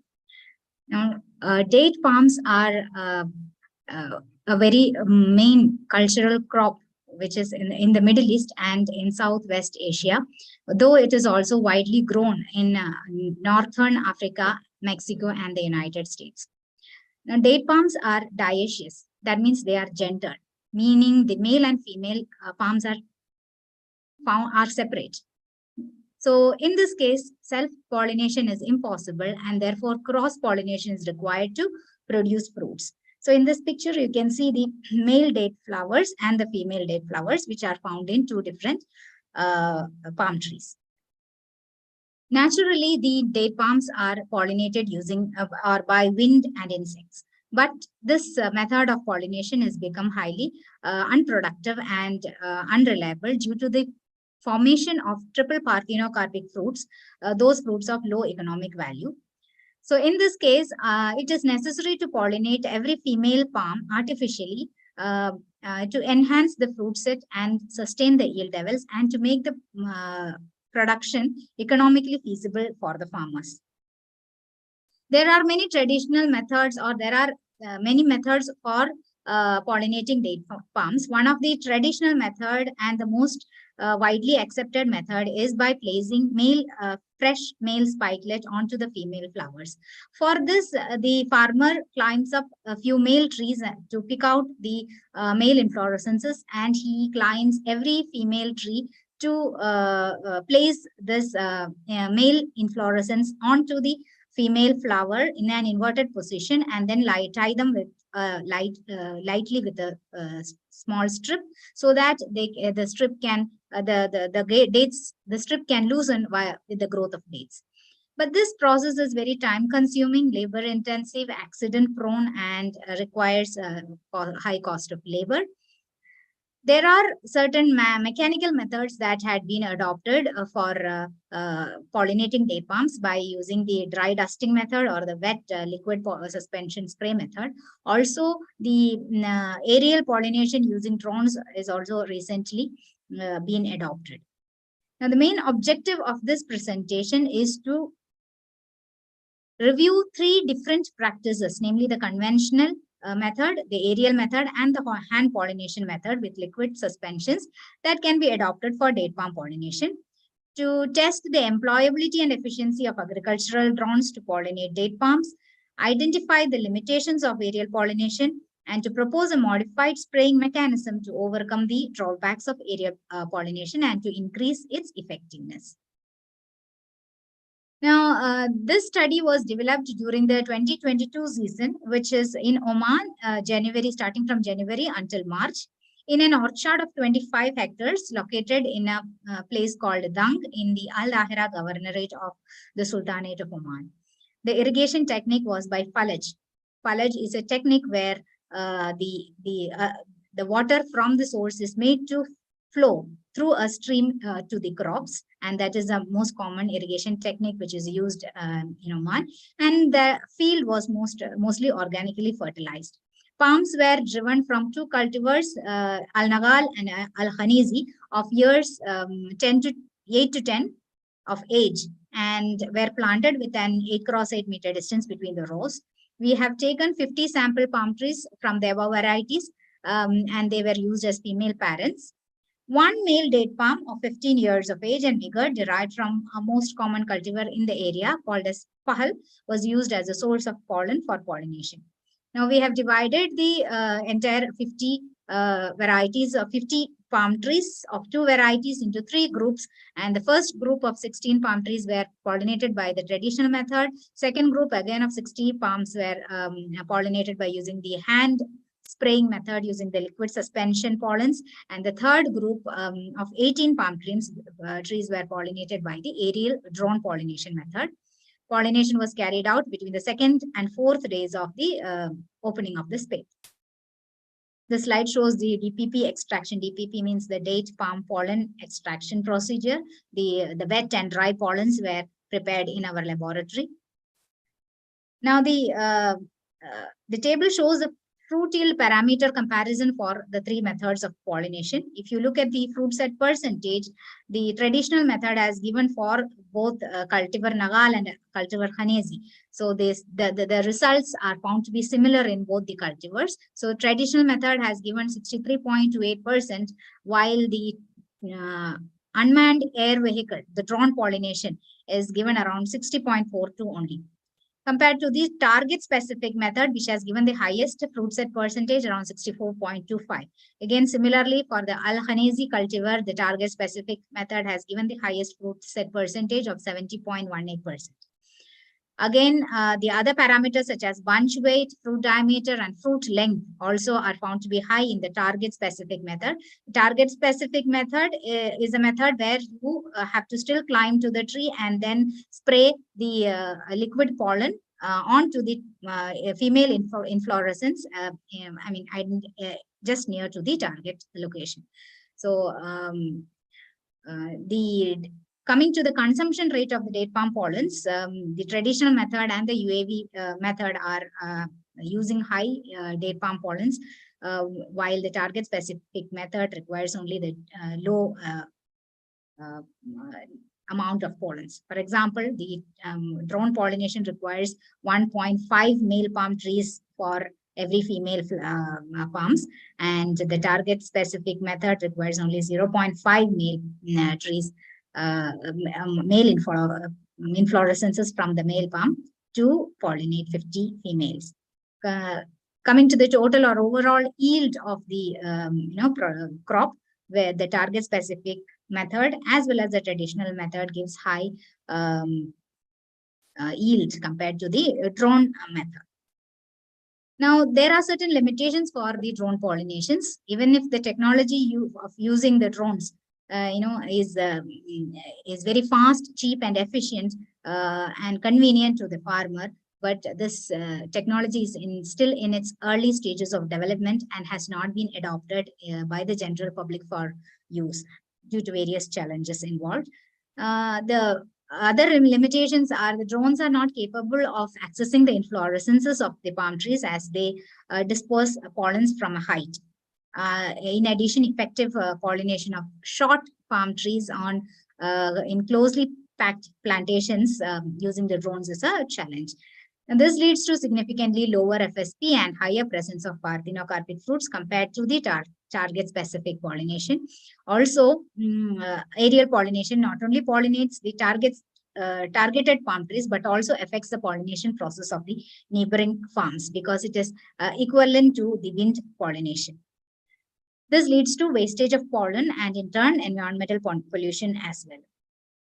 Now here we have the fruit development in a tall palm tree and a short palm tree. Just for comparison, both have been pollinated using the drones, but both the results could be enhanced by using by overcoming the limitation of the. Rahna, you have 2 minutes.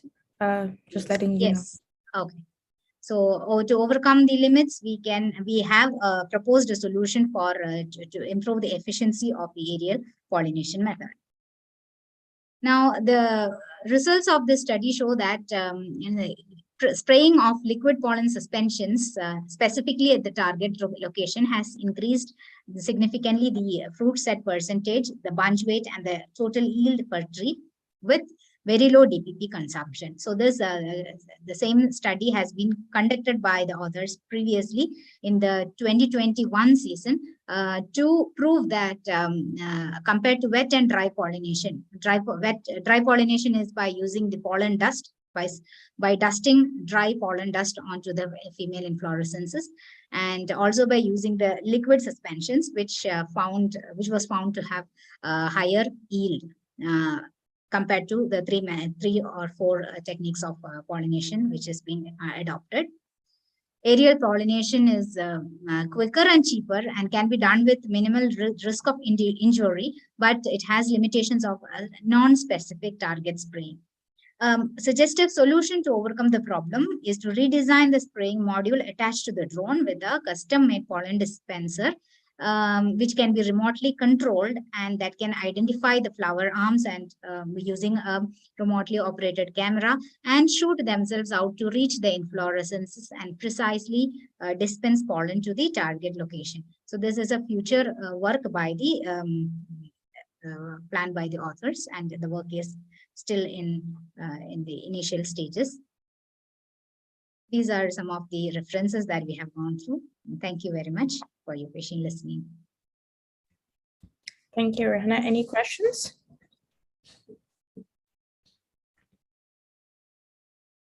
Okay, thank you so much, Rahna, for your presentation. Yeah, I have one question.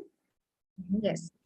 So how the drone images are, how you got the drone images and what are the work you have, pre-processing work you have done on those images? We haven't done any image processing work on the drone images. Actually, we don't work with the images right now in this research. This research is to identify the best practice of pollination. So for identifying the best methodology, should know the quality of the we are see the best practice is identified by looking at the yield analysis. The crops are pollinated in the season from January to March, and July to October we get the results looking at the fruit, calculating the fruit set percentage, fruit diameter, fruit length, and that and all. So we are not working with the images at all at this. I mean, in this research, the image processing is not a concern. So only for pollinating you are using drone.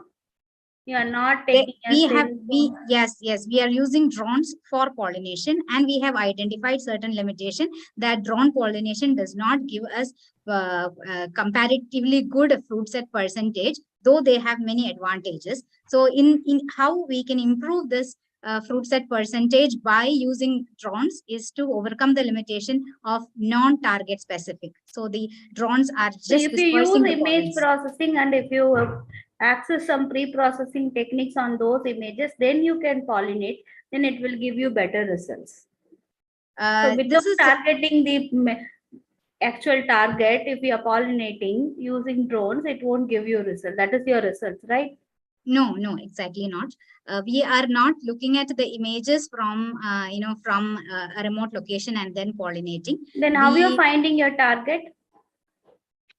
The main problem with this drone pollination is that the drones cannot reach these targets because of the specific construction of the palm trees. There are very thick and horny leaves, thorny leaves, which will block the pollens to reach the target location of inflorescence. And the location of inflorescence is at the bottom part, in the head of the tree, not on the which is visible like any other plant species. So now in the distance between the drone and the target has to be reduced. That is the concern. So we use we have proposed a remotely operated extension of the pollen dispenser, a new novel sprinkling system. So this our research is concentrating on the novel sprinkling system which can be attached to the drone that can overcome the limitation of distance.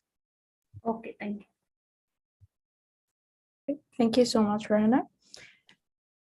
Now I would like to invite Yusrini Warmi to present her paper on experimental investigation of insulator dielectric strength of transmission tower in rocky areas. Okay.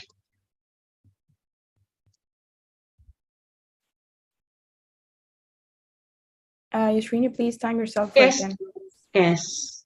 Thank you.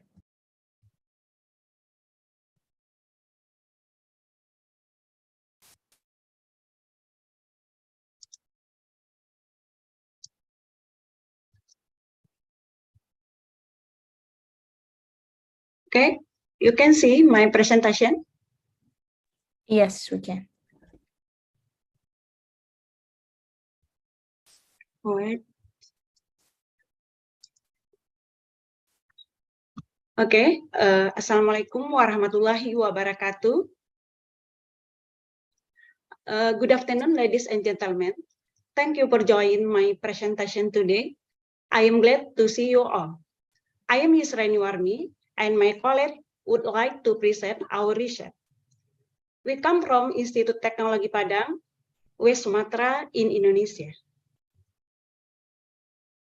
I will be present our research with the title Experimental Investigation of Insulator Dielectric Strength of Transmission Tower in Rocky Area. On behalf of my colleagues, Yusrini Warmi is the first author, and co-author are Zulkarnaini, Dasman, Siti Amalia, Zuriman Antoni, and Fitri Rahmaria. We are all from Institute Teknologi Padang. And I will now start the presentation. Now, I will explain my abstract of our research. The number of lightning strikes on 150 kV transmission line was very high in Indonesia, reaching 66%. The isochronic level on 150 kV transmission line in Z area is 174 days per year. The flashover occurrence rate in ceramic insulator is 82% in the hilly area, 16% in the rice field, and 2% in desert and pasture. The investigation results show correlation between the occurrence of backflashover and contaminant of insulator. The result of the experiment shows that the insulator contaminant with most has a lower dielectric strength as the rate of breakdown voltage in the test voltage 78.73 kV is 20.54 kV in the test with a single plate, and then 33.51 kV with two plates, and 56.33 kV with three plates, and at 196.85 kV for its 11 plates. Next, we can see about figure A. Figure A is map of isochronic level. 150 kV transmission line Payakumbuh Kota Panjang have two IKL. The first one, number 1 until 140 towers are located on the high isochorionic level, namely 174 days per year. And the second one, number 141 until 248 towers are located on the low isochorionic level, namely 22 days per year. The mountain area where 156 towers or 63% are located on the hill, 51 towers on the rice field, and 41 towers on the forest. Next, we can see about figure B. Figure B is tower location on Payakumbuh, Kota Panjang.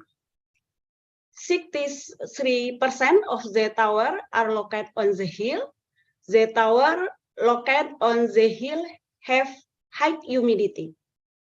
The contaminant isolator on Payakumbuh, Kota Panjang have two contaminants, namely moist contaminant and dust contaminant.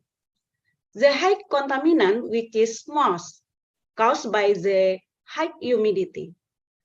Dust contaminant is very low in Payakumbuh, Kota Panjang. Next, we can see about transmission line under study.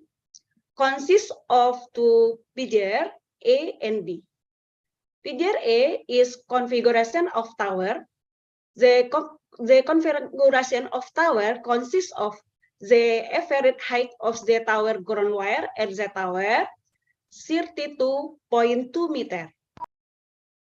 Overhead ground wire separation is 7 meters. Upper pass wire separation 7.6 meters. Middle pass wire 8 meters and lower pass wire 8.4 meters. Picture B is an actual picture of transmission tower in Payakumbuh, Kota Panjang. In this picture shows that transmission tower has two overhead ground wire and two circuit line or double circuit. Next, we can see about the detail of the tower. In this table 1, we can see the nameplate of the equipment in the 150 kV transmission line. The line had two galvanic overhead ground wire or OHGW with a diameter of 9.6 millimeter, sag of 1.5% of the span length, and pass conductor line type ACSR, and diameter of 25.5 meter, sag 2% of the span length. Yusrini, you have 2 minutes, okay? Okay, yeah. And insulator type 11% suspension insulator.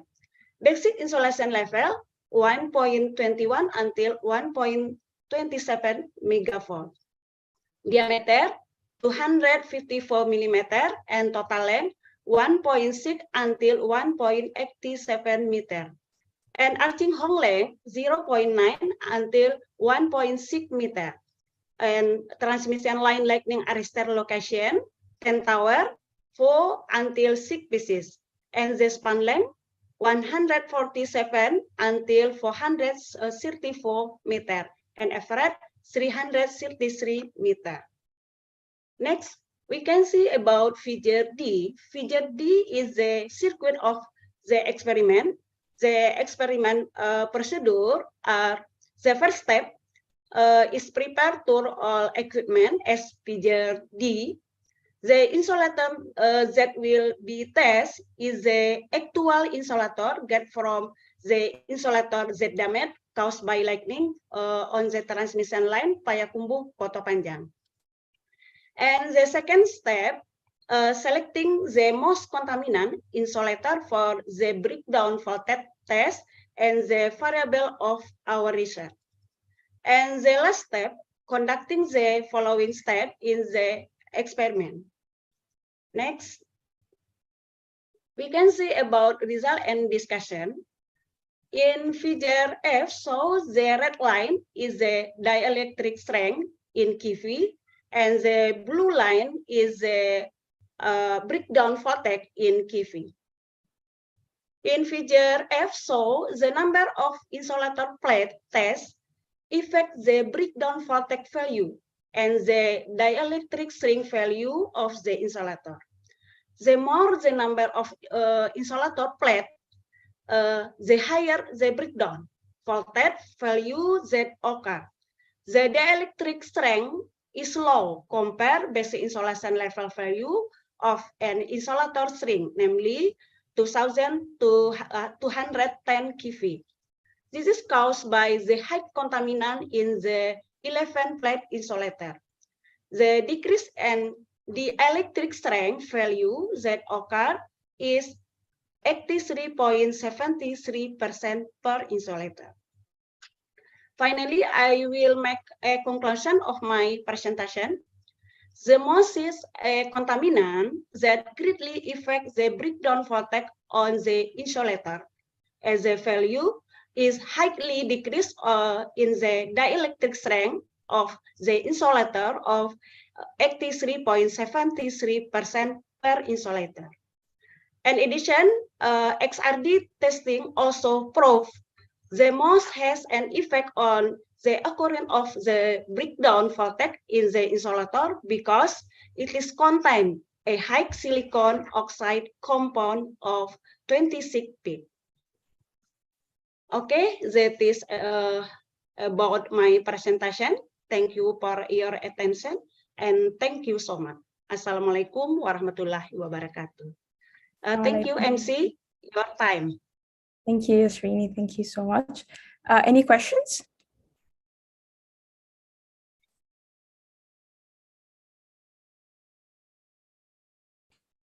Okay, thank you, Srini, for your wonderful presentation. Yes. Thank you. Okay, thank you.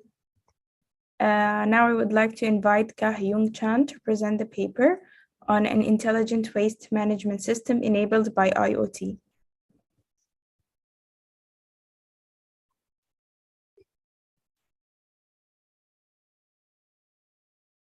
Is Kah Yung Chan here?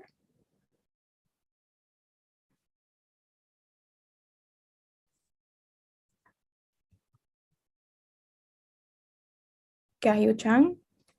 Ah, yes.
Dr. Kah Yung Chan, are you facing any problem? No, we cannot see your slides now.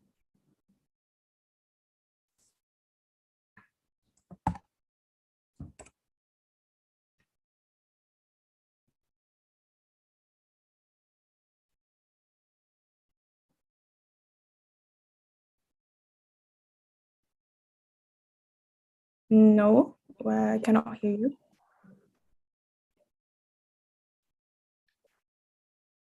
Hello, can you hear me? me? I can hear you now. Yeah.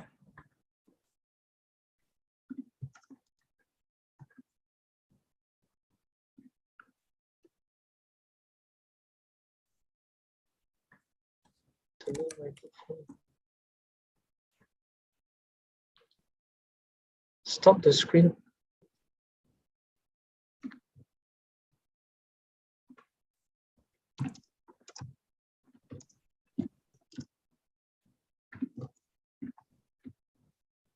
Hi, MC, can you hear me?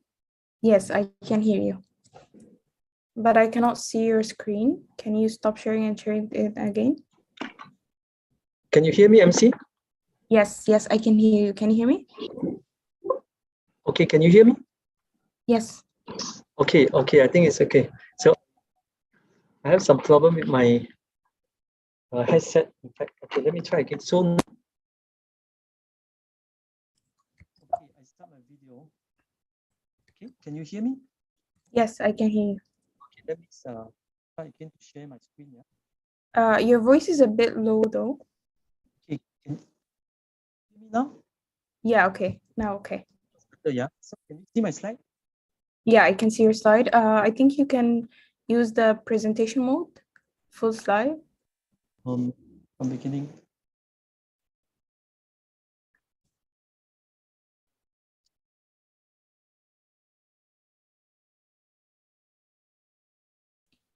Okay, so now?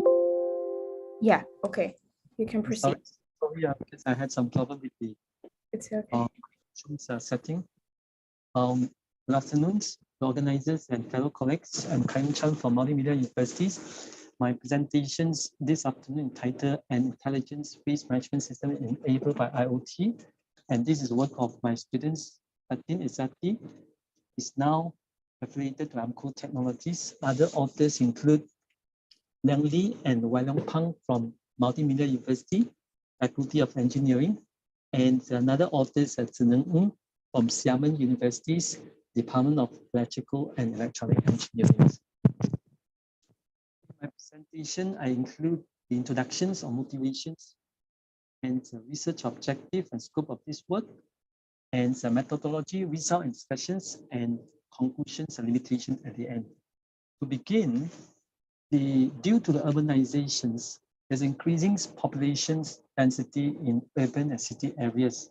So having increased population density, the waste generated by capitals in urban cities also increase. What it means is that the waste will increase. And given that Malaysia, for example, it is reported that per capita, every individual generates close to 1 kilogram waste on a daily basis. And this large amount of waste by everybody need to be addressed and need to be managed by the garbage bin. And imagines the huge efforts required in order to manage the bins collections, etc. So waste management is an important aspect to be addressed in smart cities and buildings. An effective waste management system can reduce the reliance on workforce and also reduce the labor costs required for systematic waste collections. The advancement of Internet of Things technology enable waste management to be carried out effectively and promptly when the garbage is fully occupied. So therefore, the research objective derived for these works are to develop the IoT-enabled smart sensor technology and to implement the IoT smart sensor technology for waste monitoring applications. The scopes in order to address the objective include the developments and implementations of the Internet of Things enable waste monitoring sensor technology. On the literature, there are several smart waste management systems out there, and these systems mainly utilize microcontrollers, GSM modules, ultrasonic sensors, GPS, in order to manage the smart waste collections and communications of the information. Some of these waste management systems are in the testing stage, and some already in the market. And taking the Big Berry, for example, and this is chosen because it's the most popular and most well-known waste management system. It's the wisest way to manage waste and or recycling. It actually has a compactor built inside, and this compactor will be able to press the waste all down. So in this case, it can actually increase the storage up to 5 to 8 times more than the storage for standard garbage bin. And also it has the function to send the email notification to notify the administrator when the garbage is full of waste. So this is just one example of the smart waste management system available out there. Nevertheless, the problems lies in the high cost of these kind of waste management systems, and easily the very systems that is given here will cost $1,000 to just have one small portable waste bin to be installed. So the problem statement here is that there's a need for more economical solutions in order to address the waste management. And therefore, in this work, we try to develop lower cost and simplified IoT solution in order to address the waste management. And the methodologies that we use here include ultrasonic sensor. And this sensor is used to detect the occupancies of waste in the bin. And the IoT platform that we use here is actually the Node MCU having the Wi-Fi module. And this Node MCU will communicate the signals detected by the ultrasonic sensors. And so this signal will be actually transmitted to the smart devices that will be managed by the Blink apps. And the power modules that we use here is actually the battery.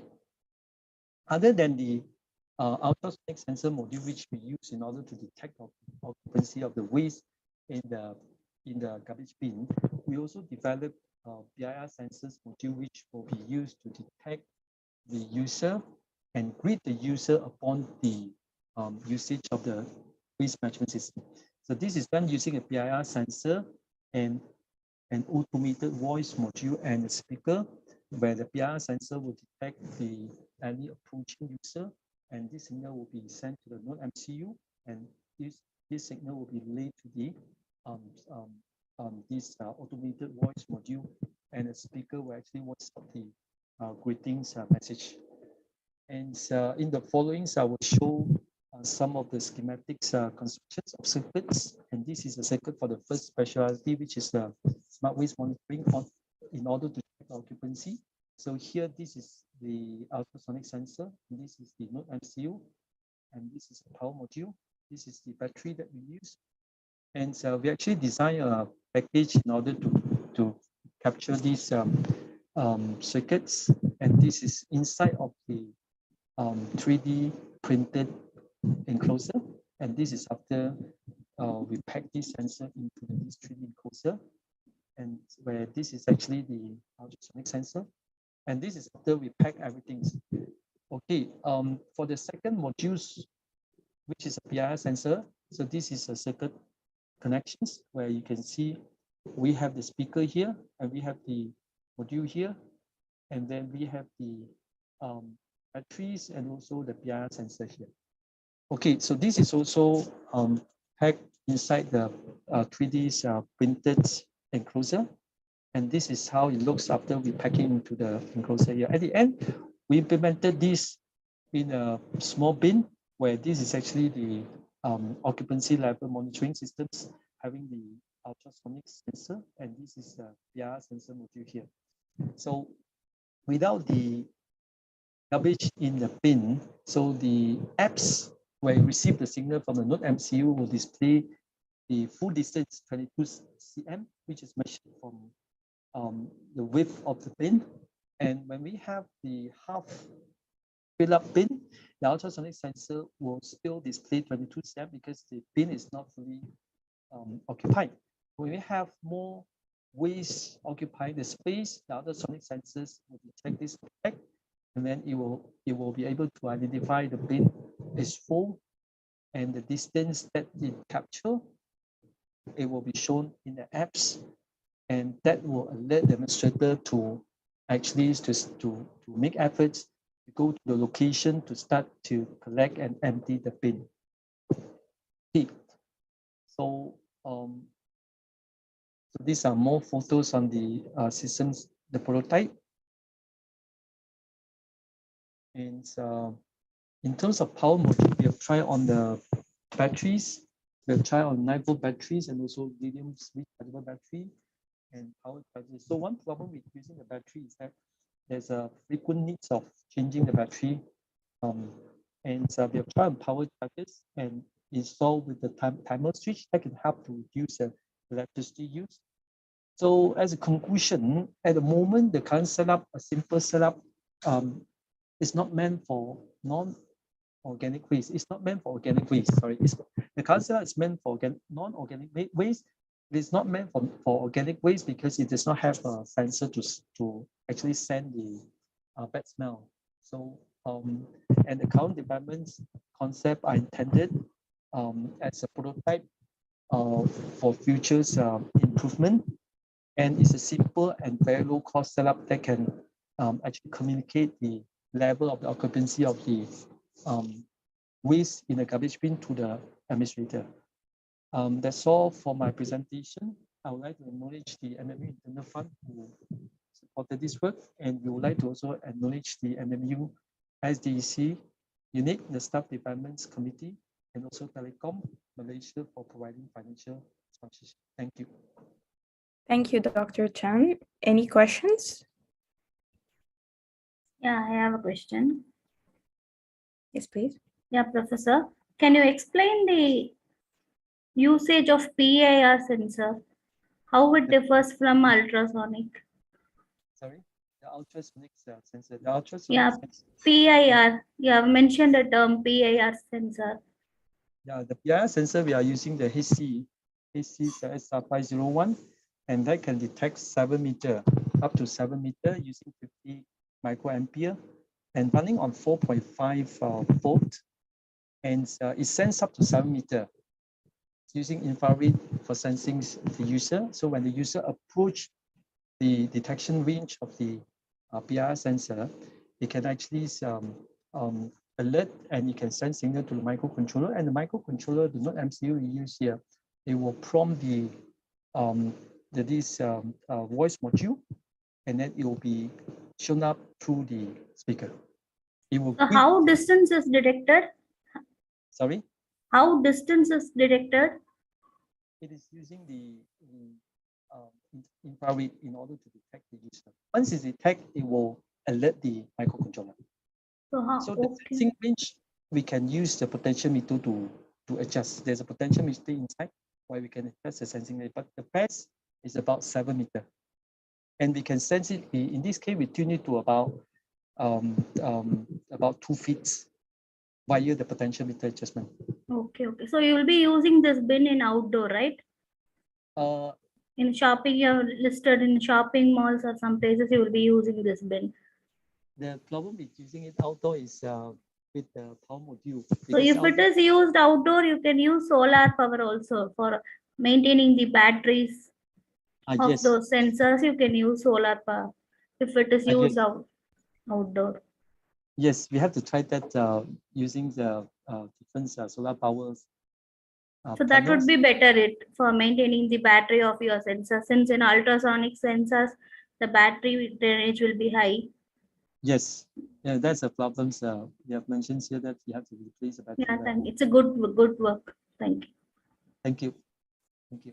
Thank you, Dr. Chan. Thank you so much for that. Any other questions?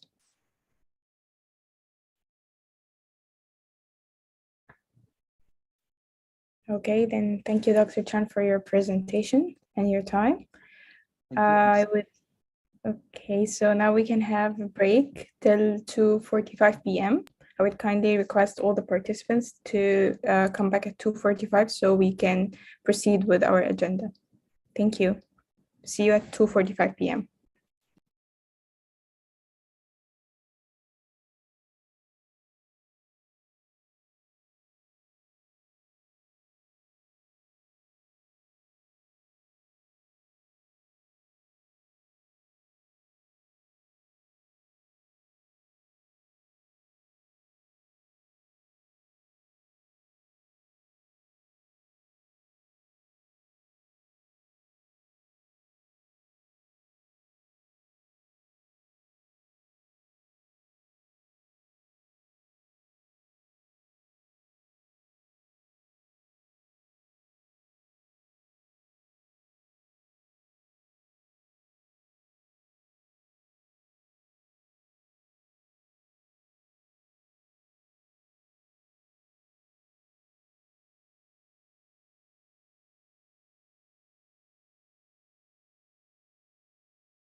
Testing.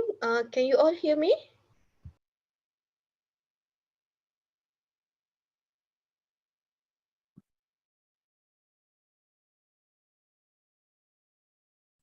Yes, I can.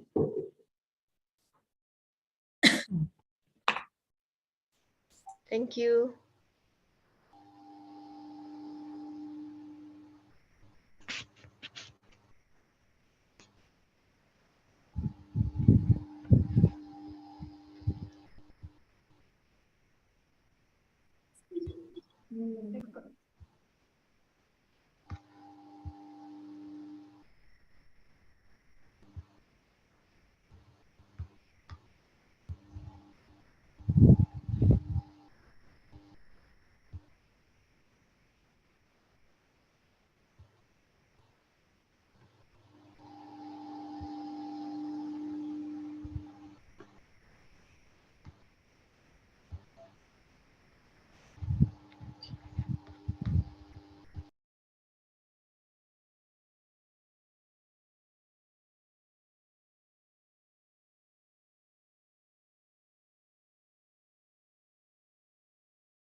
Hello, welcome back.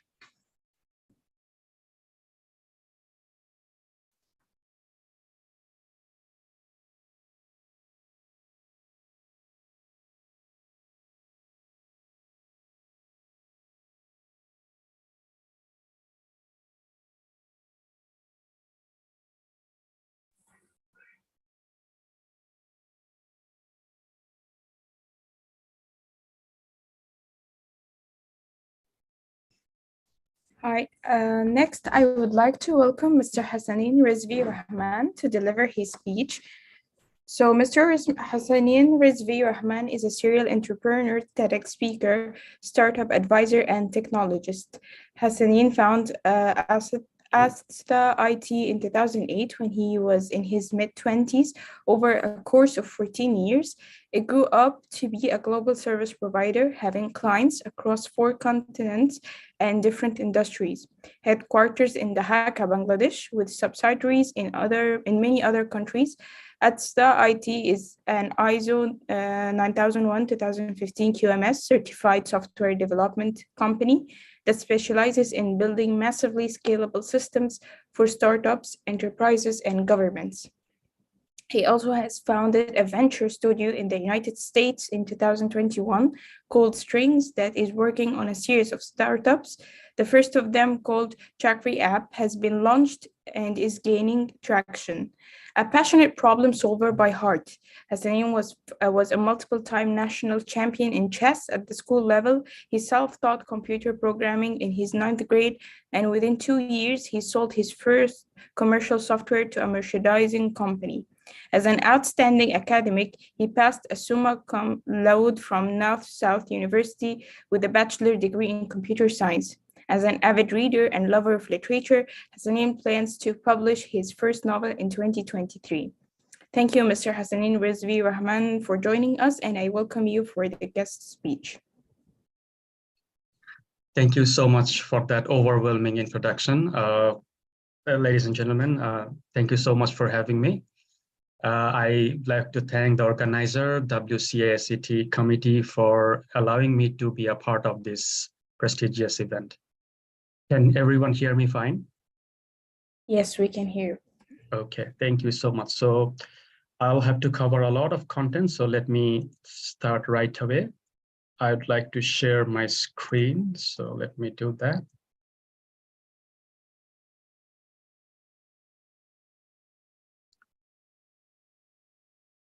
Okay.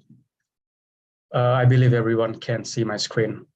So, ladies and gentlemen, I'll be talking about a phenomenon that I believe is going to fundamentally change the civilization as we know it in the next 20 years. Well, that's a pretty bold statement, right? Considering the thing that I'll be talking about is relatively new. But being a technologist myself and seeing the patterns of investment and innovations made on this thing, I know for a fact that this paradigm shift is inevitable. I'll be talking about Web3. But before I discuss what Web3 is and how it is going to impact our lives, we have to know how we ended up here. We have to know about its predecessors first. So let's go back to history. In 1990, Sir Tim Berners-Lee developed the foundation of what he called the World Wide Web. This World Wide Web, or WWW, was very simple back then. We can call it Web 1.0, and it lasted approximately from 1990 to 2004. Most participants of Web 1.0 were consumers of the content. And the creators of those content were the developers who built those websites that had text and images. Everything was static, nothing was dynamic. Data and the content were stored on files instead of databases. We can think of Web 1.0 as the read-only web. The current iteration of World Wide Web is Web 2.0, and it emerged roughly in 2004. It's when the era of interactive and social web began. So in Web 2.0, you don't have to be a developer to participate in the content creation process.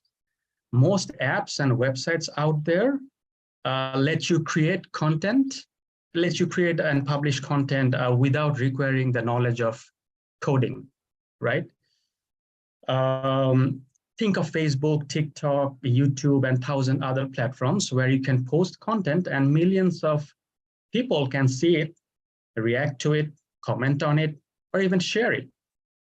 Today, World Wide Web has become a vast and integrated network of millions, if not billions of servers, serving as the backbone of our society. Think of how the internet affects your life on a daily basis. Think of how society has changed as a result of the internet in the last 20 years. Think of social media platforms, mobile apps, streaming service. These have become an integral part of our lives today. We cannot imagine our life without them. Internet today seems beautiful, simple, magnificent, elegant, right? It seems perfect. But the question is it perfect? So internet was meant to democratize the world, giving rights to information and privacy to general people. But after 3 decades of its birth, we have realized that the opposite has happened. We have seen the rise of the big tech companies and their domination on the internet.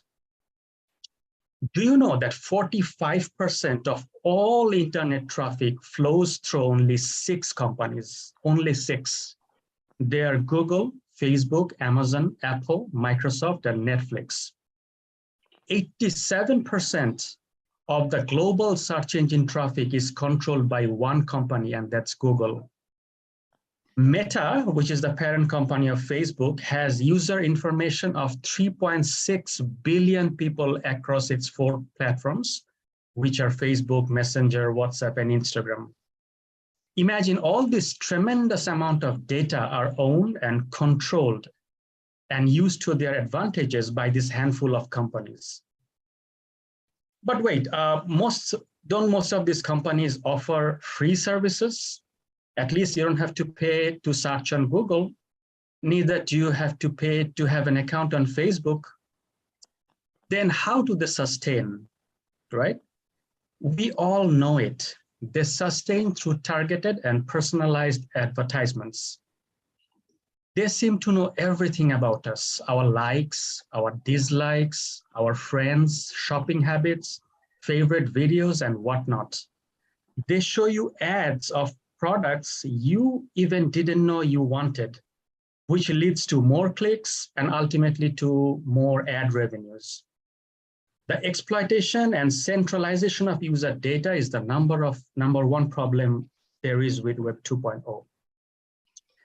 Then we have the security and privacy concerns. We often hear about data breaches, accounts getting hacked, passwords getting stolen, credit card information getting lost, and whatnot. You, my friend, have no control over your data. Companies may store and use your personal information without your consent. There were and there are claims of companies selling this personal data as well. With Web 2.0, we also have the problem of single point of failures. These days, businesses are so dependent on these big tech companies that if one of them goes down on a day, it takes everyone dependent on them down with them. And finally, we have the problem of censorship. Your right to free speech gets hampered when governments shut down servers or blocks access to services they don't want you to use. So it's time for a change. It's time to restore the power of individuals on the web. It's time for Web 3. Question is, how do you fix something that is so heavily centralized? You do it by decentralizing it, and that's the core of Web 3. So Web 3 is the proposed iteration of the World Wide Web. It's not an app, it's not a software, it's not an internet protocol, it's not a company. It's the idea how the new internet should be, fueled by some groundbreaking technologies. And the primary driving technology behind Web 3 is, we all know, it's blockchain. We cannot understand the Web 3 without knowing what blockchain is. But the underlying mechanisms of blockchain can be really complex. So let me give you a summary of it. Well, traditionally, a software product or an app is stored on a server, right? That's all we know. It usually has a centralized database connected to it. When you request something to this software via web browser or a mobile app, it retrieves the information from database and sends it to your way. My baby is crying. Okay, so that's how all the apps work on Web 2.0. In 2008, an individual or a group of individuals called Satoshi Nakamoto proposed an ingenious way of storing information on a distributed database. It's a network of computers and nodes with no one computer serving as the master, and the whole communication is peer-to-peer. Every computer in the network is responsible for storing data of the network. Every one of them contributes to the computing power required, and every one of them handles the communication that occurs on the network. But there is more to it. When a new information is produced from a user or an event, it is packaged as a block of information. And the timestamp and the cryptographic hash are applied to this block to make it secure. And this block is added to the chain of previously created blocks, and hence the name blockchain. As I mentioned, this chain is stored over all the nodes of the network.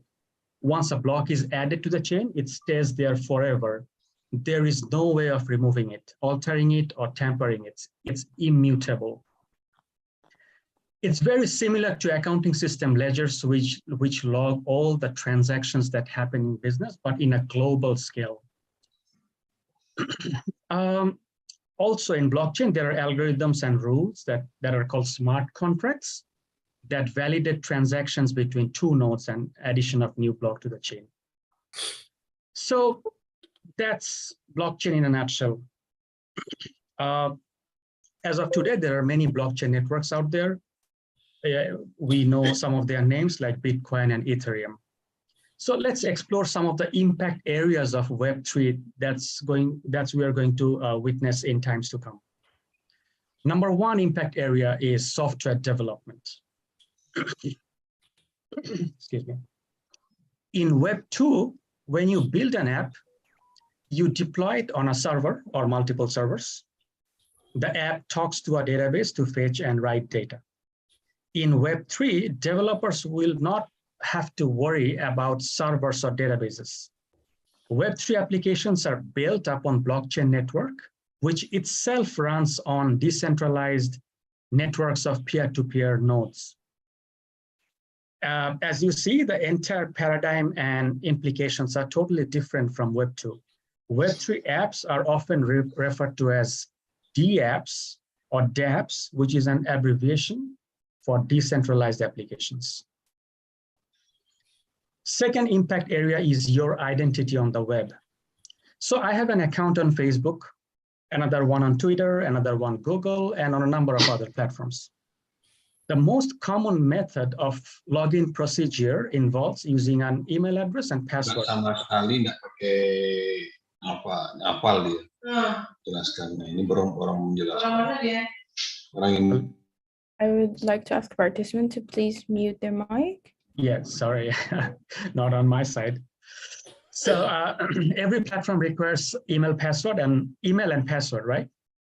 Now the problem is I use 20 different platforms. So I have 20 different passwords. On top of that, I use an app to manage my passwords currently in Web 2.0. So it's pretty hectic and flawed. Web 3 offers us having only one unique identity for all the apps or dApps. It's like a global single sign-on. And that unique ID is your wallet address on the blockchain. Since all the transactions on a blockchain are public, so technically everyone can see the data and assets of an individual's wallet. But the beauty is, this individual can remain anonymous without revealing personal information. It's like knowing someone called Morpheus has 1 billion Bitcoins, but we don't know who this Morpheus is. Of course, at any given point of time, you can choose to assign personal details to the wallet, revealing your personal information. Number 3 impact area is payment and future of money. So in Web 3, when you provide a service to people, they pay you using tokens. Tokens are virtual currencies powered by blockchain. So consumers on Web3 spend tokens, provider earn tokens. Tokens are often called cryptocurrencies, which are robust, secure, and native to blockchain. Question is, how are cryptocurrencies different from real money, and why are they more efficient? So let me give you an example. Imagine buying a fancy watch on Amazon.com. and you decide to pay using your credit card. Let's analyze what happens inside. So you authorize the website, that's Amazon.com, to charge your credit card by entering your sensitive billing information. The website then talks to the payment gateway, which then talks to your credit card company, which then talks to your bank. It's a pretty complex chain of events that is triggered internally for a simple transaction. And often these intermediaries like payment gateways and credit card companies keep commission for itself in the transaction. So you are buying something and they are getting part of your money. In Web3, you can forget about all this. You purchase something using cryptocurrency and the tokens go directly to the vendor. No more intermediaries, no more losing money.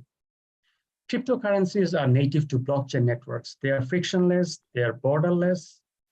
Imagine a world with no banks using up people's money or no governments imposing restrictions on public finance. Amazing, right? Number 4 impact area is new business ways.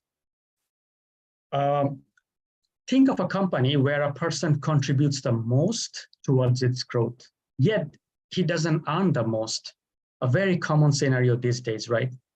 Well, not anymore in Web3. We now have something called DAO or DAO, which is abbreviation of Decentralized Autonomous Organization, where everyone in the company owns a part of it. And everyone earns tokens based on their participation and contribution in growing and sustaining the company. It's a radically new and alternative way of forming and running a company on Web3 with blockchain as the underlying structure of it. Investors are pouring billions of dollars to form new DAOs, offering new services. DAOs are beautiful. Why?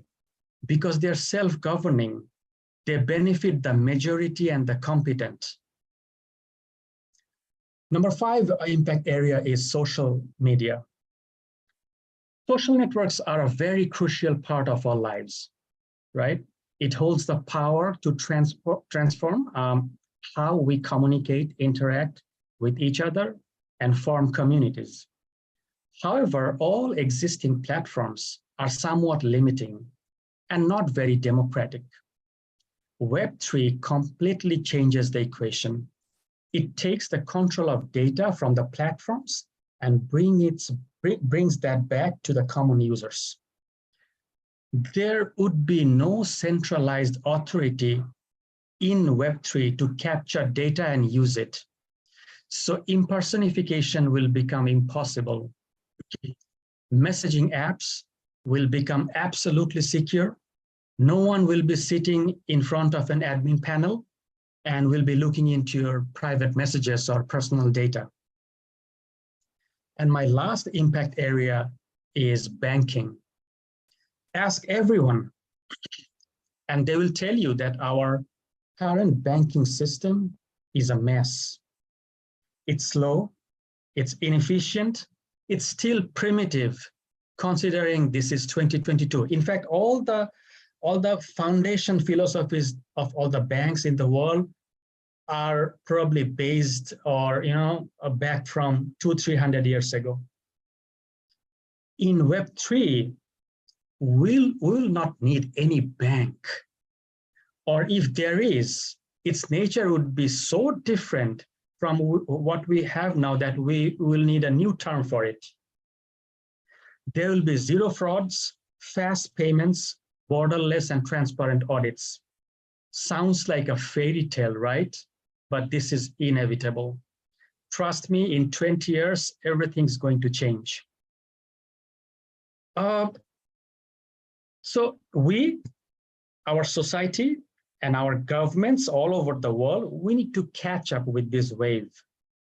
We need to start preparing ourselves for a time when decentralization becomes the de facto standard of the society and living. Within a decade or two, voting systems might run on blockchain, meaning elections are guaranteed to be fair. For the first time in human history, technology alone has reached a stage where it can change the very existence of centralized political and economic institutions, institutions like banks and corporates and governments. Web3 is giving us the hope and showing us the dream of a world where there are justice, equality, and freedom for all. Thank you so much, everyone.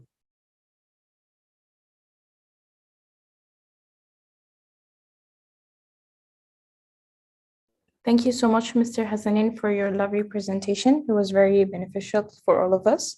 Pleasure. Thank you so much for your time. Now I would like to ask all the participants to join their respective room. And I would like to welcome Dr. Manohar D.R. and Dr. Zubaida Yusuf for the technical session 3.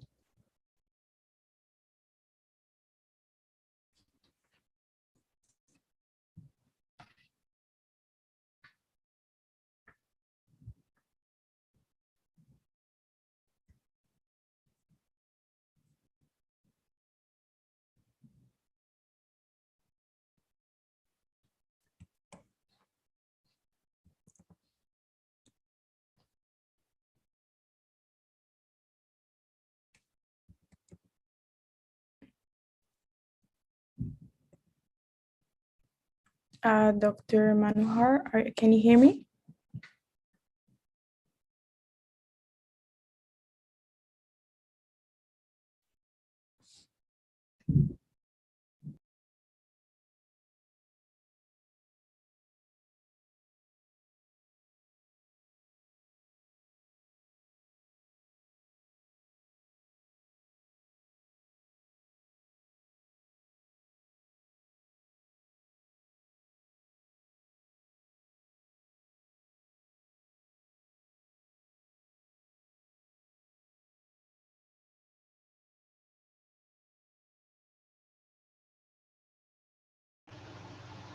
Is it Zubaida? Yeah. So we can start now? I think we wait shortly for Dr. Manohar to join, but we can start. We can start with the first presenter. I would like to invite Dr. Mardini Rosley to present the paper on evaluation of attack environment effect, security in data centers of Internet of Things. Okay, Assalamualaikum and good afternoon to all of you. Okay, I will be the session chair for this technical session number 3, okay, under the theme of machine vision. Okay, I think each presenter is given 8 minutes for the presentation and 2 minutes for the Q&A. All right, so I think without further ado, let's welcome Professor Mardini Rosley with his presentations of evaluations of attack environment effect of security in data centers of Internet of Things. Okay, so Prof. Mardini.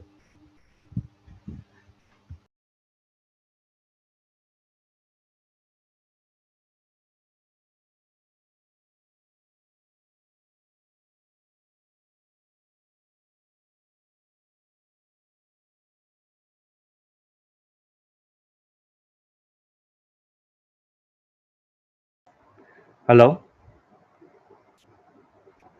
Hello? Hello, hi. Okay, we can hear you. Can hear me? Sorry, doctor.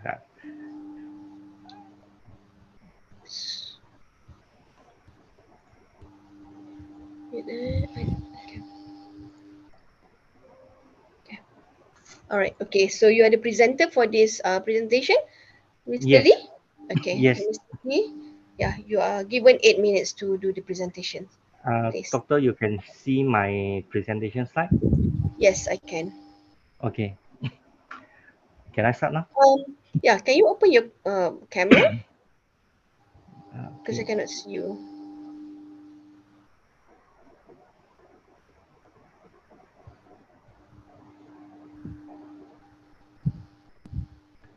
Can or not?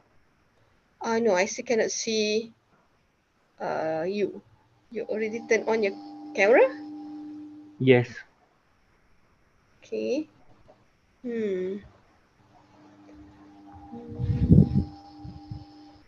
Okay, I think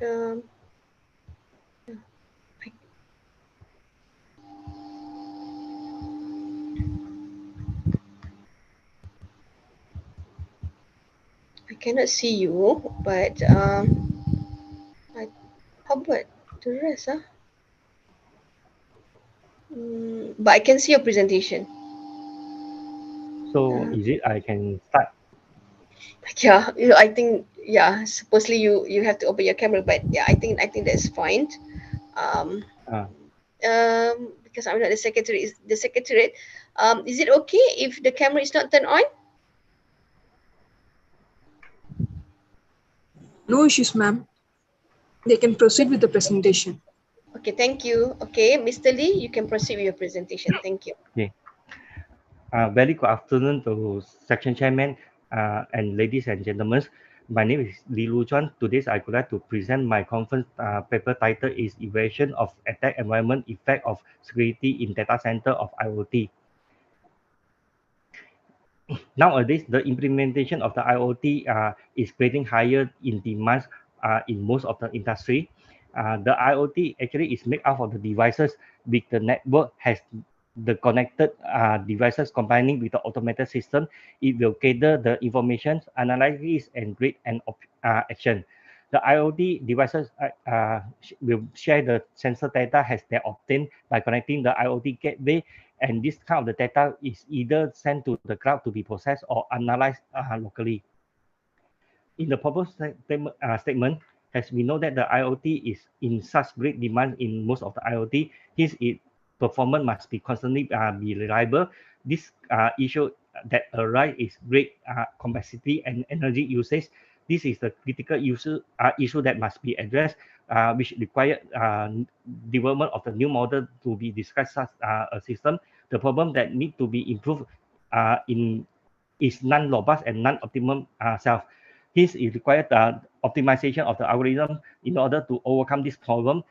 Apart from this, the selection of the spectrum also crucial in IoT due to the we encounter the limitation of the spectrum resources. The new IoT network is designed to be strengthened by incorporating with the 5G system for more scalable and efficient.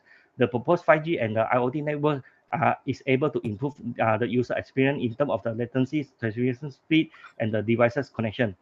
The obstacle of the integrating IoT system will be discussed, and the technology potential is demonstrated through the implementation of the resource management application. For the proposed 5G and the IoT network is able to eliminate this kind of the problem while also be able to strengthening the IoT system in terms of the interference control, SINR, and the system throughput. Furthermore, for the proposed algorithm will show better performance in the IoT network and able to reduce the interference in the IoT system for various distance of the nodes. Finally, the SINR of the system will be provided the better result in the dynamic spectrum for both in-band and out-band spectrum. For the massive IoT versus the critical IoT, basically massive IoT require the low cost, low energy, small data volume, massive number of the devices, and basically they will apply into the logistic industry. For the critical IoT, basically it requires the ultra reliable, very low latency, and very high availability, and it require in apply mostly is apply in the medical industry. During this research works, we will study a few articles. For the first article, the paper study that the path loss model of line of sight and the line of sight is more better accuracy as compared to the indoor ideal path loss models. The modified model from the research has been produced with a better curve for line of sight and the non-line of sight path loss.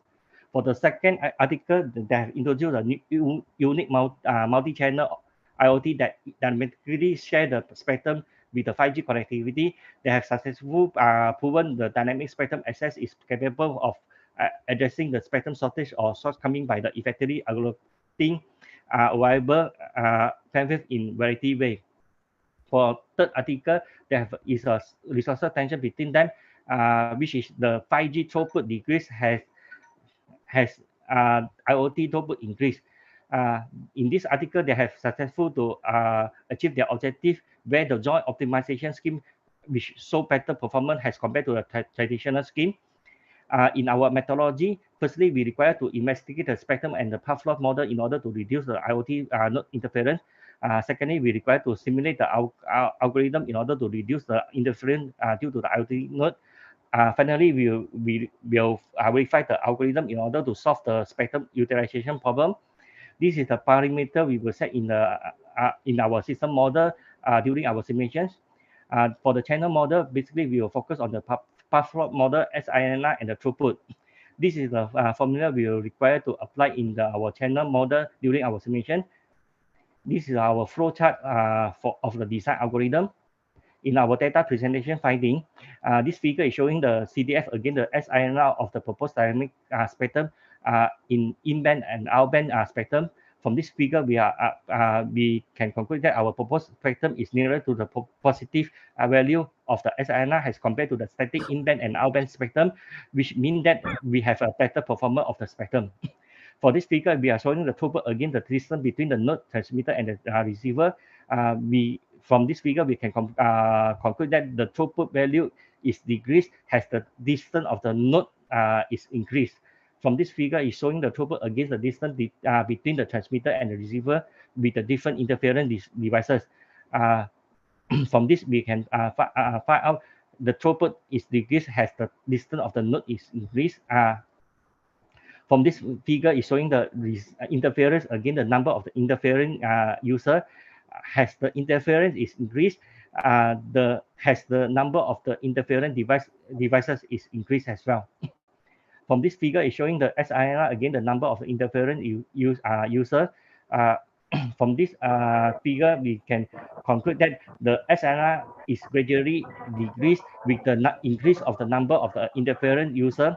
We can conclude that the SINR is inversely proportional to the interference value. Hence, the higher the interference make the SINR value is decreasing. The SINR of the IoT node system drop has the distance between node increase. In our novelty, the research is using the 5G network, which related to the article 1 is using the LTE frequency for the network spectrum, because the 5G spectrum has not been extensively studied yet. In our conclusion, the distance between the node is increased as the system interference increased. Hence, we require to optimize the transmission efficiently between the devices. Should be kept as short as possible, since this will be result in the least amount of the interference. Secondly, the SINR of the proposed algorithm decrease has the distance between nodes and the number of interference user increase. So the control the distance between the nodes is necessary in order to get the good SINR performance. Lastly, the distance between the node increase has the system throughput decrease. Therefore, we require to the distance between the node we require to keep as minimum as possible in order to obtain its maximum throughput. I will find this is my presentation here. Thank you. Okay, thank you, Mr. Lee. Okay, is there any question from the members in this session? Okay, if there is no questions, I have one question. Can you go back to your title slides, Mr. Lee? Which slide? Yeah, the first slides, because I just want to look at the title, because I am trying to relate. What do you mean? What do you mean by attack environment effect? Because I didn't see the words attack after that, because what I can see is something. What does it? What do you mean by this attack environment effects of security? Yeah, can you show in your presentation maybe, because I just want to understand what does it mean by attack. What attack environment effect? This is the environment of the attack. in the cell. What are the attacks?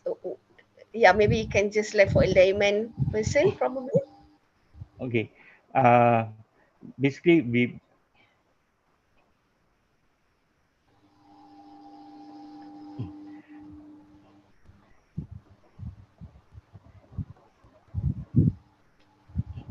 okay. Few things we require to the attack will be will be conduct during the simulation is we will pump in we will doing the measurement between the distance between the node for the transmitter and receiver. Okay, so basically when you mean attack, basically it's like a problems lah, right? That I mean, Yes, yes. or the um yeah, basically when you say attack, I mean, because when you say attack, I'm thinking of like virus attack or something like that, you know. No.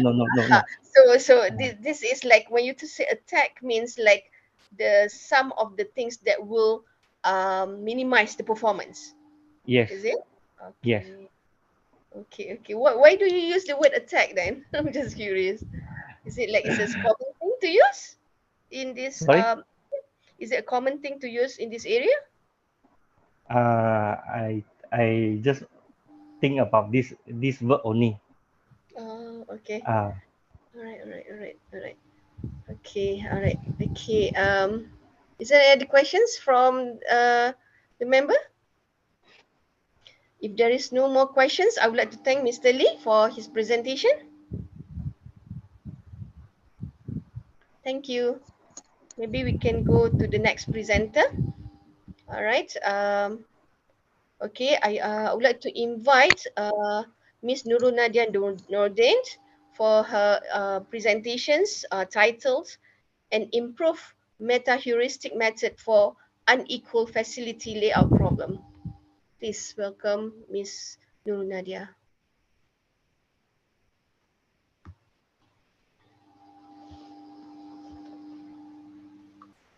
Hi, Assalamualaikum. Hi, everyone. Let me just share. Can you hear me? Yes, we can hear you. Yep. Okay, let me just share my screen first.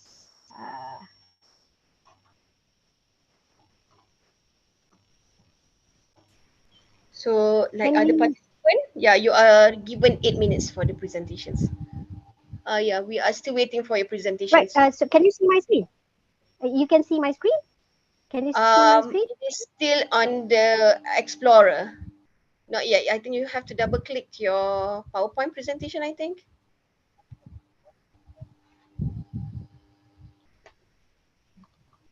Let me try one more time. Right. Can you see it now?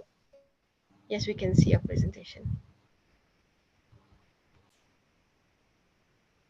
So actually, I have mentioned on the title, method for facility layout problem, where this paper was together with Dr. Ruzana Abdul Razak and Professor Govindan Matandan, right? So let me start the presentation with the abstract of the paper, where the problem of asset placement is actually widely known as facility layout planning in the manufacturing field. Right, the placement of asset or machine is very important for manufacturers planning, especially large and highly expensive one. A relatively small changes in a machine position can significantly affect the production flow of material and expenses. Right, so facility layout problem is an optimization problem that minimize the total material handling cost, or we call it as MHC in short, while sufficiently meeting the facility's constraint or requirement and producing feasible layout. Right, typically layout planning is related to a location of facilities. For example, the facility here can be anything. It can be machines, it can be department, right, in a planned region. They are known to greatly impact the manufacturing system performance, and also facility layout are often uniquely designed and thus solved using specific approximate approach. Right, a new heuristic method here in this study is developed for in order to solve unequal area facility layout with a fixed flow between the departments, between the facilities. And the facilities that we mentioned here is the department, right? And the study is considering the orientation of the department with numerous sizes and aim to minimize the distance from the distance traveled by people, material, and other supporting tools in the safest and most effective manner. And in this study could be used for future as in the future for a reference for those researchers who are interested in exploring these challenges, challenging unequal area facility layout problem. According to MITI in 2018, okay, one of the goals to support the nation vision is to elevate the absolute contribution of the manufacturing sector to the economy from 254 billion to 392 billion. And then prior to COVID-19 pandemic, IDC Asia Pacific Insight annual survey in 2019 revealed that local manufacturing businesses reported declining sales for about 78%, demand variability by 74%, increased competition by 37%, also lack of innovation by 27.8%, and also rising internal cost by 24.4%. Right. The cost of replacing and arranging machines or tools in factories or manufacturing plant, investment to adopt new technology, expected loss in production during factory and system upgrading, and also period to recover the ROI influence the manufacturers' decision to adopt with the newer technologies. This is by Puyal and all in 2020. And the transition from smart factory to smart factory and smart manufacturing system remain a huge challenge for global as well as local manufacturers. So given the rapid growth of technology and also the pandemic, manufacturers are forced to transform their factory, and also operations and embrace process automation, IFERP 4.0, big data to sustain their business and also production excellence. Right. So here, what we have gathered is facility layout problem has a powerful impact on manufacturing operation, especially nearly 50% of the expenditure incurred in operations in manufacturing plant are associated with the MHC or material handling cost. This is by Perez Gosande in 2021. Right. So facility layout problem is generally concerned with the optimal arrangement of machinery, tools, and equipment or facilities in a plant area, subject to different sets of constraints, depends on the desired production result. Right, since the efficiency of facility layout can be measured in terms of cost, the most common objective of facility layout problem is the minimization of MHC. Right. So this is the explanation about facility layout problem. What other facilities I have mentioned before? Facilities can be department, facilities can be workstation, it can be manufacturing cells, it can be machines, it can be warehouses, right? And then their aim for these facility layout problem is to minimize the shorter distance travel or material handling cost, MHC, between each pair of the facilities, right? So here MHC is being used as the competency measurement of the layout. So this is an example of the manufacturing layout in detail. It can be where should you place the warehouse? Where should you place the packaging departments? Where should you place the sampling departments? And then they have actually 3 to 4 warehouse for this plant actually. Where should you place all them? So when you place them, which can provide the most minimum cost for the total plant layout. All right, how can facility layout influence the performance of an organization? With an efficient layout, okay, it's enabled and increase workflow, information, and material around the site. This is by G. Islam as in 2019. And what happens if you have an inefficient layout? Okay, it can lead to negative impact. For example, bottlenecks, congestion, poorly space utilization, okay, too much work underway accumulated. All right, and also it's a wastage, okay, waste in transportation. All right, it can also limit the whole production, and all these can affect the overall profit for the manufacturing. Right. So in order for you to deal with facility layout problem, there are few solution approaches. The first one is a Z method, but according to Anjos, according in 2017, Laporte, Contrast, Megiddo, and then Karif and Hakimi, right? exact method cannot be utilized when you are dealing with a large size problem. So they are moving towards the approximate method, heuristic as well as meta-heuristic. And the shapes that you can consider in facility layout problem can be equal, it can be unequal. Equal size meaning that unequal size can be translate into equal size. Unequal size can be translated into equal size. How they divide, or they divide it, become segment. They segmentize so that everything can become equal. So it can be considered as equal size problem. But then in the real life problem, they are more focusing on this unequal size. They directly solve the problem with unequal size facility layout problem. Right. So I move on to the research methodology, where it is divided into 4 stages. Where the first stage is we wanted to analyze the properties of the proposed approach. And then at the second stage, we have the algorithm development and testing. And then in the third stage, we have computational testing and refinement of the algorithm. And in the last stage, the stage number 4, we have the result comparison with the existing algorithm. Right. The formulation of an optimization model where we focus on the fixed rectangular unequal area facility layout problem dimension. And also the area of the rectangular facilities is known in advance. Right. Well, when we are developing the model, we have these 4 assumptions, where the first assumption is during manufacturing process, material flow is fixed from one department to the other. The second one is the objective function is to minimize the total production between flow and distance travel from one department to the other. The third one is each facility has to assign only to one location and without overlapping with the other. And the fourth one is the need to preserve an empty space. This is for the future machine installation. Right. So this is the objective function where we minimize the material handling cost with these components. We have cost, but then in this case, we assume our cost to be 1. And then we have flow. Flow matrix is provided in the database data sets that we have. And then the third one is distance. Distance travel from one facility to the other is calculated using Manhattan distance travel. Right. That objective function is subject to these sets of constraints. Right. So these sets of we have 9 sets of constraints that we have gathered.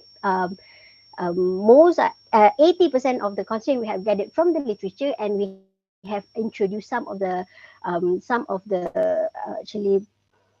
constraint number 6, 7, 8, 9 is from the newly proposed, the constraint that we are proposing to solve for this heuristic algorithm.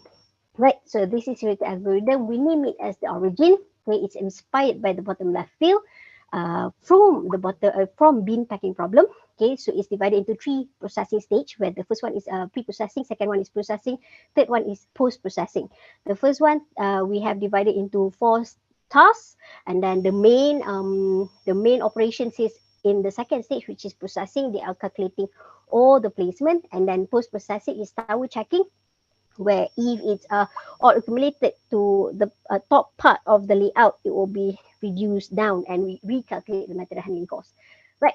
So this is the steps for the algorithm. And this is how we apply the placement of the facilities. And conclusion from these heuristic algorithm, the newly developed heuristic algorithm, the expected outcome of this study shall contribute to the existing body of knowledge, whereby the newly developed heuristic approach, which is the origin, or we name it STO, is capable of solving industrial-driven unequal area facility layout with less computation time, and also the development of proposed algorithm and graphical user interface as a tool for solving facility layout is expected to benefit manufacturing as well as the service industry to obtain the cost-effective and optimal design or redesign efficient layout towards becoming the next-gen factory. And also the development of user-friendly approximate method, which is heuristic algorithm, and its GUI can become the invaluable tools that assist all operation managers and decision maker in making the decision in terms of optimizing the facility layout problem. So get in touch with us. It's me, Nur Nadia, Dr. Rosanna, and Professor Matandan from Faculty of Management, Multimedia, University, Cyberjaya. With that, I thank you. Okay, thank you, Ms. Nur Nadia. So I would like to open the Q&A sessions. From the floor. Is anyone has any question for Ms. Nadia? Okay, if there is no question, Ms. Nadia, Yes.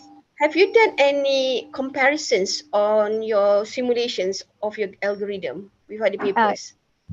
For this paper, no, but I have done the algorithm developments and I have compared with the literature, and also we actually for this research we have a mixed method where we include the manufacturing practitioners to provide some of the valuable insights from them.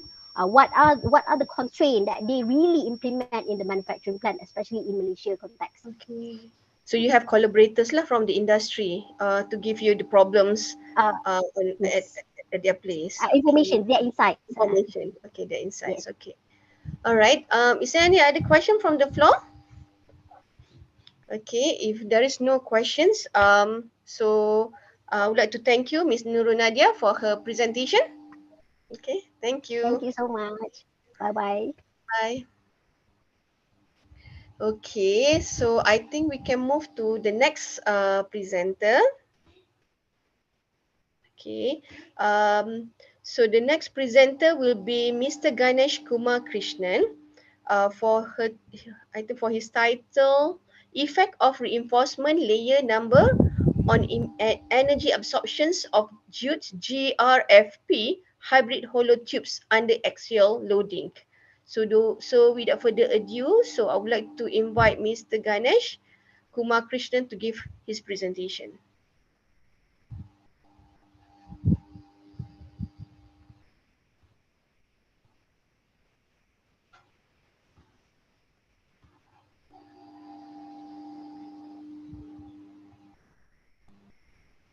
Do we have Mr. Ganesh Kumar?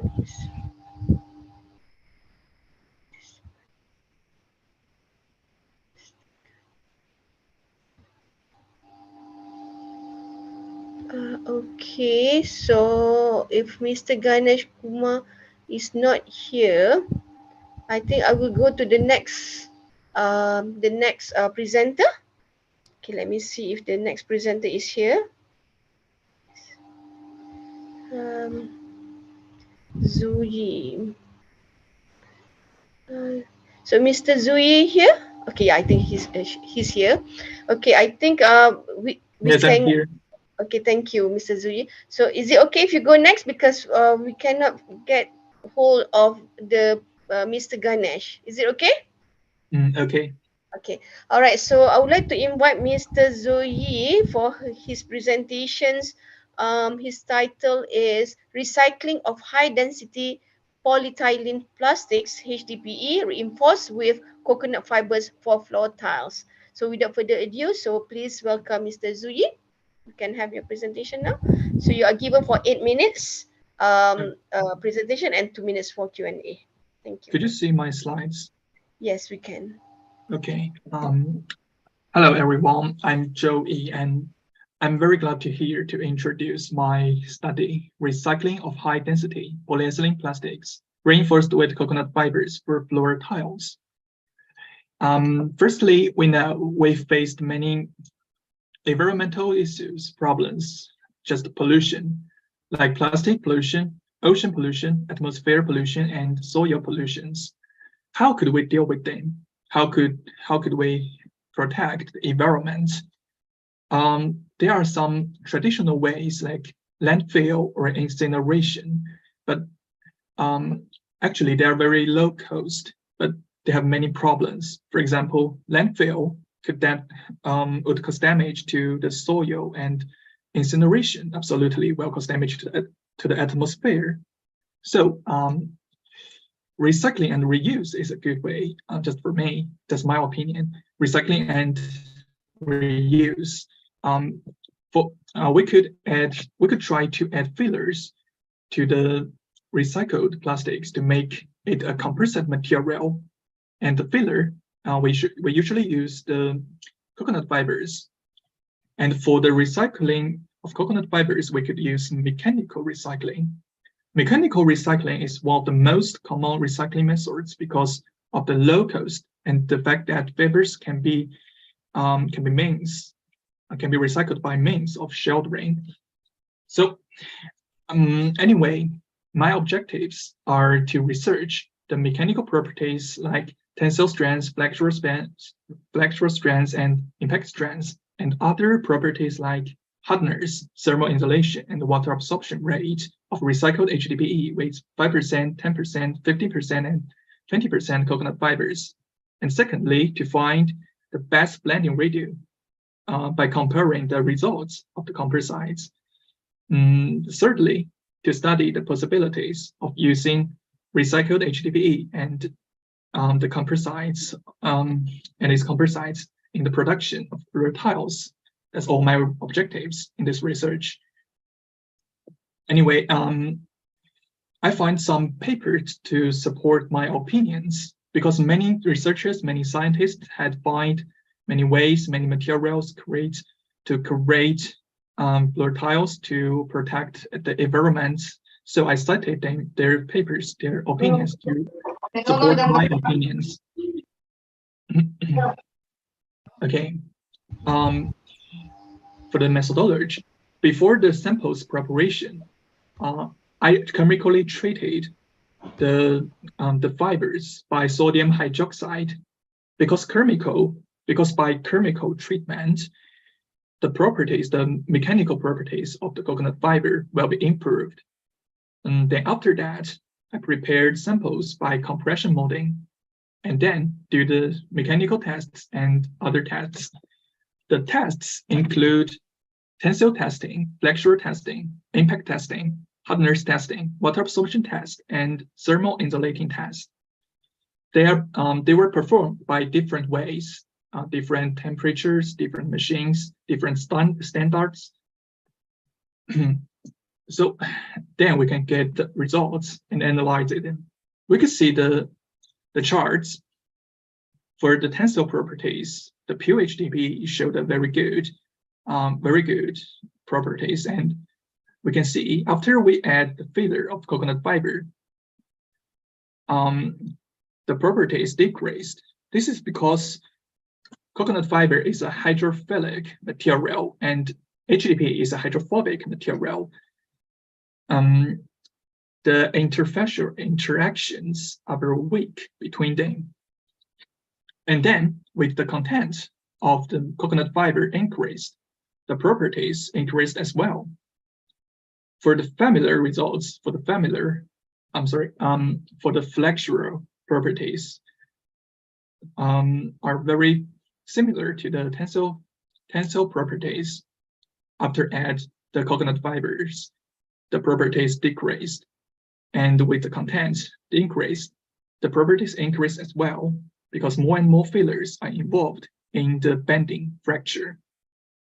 And we can see the chart of impact strengths. Pure HDPE showed the best impact strengths, but after I add the coconut fibers, the impact strengths lower. It's very terrible. They are very terrible. This is not only because of the weak interfacial bonding, but also the incorporation of fibers influence correct generation, correct weights, and correct spacing. For next, the hardness. With the content of coconut fiber increased, the hardness increased as well. For the water absorption test results, this is easy to understand because coconut fiber is a hydrophilic material. So after the content increase, the results increase as well. For the final experiment is thermal insulating test. We can see the chart. The pure HDPE showed the highest thermal conduction coefficient, and after the content of coconut fiber increased, the properties decreased. The coefficient decreased. Okay, this is all the results. Now, because there is no plastic tiles standard, so I compared my results to others results and other standards. For the tensile properties, the tensile strengths and modulars are higher than the mechanical properties of rubber floor tiles with rock, powder, particle filler. And for the flexural properties or samples, the the flexure strength exceeded the minimum flexure strength requirements imposed by the British Standards Institution for terrazzo tiles used in external or outdoor applications. And as for the impact properties, they are higher than the polymer floor tiles, but lower than the reinforced polymer floor tiles. For hardness, because a substance is regarded as being very hard if its surety value is greater than 50 HD. So HDP and its composite floor tiles is within this value, so they are very hard. Then, for the thermal insulating results, construction and building materials should be made of materials with thermal conductivities between this range, 0.03 and 3.0. The thermal conductivity of the samples of this just HDP and its composites in this study is within this range. And finally, the water absorption rate. According to this standard ISO 13006-1998, all samples, all HDPE and its composite floor tiles are extremely low and low water absorption materials according to this standards. So in terms to the conclusion, we could see the materials, the HDPE and its composite floor tiles can replace some other kinds of floor tiles. I believe this is a valuable way to reduce the pollution, to protect the environment. Is my opinion. Thanks for watching. Okay, thank you, Mr. Zhu Yi. Okay, is there any questions from the members of this session? Okay, all right. If there's no question, is there any question from the members? If no questions, I will ask you one questions because I think this topic is very, very attractive globally because it's about recycling, and I think you are focusing on the floor tiles, right? So I can see there are so many things that you are studying, like tensile, impact, hardness, whatsoever. Okay. As the conclusions lah, because I can see you are saying that the conclusion, yeah, this is good, but there are some criteria, like for example, like if I know second, the impact criteria, where you put the composite is not as good as the pure HDPE. Can you comment on that one? Will it affect if we into the applications when you use it as a floor tiles? Yes, from the conclusion, I mentioned that the impact properties is really terrible. As HDP absolutely showed a very good property. So HDP sample, HDP floor tiles is okay. Then I compared my results to others' paper, and then I find it's okay. It's still okay. It's still enough to make floor tiles. Because the properties are still higher than others' results, so that's enough to make it. Okay, so so basically the defense, when you study this, you compare with other papers, which also use the coconut fiber or different type of fiber? No, just the coconut fiber. Okay, and it has better impact as compared to others lah.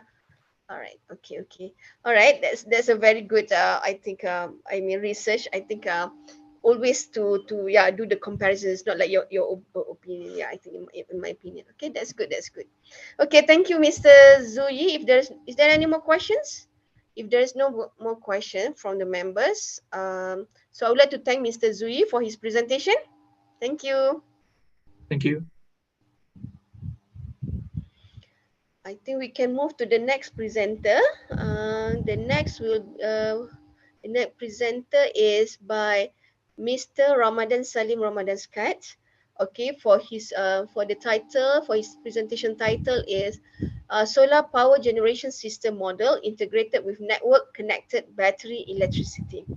Okay, without further ado, so I would like to invite Mr. Ramadan Salim Ramadan Skype for his presentations.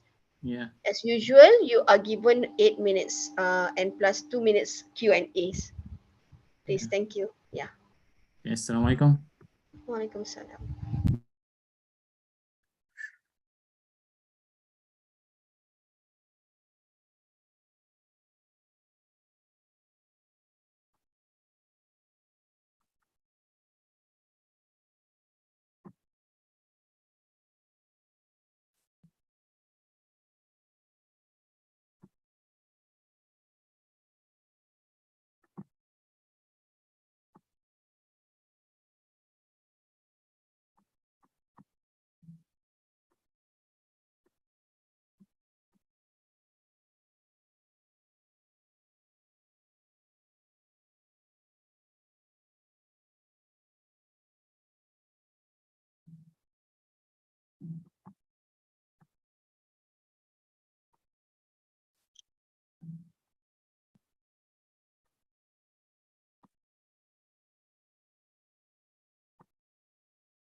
Yeah, I will try to get.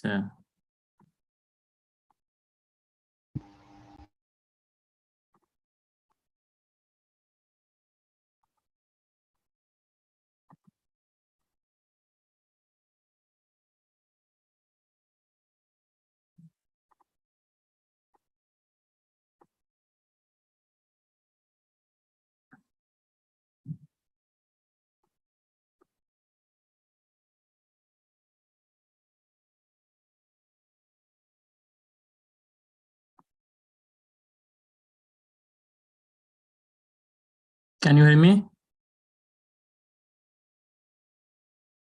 I can hear you, but I still cannot see your presentation. Yeah, yeah. Is it okay? Is everything okay there? Can you share your screen maybe? Yeah, I'm trying to get it, please. Sorry. Okay.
I'm sorry. Yeah.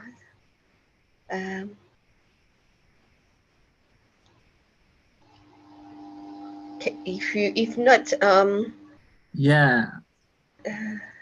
I'm trying to get it, but I think if you need, maybe you can email the secretary. I mean, you can email to me your presentation, and I can share the screen for you, and then you can give the presentation. Is that okay? Later. So while you are sending the email to me, then this is my email. It's okay. And then I will give next presenter first. So while you send me this your PowerPoint presentation, I will share the screen on behalf of you, and then you can make the presentation. Is it okay? Yeah, it's okay. It's okay. I'm sorry. Yeah. Okay. All right. So I think I will go for the next presenter while Mr. Ramadan try to solve the presentation's problem. So is it okay? Mr. Ali Ibrahim, are you there? Let me see. Yes. Okay, that's good. Okay, so so is it okay for you to proceed with the presentation now? Yes, sure. Okay, thank you. Okay, so I would like to invite Mr. Ali Ibrahim Muhammad Al Sarai Ray for his presentation, Evaluations of Composite Slab Behavior with Different Span to Depth Ratio. So without further ado, so I would like to invite you to give your presentations. Thank you very much, and good evening, everyone here. Thank you all for having me here. I would like to present my research by pre-recorded video. Thank you very much. Okay, thank you. Yeah, please. Thank you.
Is it okay, Mr. Ali? Sorry? Is it okay because we cannot see? Oh, I thought you're... Oh, okay, yeah, because we are still waiting for you. I thought it's like, yeah, okay. Luckily, I said, because we just see what we can view right now is your folder, your Explorer only. Oh, sorry for that. Yeah. I thought you are still waiting or something, so I'm just like waiting. Actually, 2 minutes, so I turned it off like before 2 minutes. Okay. Is it now Okay, clear? Now we can see, but yeah, we still, okay, yes. We can see the, okay, maybe you can press video, maybe play probably. Is it clear now? Yeah, okay, yeah, I think now it's title of the slide, evaluation. Is it, you are showing the right thing, right? Yes. Okay, all right, yeah, please play. I'm sorry for that. Thank you.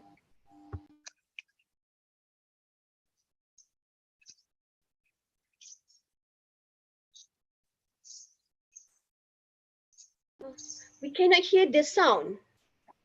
Sorry? We cannot hear any sound. We just see the presentation.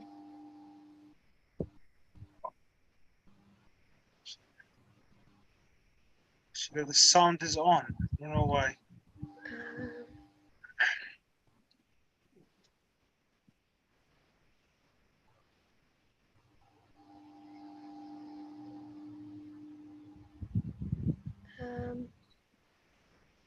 We'll try this one. Yeah.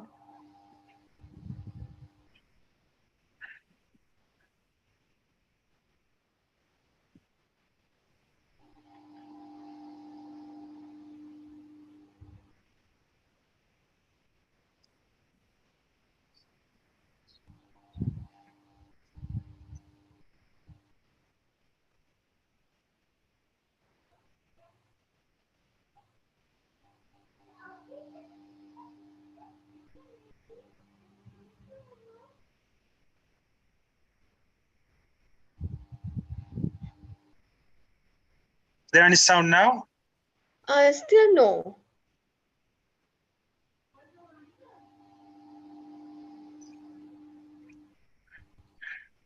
No, So no sorry, sound. maybe there's an issue. Is it possible to pass to the next presenter until I fix the issue? Okay. Or you prefer to make this video, right? Rather than just okay. Okay, then I will go to the next presenter. Okay, maybe please. after the next presenter, the issue will be fixed. I'm very sorry about that. Okay, that's okay. All right. Thank you. Okay, thank you. Okay, so I will go for the next presenter. Okay. Okay, I think Miss Mara Diadem. I'm not sure. Miss Mara Diadem M Andaya. Are you there? Let me see. Ma'am, it is a video presentation, ma'am. I'm sorry? It is a video presentation. Can we move on to the next one? Like video presentation, you can share at the last. Yes, the video presentation will be the last. So now I'm looking for the next presenter. The name of the presenter is Mara Diadem M Andaya. Are you here?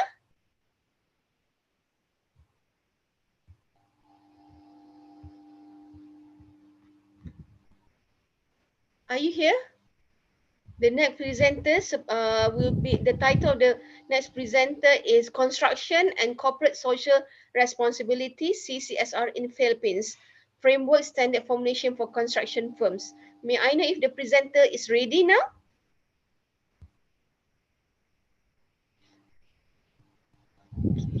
Okay, so is that Mr. Dandy? You are you are the presenter for this? Okay, I will ready for this. Okay, thank you so much. Okay, so yeah, for this title, Construction and Corporate Social Responsibility. I mean now this is my turn. Yeah, can you please give your presentation now? Is it okay? Okay. Okay, yeah, please. Can you see my presentation? Oh, this is the steering process. Let me see. This is different title. Okay, so basically, okay, yeah, I think you can, because I don't think Mr. or Mrs. Mara Diadem is here. So yeah, so now you are Dandy Zulkarnain, right? Right. Okay, so without further ado, so I would like to welcome Mr. Dandy Zulkarnain to give his presentations titled "The Steering Process in Bed Dryer Resulting in the Increase of Airflow Used to Assist Drying." So without further ado, so please, Mr. Dandy, thank you. Okay, thank you, ma'am. Thank you very much for the time. Assalamualaikum warahmatullahi wabarakatuh. Good afternoon, everybody. Let me introduce myself. My name is Dandy Zulkarnain. I'm from Diponegoro University, Semarang. Okay, let me present my research on investigating about the effect of continuous steering regarding the airflow velocity and other effects.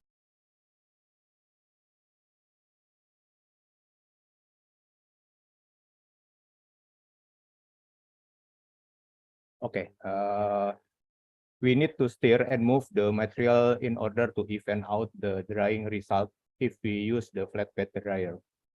This effort to handle and of the weakness of this kind of dryer.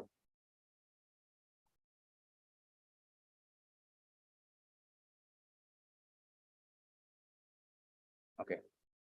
This research is conducting tests and to see the effect of continuing steering for whether it can change the porosity and permeability of the pile commodity, resulting in a greater airflow velocity, and to see the relationship between the movement of the continuous steering process to change the air velocity. Also to see the other effect that support the effect inhibit the process of event distributing of the drying. Drying is a fundamental post-harvest operation in order to store this product, process them further, as well as prevent the emergence of mold on them during the long-term storage or shipping. But drying needs a lot of energy and cost also. The drying process is dominated by three components or variable: drying temperature, air flow velocity, and also the ambient air humidity. Flatbed dryer, the strength of flatbed dryer is simple, the cheapest one from other dryer, uncomplicated physical form, and also easy to maintain, and also can be developed by someone easily. The weakness, the weakness, uneven drying between the bottom, middle, upper layer at the pile of the storage. Also, the second unevenness occur when the material being dried has a lot of variant dimension and also the shape. We know from the journal that the solution is to constantly move the position of the material that is being continuously dried in order to prevent the drying only locally. Also, and usually this is done by steering or moving the composition of the pile of the commodity material, carrying out the rotational displacement process. Air pressure is required to force the air through the layer of the granule. The air flowing through the cavity gaps between the granule will depend on many factors such as configuration of the dryer, the height of pile, the bulk density, morphology of the granule, also the porosity and granule variety of the granule itself, and many other components. Its design of the drying system has its own pressure drop, air velocity curve character that is necessary for determining the operating of operation, like the power of fan. To simplify the case, the pile of commodity can be considered as a thick filter, simply porous media.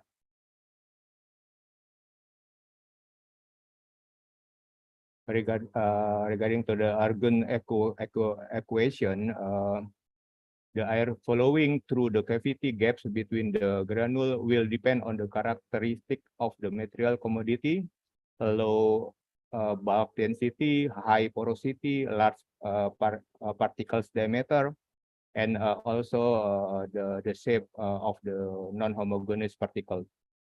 These factors are influencing the porosity and air cavity inside the bulk material, permeability also, and the effect is a change in air velocity.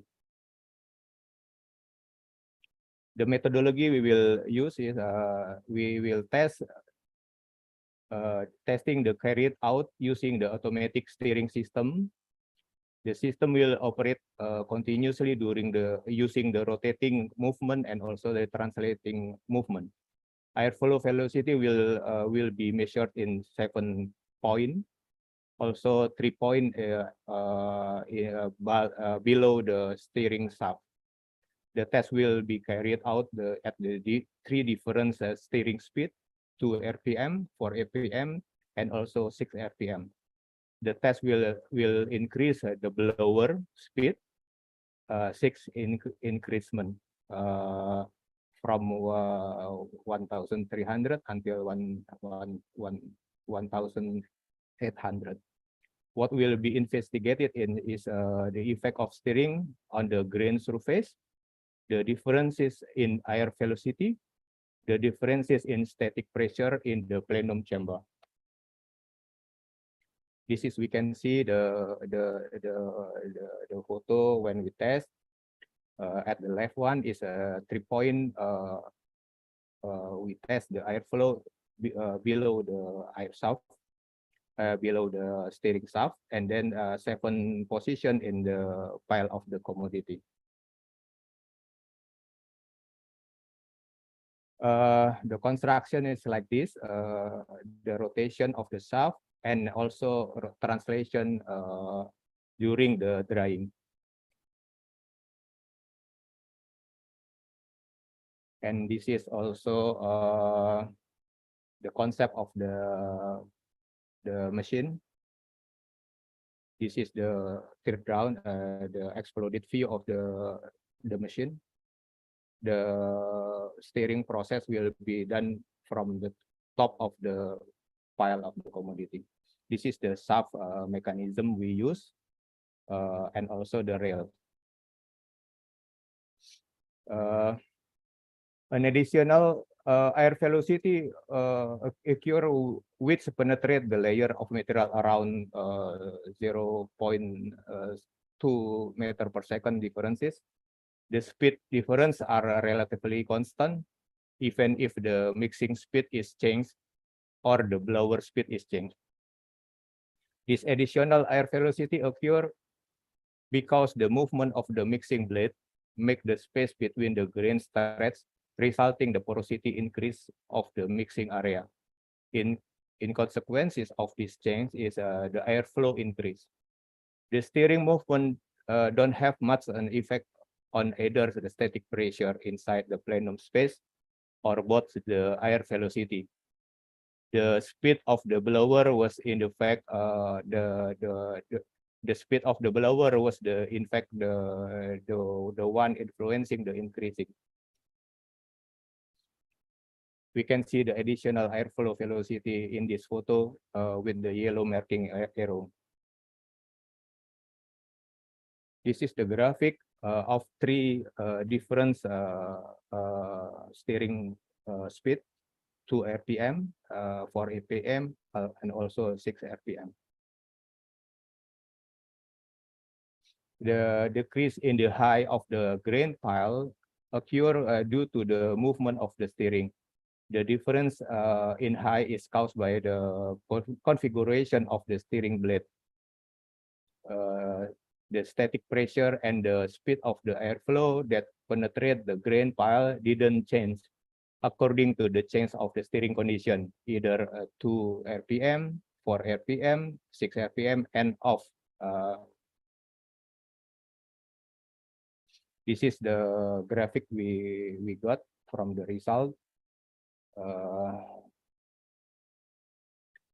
The conclusion we got in this research is therefore this paper conclude that the steering process has caused the higher air velocity in the steering area, contributing to the increasing in the drying rate. Due to the sieving movement being continuous, this second airflow thus has also contributed to the evenness of the drying rate.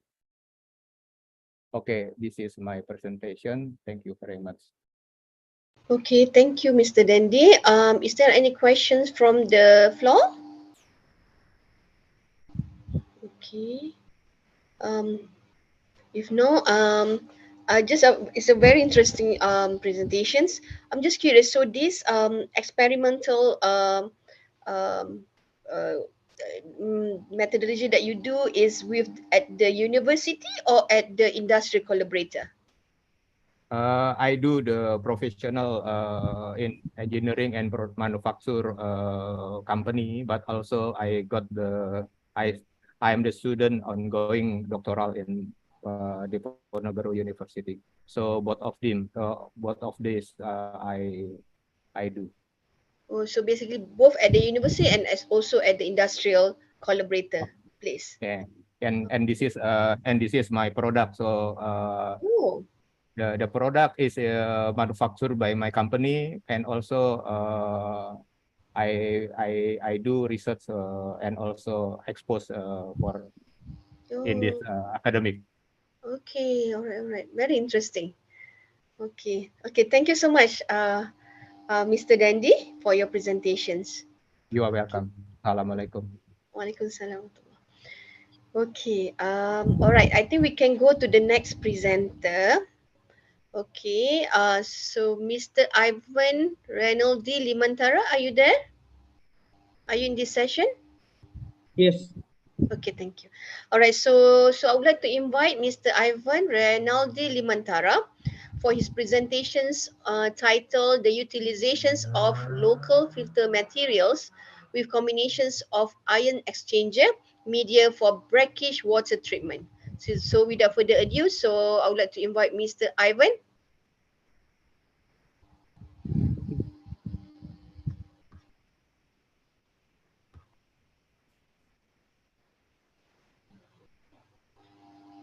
Or my screen already? Yes, I can see your presentation. So please proceed. Thank you. Okay, thank you for the moderator. First, I would like to introduce myself. My name is Ivan Renaldi Mantara from Petra Christian University. And today I would like to present my paper, Utilization of Local Filter Material with Combination of Ion Exchanger Media for Brackish Water Treatment. This presentation will contain abstract, material and method, result, discussion, and conclusion. Indonesia, the world's biggest archipelagic state, continues to struggle with the lack of clean water due to contamination by seawater. In this research area, Sidoarjo Regency primarily use brackish well water instead of fresh clean water for their daily needs. While brackish water is plentiful in coastal regions, it has certain negative effects, such as harming livestock, causing crop failure, and producing rust on equipment. And the purpose of this research is to provide clean water that is generated when local filter materials are combined with ion exchanger media, allowing the treated water to fulfill the clean water standard. The outcome proved that the filter water greatly improved by decreasing the TDS and EC value by around 68%. The materials that we use in this research are 10-micron filter, silica sand, and activated carbon, also ion exchanger media. Based on the previous conducted research, 10-micron filter shows the ability to improve the brackish water quality by restraining small particles that flow through the filter. When the filter is already saturated with tiny particle, it can be replaced with a new one to retain its function. And then silica sand is generally used as a sieve in the early stage of filtration and have ability to purify brackish water. Then we have activated carbon. Activated carbon is a high capacity absorption material and is commonly used to remove pollutant from the water because of its large pore size and porosity.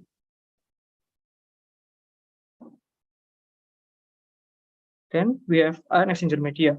One of the principal employed in the desalination process is ion exchanger, which works by pulling and binding positive and negative ion in the water. The media that used usually refer as resin.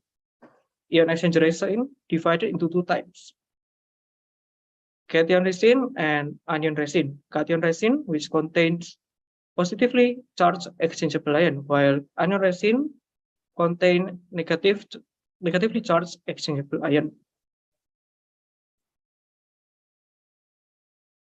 For the methods, as we can see in the figure 1, ion exchange media preparation. The first steps that we use are preparing the cation resin on the left and anion resin on the right to do the regeneration process.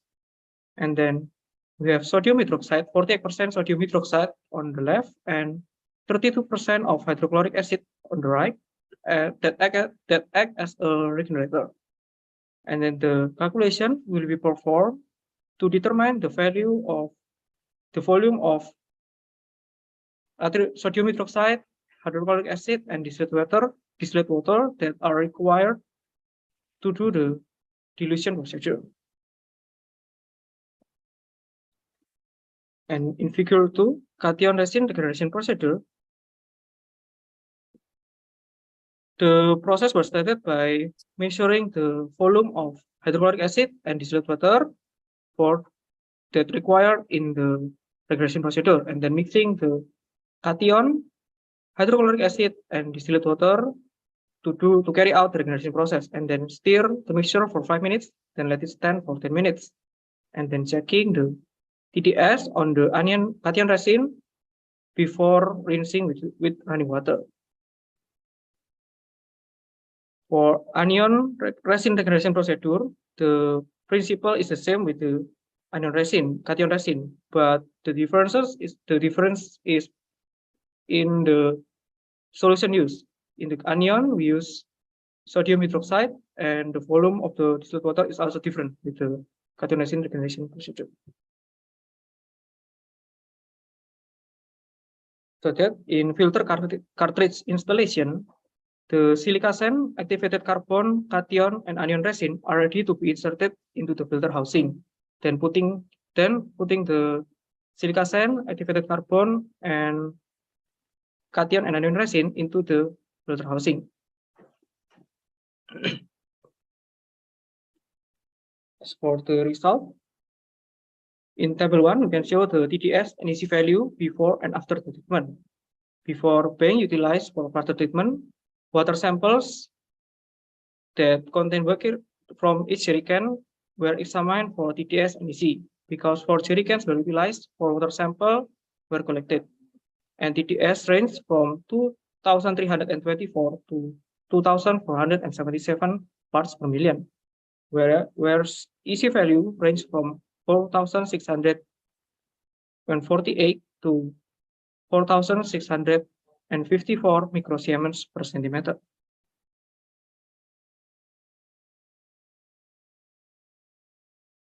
In figure, and then we have TDS value comparison and EC value comparison. The TDS value comparisons show the difference between TDS value of 4 water samples and during 5 minutes of the treated water. The highest TDS value was at 815 ppm, while the lowest was at 729 ppm. While the EC value comparison shows the difference between 4 water samples and 5 minutes during the treated water of the EC value. The highest EC value was at 1,630 US per centimeter, while the lowest was at 1,458 US per centimeter. From the result of the TDS and EC values, it can be concluded that the chemical properties of the brackish water have been lowered and are suitable for household use. It also demonstrates the ability of local filter materials to purify the brackish water and the ability of ion exchanger media to absorb chemical compound. While local materials are inexpensive and easy to implement, ion exchanger media is more challenging in terms of cost and practical application. The capacity of the ion exchanger media to perform absorption will decrease along with the usage time. Compared with the reverse osmosis, ion exchanger has a lower cost, and in terms of the treated water quality, there is almost no significant difference in water quality for both of RO system and ion exchanger. And we would like to express our appreciation for the support of the sponsor to the Directorate General of Higher Education Indonesia. Thank you for your attention. Okay, thank you, Mr. Ivan. All right. Is there any questions from the members of this session? Okay. Maybe I miss. I have one question. Maybe I miss at the earlier parts. What are the local materials that you said you are using as compared to the materials maybe coming imported from somewhere? What? Yes, the silica sand and activated carbon. In Sidoarjo Regency, they can replace it with silica sand already have in so much in this area, and activated carbon can be replaced with charcoal, coconut charcoal. Oh, okay. In terms of percentage of cost reduction, can you estimate? It's in different study.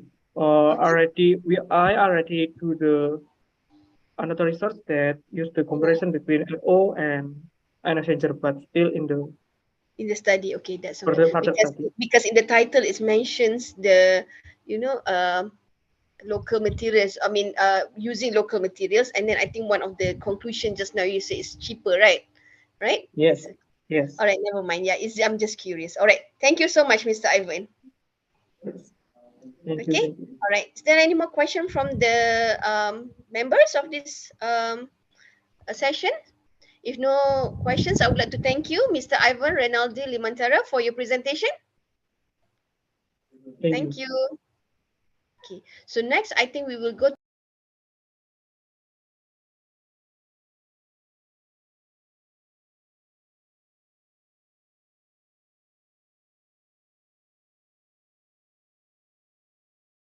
I can't hear you.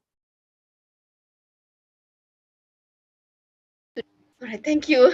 I muted. I forgot. Okay, so without further ado, so I would like to invite Miss Asil Aldas for her presentation titled Electrodes Modification Using Multi-Wall Carbon Nanotubes for the Integrated System of Microbial Electrolysis Cell and Anaerobic Digester. So without further ado, so I would like to give, I would like to invite you to give your presentation. Thank you. Can you see my slides? Yes, we can see your slide. Okay, so Assalamu alaikum wa rahmatullahi wa barakatuh. I am Asil Aldas. I'm from the International Islamic University of Malaysia.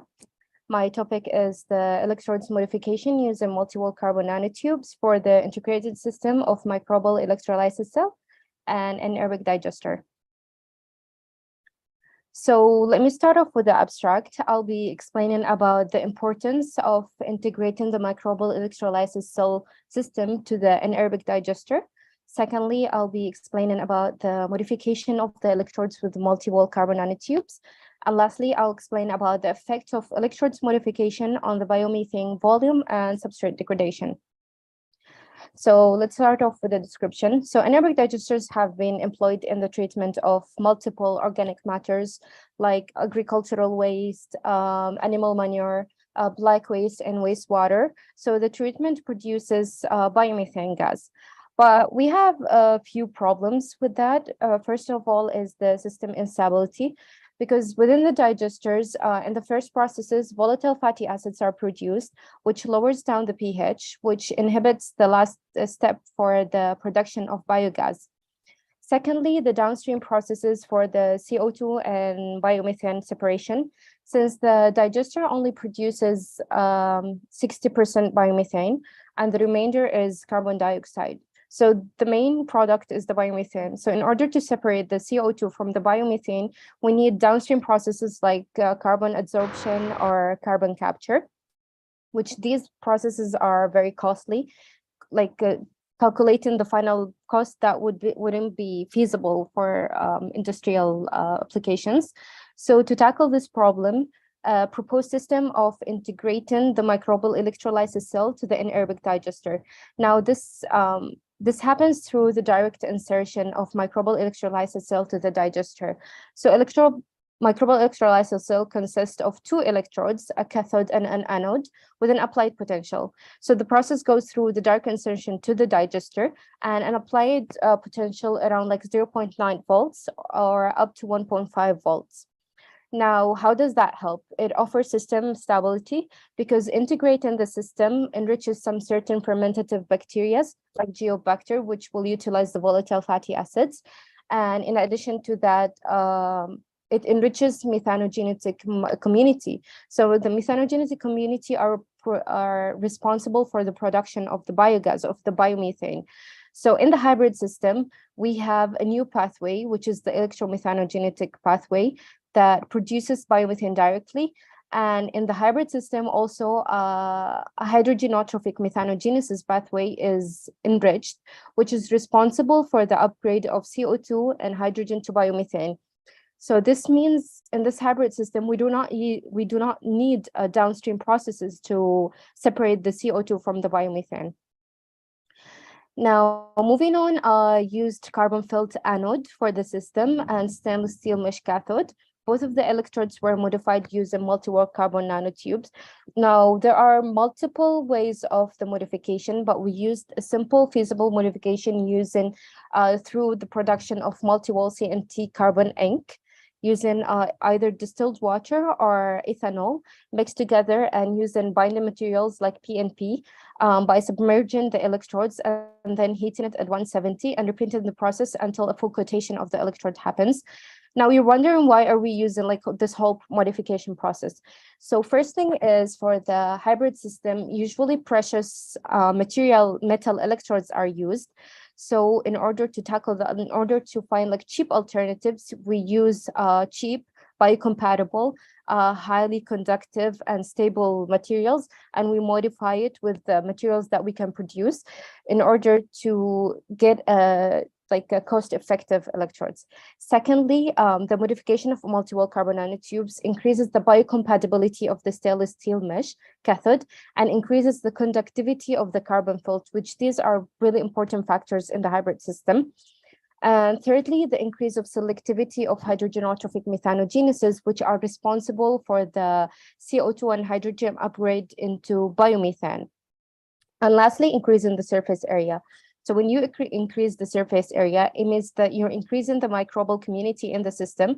And when you increase the microbial community, you're increasing the substrate degradation and also the biomethane production within the system. Now, I have to note that the effect of carbon filled anode modification will be reflected on the substrate degradation. Why is that? Because fermentative and hydrolytic microbes grow on the anode of the system, and they are responsible for the degradation of the substrate. And the effect of stainless steel mesh cathode modification will be reflected on the biomethane and CO2 volume. That's because biogas producing microbes grow on the cathode in the system. Like I mentioned previously, methanogenesis. Now moving to the results for the biogas. On the right, you can see that we have the biomethane volume, and on the left, we have the carbon dioxide volume. So from the graph, we can see that for the red, it's for the modified stainless steel mesh. For the green, it's unmodified stainless steel mesh, and the yellow is for conventional digesters. Now, from the biomethane on the right side, we can see that modified systems had the highest biomethane production rates, followed by unmodified stainless steel mesh, and lastly, conventional digesters. While on the other hand, for the carbon dioxide, we can see that for modified stainless steel mesh, it had the least carbon dioxide value, followed by the unmodified stainless steel mesh, unless the conventional digesters. You can see that from the biomethane and from the carbon dioxide value, we have almost like the same amount of biomethane and carbon dioxide produced. Now, the biomethane volume was 5 times higher in the modified cathode system compared to an anaerobic digester, and 3.7 times higher than unmodified systems. Carbon produced was least in the modified system due to the activity of hydrogenotrophic and electromethanogenesis, directly utilizing the carbon dioxide and hydrogen and converting it to biomethane. Secondly, the increase in surface area by the modification of the cathode led to the increase in the methanogenetic population generally. I have to note that we have different pathways of methanogenesis, but like the one we're focusing on in the hybrid system is the hydrogenotrophic one, in order to have an upgrade within the system. Now, moving on to the substrate degradation, which I mentioned previously, that is reflected by the modification of the carbon felt. For the yellow is for the conventional and anaerobic digester. Green represents unmodified carbon felt, and red represents modified carbon felt. You can see here that conventional digesters had the least substrate degradation rates. And as I mentioned previously, is that one of the problems with conventional digesters is the stability. So when the pH drops, the system stops.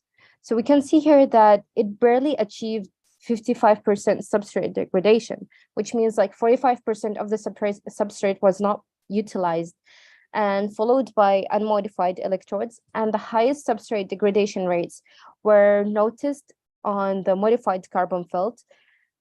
However, towards the second cycle, we can see that unmodified carbon felt and modified carbon felt had slightly close substrate degradation rates.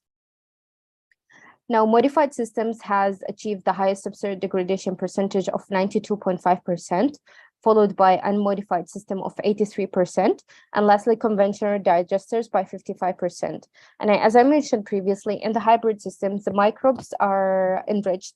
Especially, we have a microbe called Geobacter, which works directly with fermentative microbes, and they utilize all the volatile fatty acids, offering a system stability. Now, to conclude, the effect of integrating the system was reflected on the increase of biomethane production. Modifying the carbon-filled anode improved the substrate degradation, offering system stability, and modifying the stainless steel mesh cathode has improved the effect of hydrogenotrophic methanogenesis, which I forgot to mention that it was also reported previously that multi-wall carbon nanotubes increase the selectivity of these kind of microbes, the methanogenic microbes, which helps in the upgrade of CO2 and H2 to biomethane within the system without the need of further downstream processes, which means we're cutting down the cost. And that's all for me. Thank you very much. Okay, thank you, Miss Asil.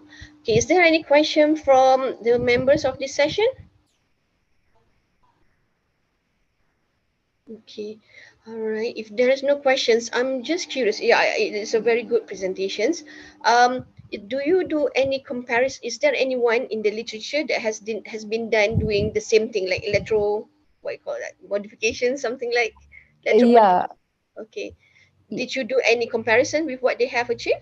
Yes, because I'm currently doing my master's, so yeah, we did like some comparison. But the thing is, like, there are a lot of types of electrodes proposed and a lot of modifications. But on this project, we were looking into like the cheapest material possible that can be used in the industry, like cheap and available.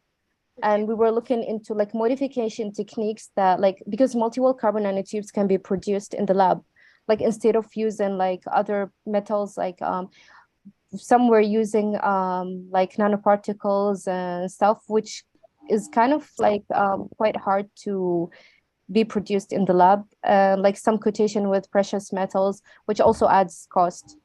Okay, all right. Yeah. Okay, that's good. That's good. Okay, thank you, Miss Asildas. If there is no more question from other members, so I would like to thank Miss Asildas for your presentation. Thank you. Thank you.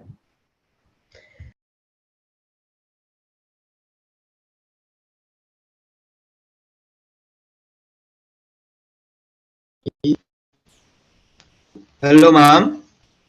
Yes. Please click share screen and click your. Hi. I think we have a window page. Jeez. Okay. I think we have Secretariat. Can you please mute this person, Jason Ito? Thank you. All right, so I would like to check my email now because we have two more presenters that's due to present. Okay, I have received from Mr. Ali, but I'm still waiting from Mr. Ramadan. Can you please send me your presentation? Okay, while waiting for Mr. Ramadan, okay, let me just look. Ramadan Sakat, please email me soon, as soon as possible. So I will try to present. Where is it? Okay, hold on.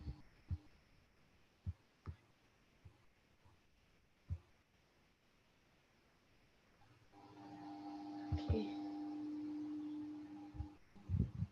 Okay, let me see how to do this.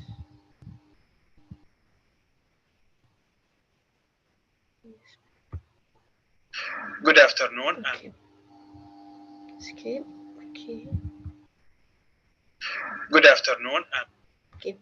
All right. Let me try to present. Mr. Ali, you're there, right? Okay. Hold Yes. on. Okay. Let me try. Share my screen. Wow, entire screen. Let me see if not.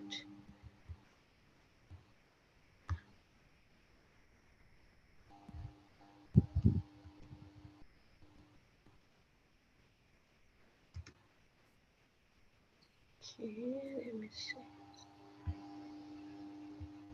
Okay, please let me know if you can see this one. Yes. Okay, let me try to go to slideshow. Good afternoon. Can you hear another voice? I would like to thank you all for your presence and listening. This is Ali Ibrahim, PhD student, UTM University. In this presentation, I would like to present a research paper named Evaluation of Composite Slab Behavior with Different Span to Depth Ratio.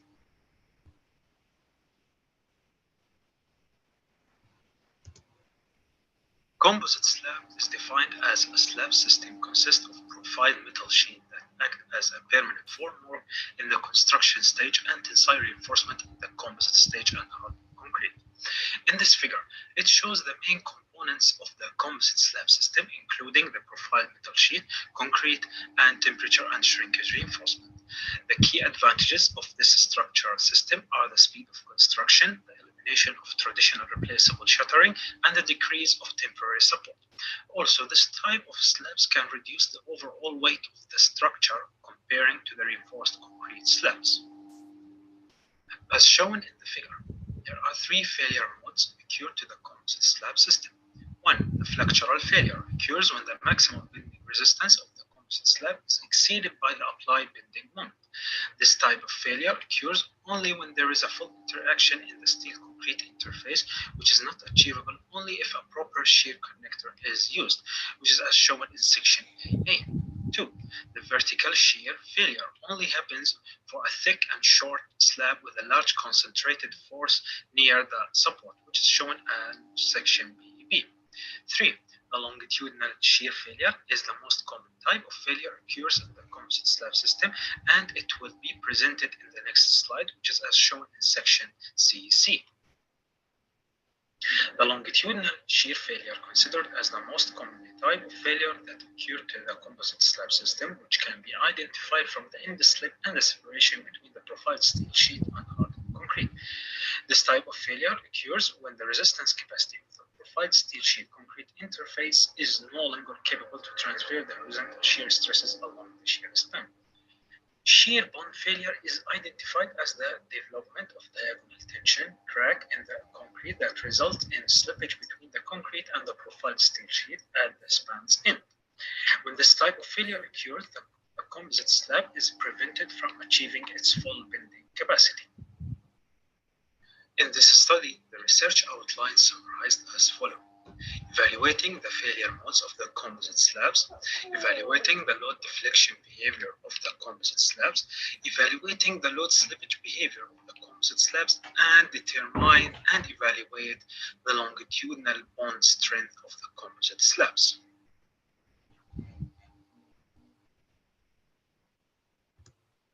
The concrete properties used in this experimental program are presented and summarized as shown in the table. Compressive strength, modulus of elasticity, and Poisson ratio of the concrete are presented. A ready mix of normal weight concrete with a 20 MPa compressive strength and maximum aggregate size of 20 millimeter.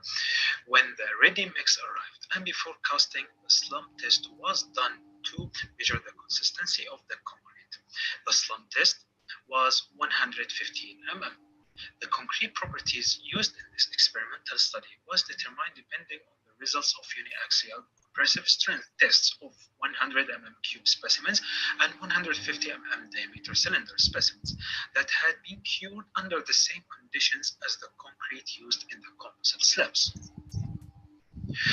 Ajaya PV50 profiled steel sheet with a trapezoidal shape were adapted for the experimental study. Yielding strength, ultimate strength, and modulus of elasticity for the profiled steel sheet are as shown in the table. The nominal thickness of the profiled steel sheet is 1 mm and the design thickness is 0.96 mm. The width and the cross-sectional area are 1040 mm and 1176 square millimeter respectively. Simply supported full-scale composite slabs were tested with a 4-point bending test system. 4 specimens were constructed and divided into 2 groups. The groups were divided into short, thick, and long, thin slabs, with 2 specimens in each group. The table summarizes the dimension details of the specimens specimens, the structural behavior of the composite slabs will be evaluated depending on the results of the full-scale bending test. The 4-point bending test for all full-scale composite slab specimens is displayed schematically in the figure. Hydraulic jack machine, the maximum capacity of 500 kilonewton, was used to test all the specimens of the composite slabs. The specimens were put through a 4-point bending test with a force applied at a distance of L/4 from the support, which was 325 mm for short thick slabs and 450 mm for long thin slabs. All specimens of composite slabs were placed and supported in a way that simply supported condition was provided. Longitudinal shear failure was the failure mode that occurred to the short thick composite slab specimens, as shown in the figure. The test began with a gradual load that progressed linearly until the maximum load, where a sudden drop in the load capacity occurred. The maximum load achieved before the sudden drop and popping sound in both specimens are 95 kilonewton and 105 kilonewton respectively. The popping sound means the total loss of the chemical bond and interface. In both specimens, the load capacity decreased to 55 and 62 kilonewton respectively. The specimens continued to receive the applied load until total failure occurred. The failure loads were 87 kilonewton and 93 kilonewton respectively.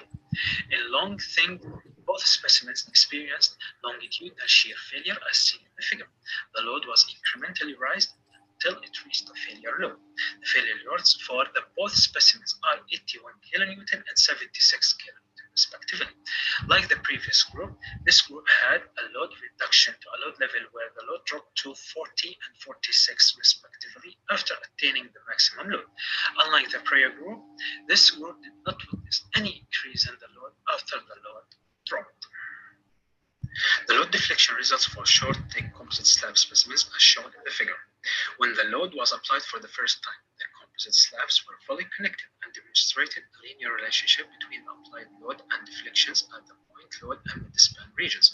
However, this relationship became nonlinear as the load increased due to concrete cracking. As a result, the stiffness reduction is characterized by a sharp drop in the load.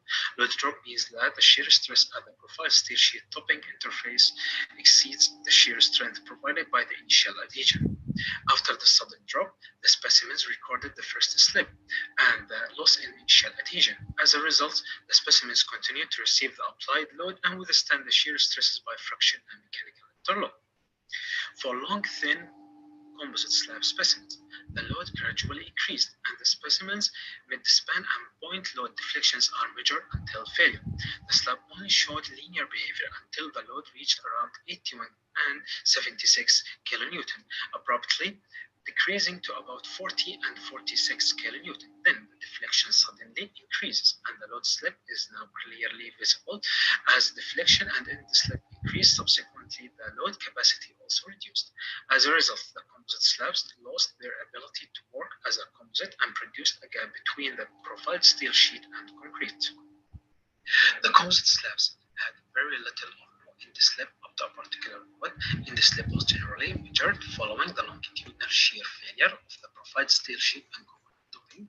After the diagonal shear cracks in the slabs formed, the end-slips increased.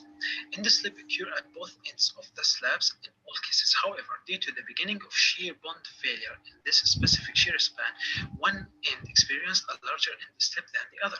Hence, the readings that registered the greatest end-slip were chosen. According to the figures, all composite slab specimens in each group exhibited the same load end-slip behavior until the peak load. In addition, short thick composite slabs had higher end-slip values at peak load than the long thin slabs. M and K values are determined using the bending test results for all specimens. The regression line was drawn by plotting the shear stress against the geometrical parameters. The values of M and K were determined by the regression line with a 10% reduction as shown in the figure. The empirical values of M and K are calculated, and then the shear bond strength for the composite slabs with different shear span can be determined. The shear bond strength for short, thick slabs showed a higher value compared to long, thin specimens, which proves that the cylinderness ratio has a critical influence in the shear bond resistance of the composite slabs. The conclusions of this study as follows. When the shear span of the composite slab is decreased, the failure load increases. Slabs with longer shear span exhibit smooth upward and downward curves before and after peak loads, whereas slabs with shorter shear span exhibit abrupt drops and increase in loads. After the chemical bond was broken, composite slab specimens with a longer shear span exhibited lower overall in the slippage values compared to shorter shear span specimens. The slip resistance of short shear span specimen is higher than longer shear span specimens, which means that shorter shear span specimens provide a higher shear bond capacity. The bending stiffness, cracking load, and load carrying capacity of the composite slabs increased as the slenderness ratio decreased. Thank you. Okay, so I hope everyone can hear the presentation that I already share for Mr. Ali. So is there any question for Mr. Ali? I am curious, Mr. Okay, if there is no questions, I have one question for you, Mr. Ali. So yeah, so the results that you are generating just now, is it coming from physical testing or is it coming from a simulation? No, it's coming from a physical test that included in my PhD study in the university. Okay, so it is the testing, is it done? Is it been done in the university or at the industrial partner? No, in the university, lab of Okay. civil engineering. Yeah. Okay, yeah, it's very interesting because I'm not coming from civil engineering, so I have no experience on that one. So yeah, all right. Thank you. That's very interesting and good. Yeah. All right. Thank you. Thank I you think very for much. your presentation just now. I think I have to Thank stop. you. Yeah. All right. So is there any question for Mr. Ali? If no, I would like to thank Mr. Ali for your video presentations just now. Thank you. Thank you very much. I'm really sorry for any inconvenience caused. Thank you very much. Yeah, you're welcome. Okay, I think I have one more presentation from Mr. Ramadan. Okay, I think it's here. Let me just download it first. Okay. So for Mr. Ramadan, I just share, right? And then you will talk about, I mean, you will give your presentations, right? Mr. Ramadan, are you there? Where's Mr. Ramadan?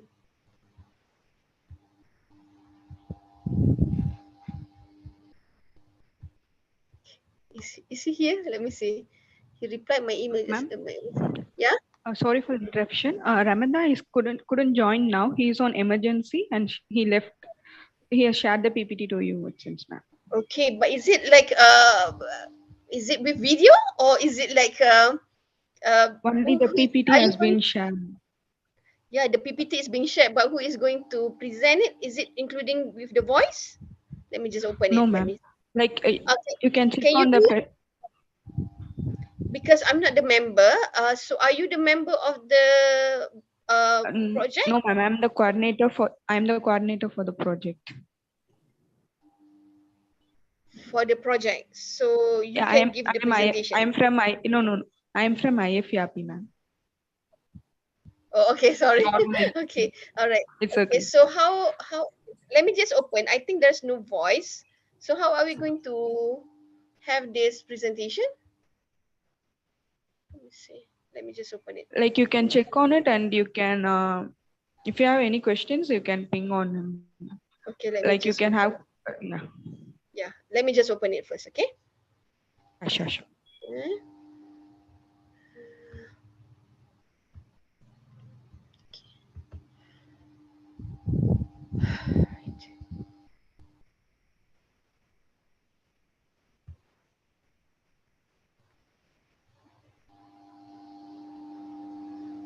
Okay, okay, I have the presentation but without video. I will just click. Is it okay, Miss Aishawara? Miss Aishawara, because you are the coordinator. So is it okay if I just open it and I just go one by one? Yeah, sure, ma'am. All right, okay. And one more thing, ma'am. After this, we have a video presentation from Mardana. Like I guess Mardana or Mardia. Oh, yeah. There is another person who missed just now, right? Yeah, yes, ma'am. So are you going to present it because I don't receive that? So is it okay like if we will share the video from my end? Okay, all right. I will present Ramadan first, Mr. Ramadan. Okay, First. sure. Okay. Let me see.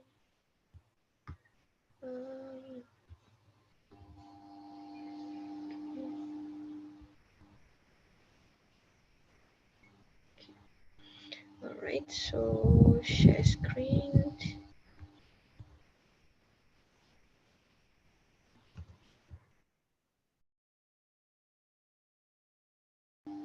Okay.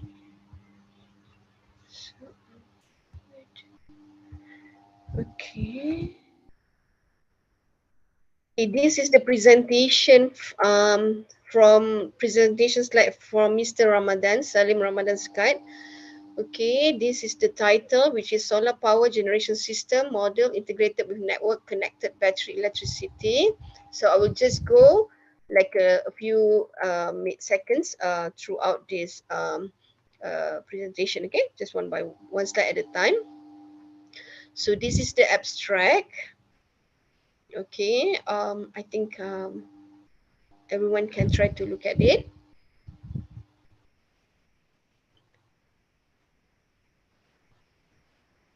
Okay, I will go to the next if there's no question. So this is the introduction.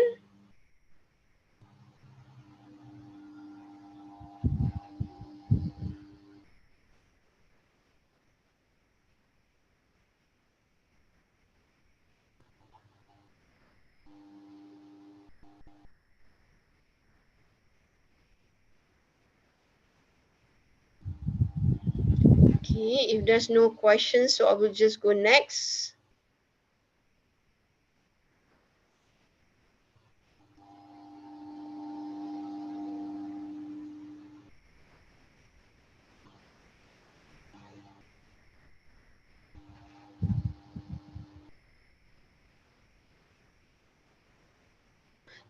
Miss Aishawara, is it okay just like this or I have to read it? No, ma'am, it's okay, ma'am. Okay, thank you. Okay, this is the results and discussion.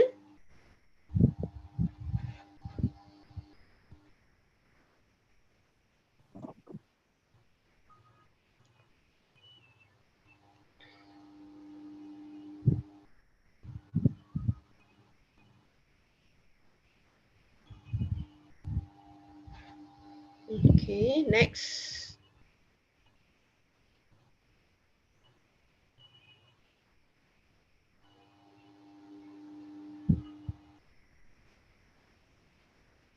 Okay, next, this is the results.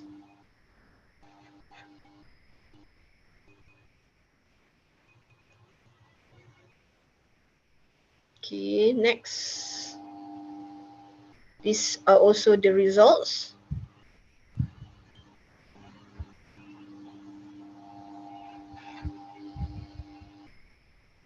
Okay, this is another slides of the results.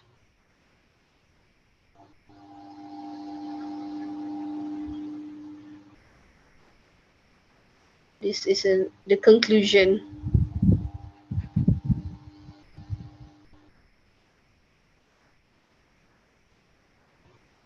Okay. Okay, I think that's all. Okay. All right. So, is there any? I think since Mr. Ramadan is not here, so I think we can. I mean, we are finished with his presentation slides. So I think Miss Ashawara can share the another presentation by I think Mr. Mara, right? Mara Diadam. Yes, Okay, ma'am. so I give the presentation to you.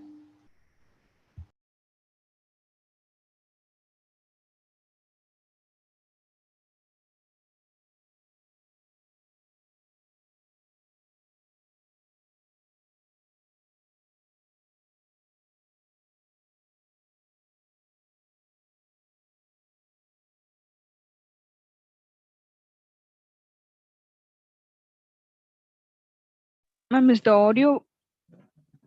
Are you able to hear the audio? No, I cannot. I Okay. cannot hear the audio. Yeah, maybe we can just edit some.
Um,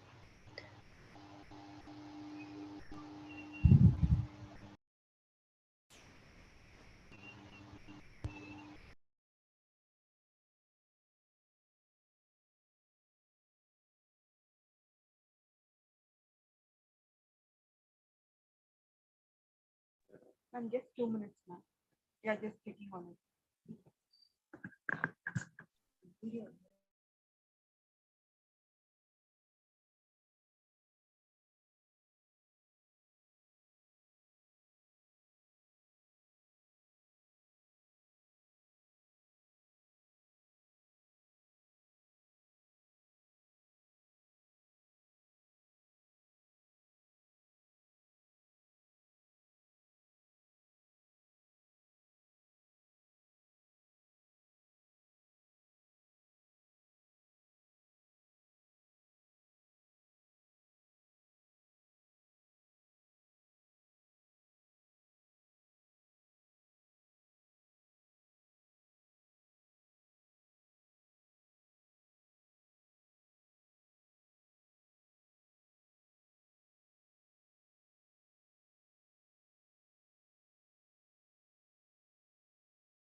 is everything okay, Miss Aishawara?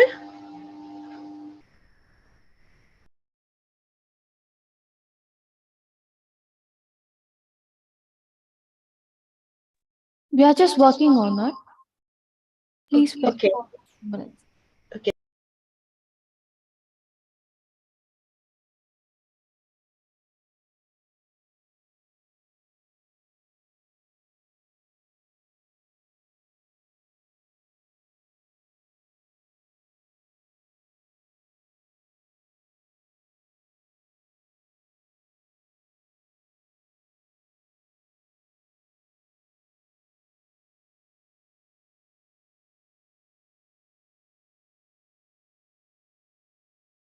Good day, everyone.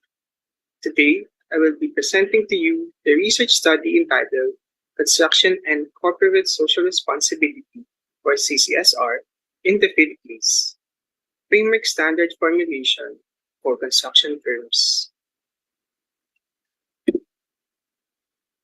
Awareness in Construction and Corporate Social Responsibility, or CCSR, widely known as Corporate Social Responsibility, CSR, is rising in the construction sector because of the Build program of the Philippine government that aims to spend around 8 to 9 trillion pesos in building infrastructure from years 2017 to 2022.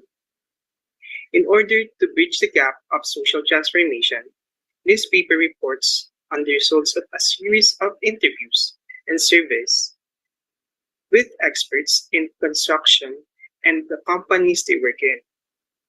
Construction industry gives an impression that there's no definite standard when it comes to social responsibility.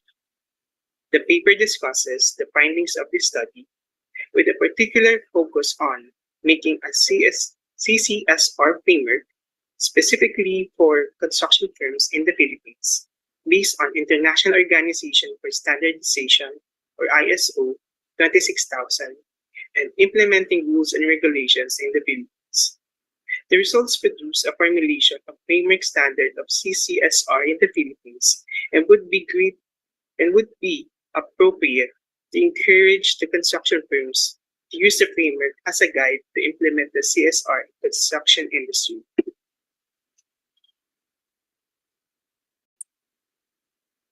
The global population has grown from 1 billion in 1800s to 7.616 billion in 2018. This population growth requires huge investment in different infrastructure all over the world. The Philippine government started the Build program in the Philippines, where the government is currently building 75 flagship projects. ISO 26000 defines corporate social responsibility, or CSR, is an obligation of businesses to perform something that contributes to the welfare and health of society in a transparent and ethical way. It is very broad, and that any type of industry internationally can get a certification for ISO 26000, but it gives an impression that there is no specific standard when it comes to social responsibility of contractors, and there's no study in plotting out the CCSR concentration and schemes of contractors in the field of engineering and construction in the Philippines. Philippines has different implementing rules and regulations, which can be incorporated for the establishment of CCSR standards. In this research, CCSR standards are the set of standards for the construction firms. The CCSR is a self-regulating business model for construction firms that helps a company to be socially accountable for itself, its stakeholders, and the public. In order to bridge the gap of social transformation, experts in the construction and the companies they work in are anticipated to be part and produce a great contribution that will positively influence and affect the environments and society in which they build. The main objective of this research is to develop a construction and corporate social responsibility standard, which will deliver the level of social responsibility in construction firms in the Philippines. This is the conceptual framework of the study, which is aligned to the objective of the research. Step 6 will answer the specific objective number 1. Step 7 will answer the specific objective number 2. Step 8 will answer the specific objective number 3. Step 9 will answer the specific objective number 4. And step 11 will answer specific objective number 5, as well as the main objective of the study. The methodology of this study is divided into 4 phases. Phase 1 is the formulation of instrument or tool and validation and reliability testing. Phase 2 is the identification of CCSR-related variables. Phase 3 is the data collection, analysis, and interpretation. And finally, phase 4, the foundation of framework standard in CCSR. For the conclusion of the study, first is the evaluation of the construction firm's initiative and social responsibility. Companies are showing initiatives in the following 4 subjects of CSR: community involvement and development, labor practices, human rights, environment, consumer issues, and fair operating practices. In objective 2, which was to assess how socially responsible all the categories of construction enterprise in the Philippines, and to check the level of their commitment and initiatives, it was concluded that all of them observe a code of conduct, and these were mainly confidential of all the information and the corporate governance. Most of them do not have CSR report, and a very few were observing and implementing ISO standards. In objective number 3, which was to analyze CCSR strategies of the construction firms based on their focus of priorities for the development of CCSR standard in the Philippines, it was concluded that most of them were motivated by better corporate image and gained community support to join CSR, while linkage with larger firms was for incentives. The main obstacles for the value of the company and to implement CSR was around 100,000 pesos to 300,000 pesos, and most of them with no specific budget and only use free of charge professionals.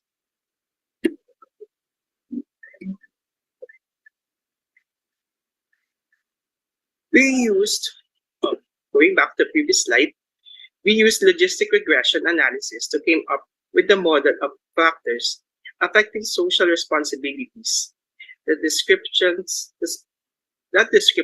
of social responsibilities were approximate monetary value of total corporate investment in CCSR, allocation of funds, and seeking of professional help and standard and policies of CCSR. However, only CSR report was included under the standard and policies due to skewed distribution of responses. The logistic regression analysis uses odds ratio to estimate the impact of each pre-identified independent variables, such as initiative and few factors of strategies. An odds ratio of above 1.00 indicates that an event is more likely to happen, while the odds ratio between 1.00 indicates that an event is likely to occur. In the model, 0A is the reference category. The default reference category is the last category in the variable. This represents the comparison of the framework between the existing CSR standard based on the ISO 26000 and the proposed framework standard of CCSR for construction firms in the Philippines. The objective 5 is to propose a framework standard in the construction and corporate social responsibility CCSR that will represent the realistic component and framework of the study. In conclusion, this is the proposed CSR framework standard for construction firms in the Philippines, which also answers why, who, what, and how and the outcome. To answer why, the social responsibility principles are based on the clause number 4 of International Standardization Organization 26000 that outlines the 7 basic social responsibility philosophies that a group should consider in modeling in social responsibility. To answer who, an organization appreciation of social responsibility and commitment of stakeholders are 2 basic features. And also there's what and also how. This part shows that everything in the framework has the big contribution to the sustainable development goals that addresses the imparity of economy and environment, since there is no definite guidelines when it comes to social responsibility of construction firms in the Philippines. Moreover, the government infrastructure programs and schemes which aims to spend 8 to 9 trillion pesos in building infrastructure will greatly benefit to this framework standard. Thank you for your attention.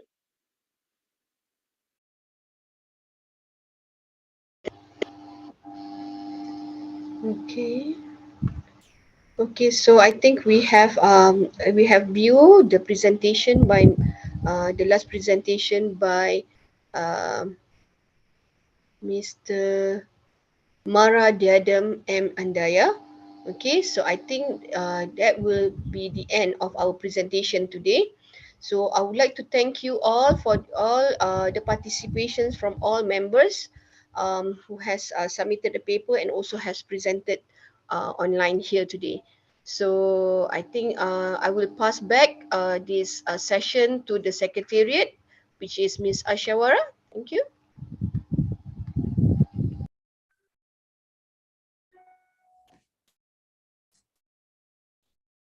Thank you, Dr. Zubaida. Thank you for your time and for moderating this technical session.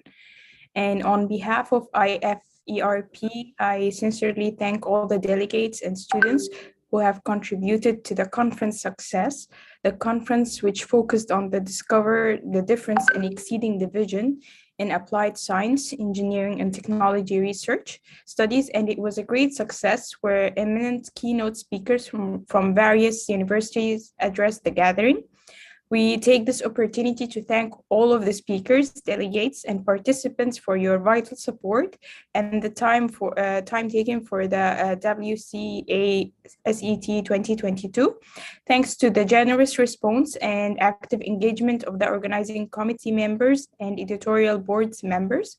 Congratulations to the Best Paper and Best Paper Presentation awardees, and appreciates all of the participants for their hard work. Once again, thanks to all committee members and participants. Stay tuned with us for further conference updates from IFERP. Thank you so much. Have a good evening.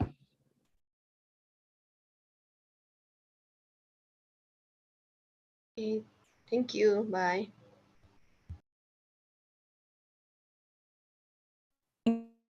Bye.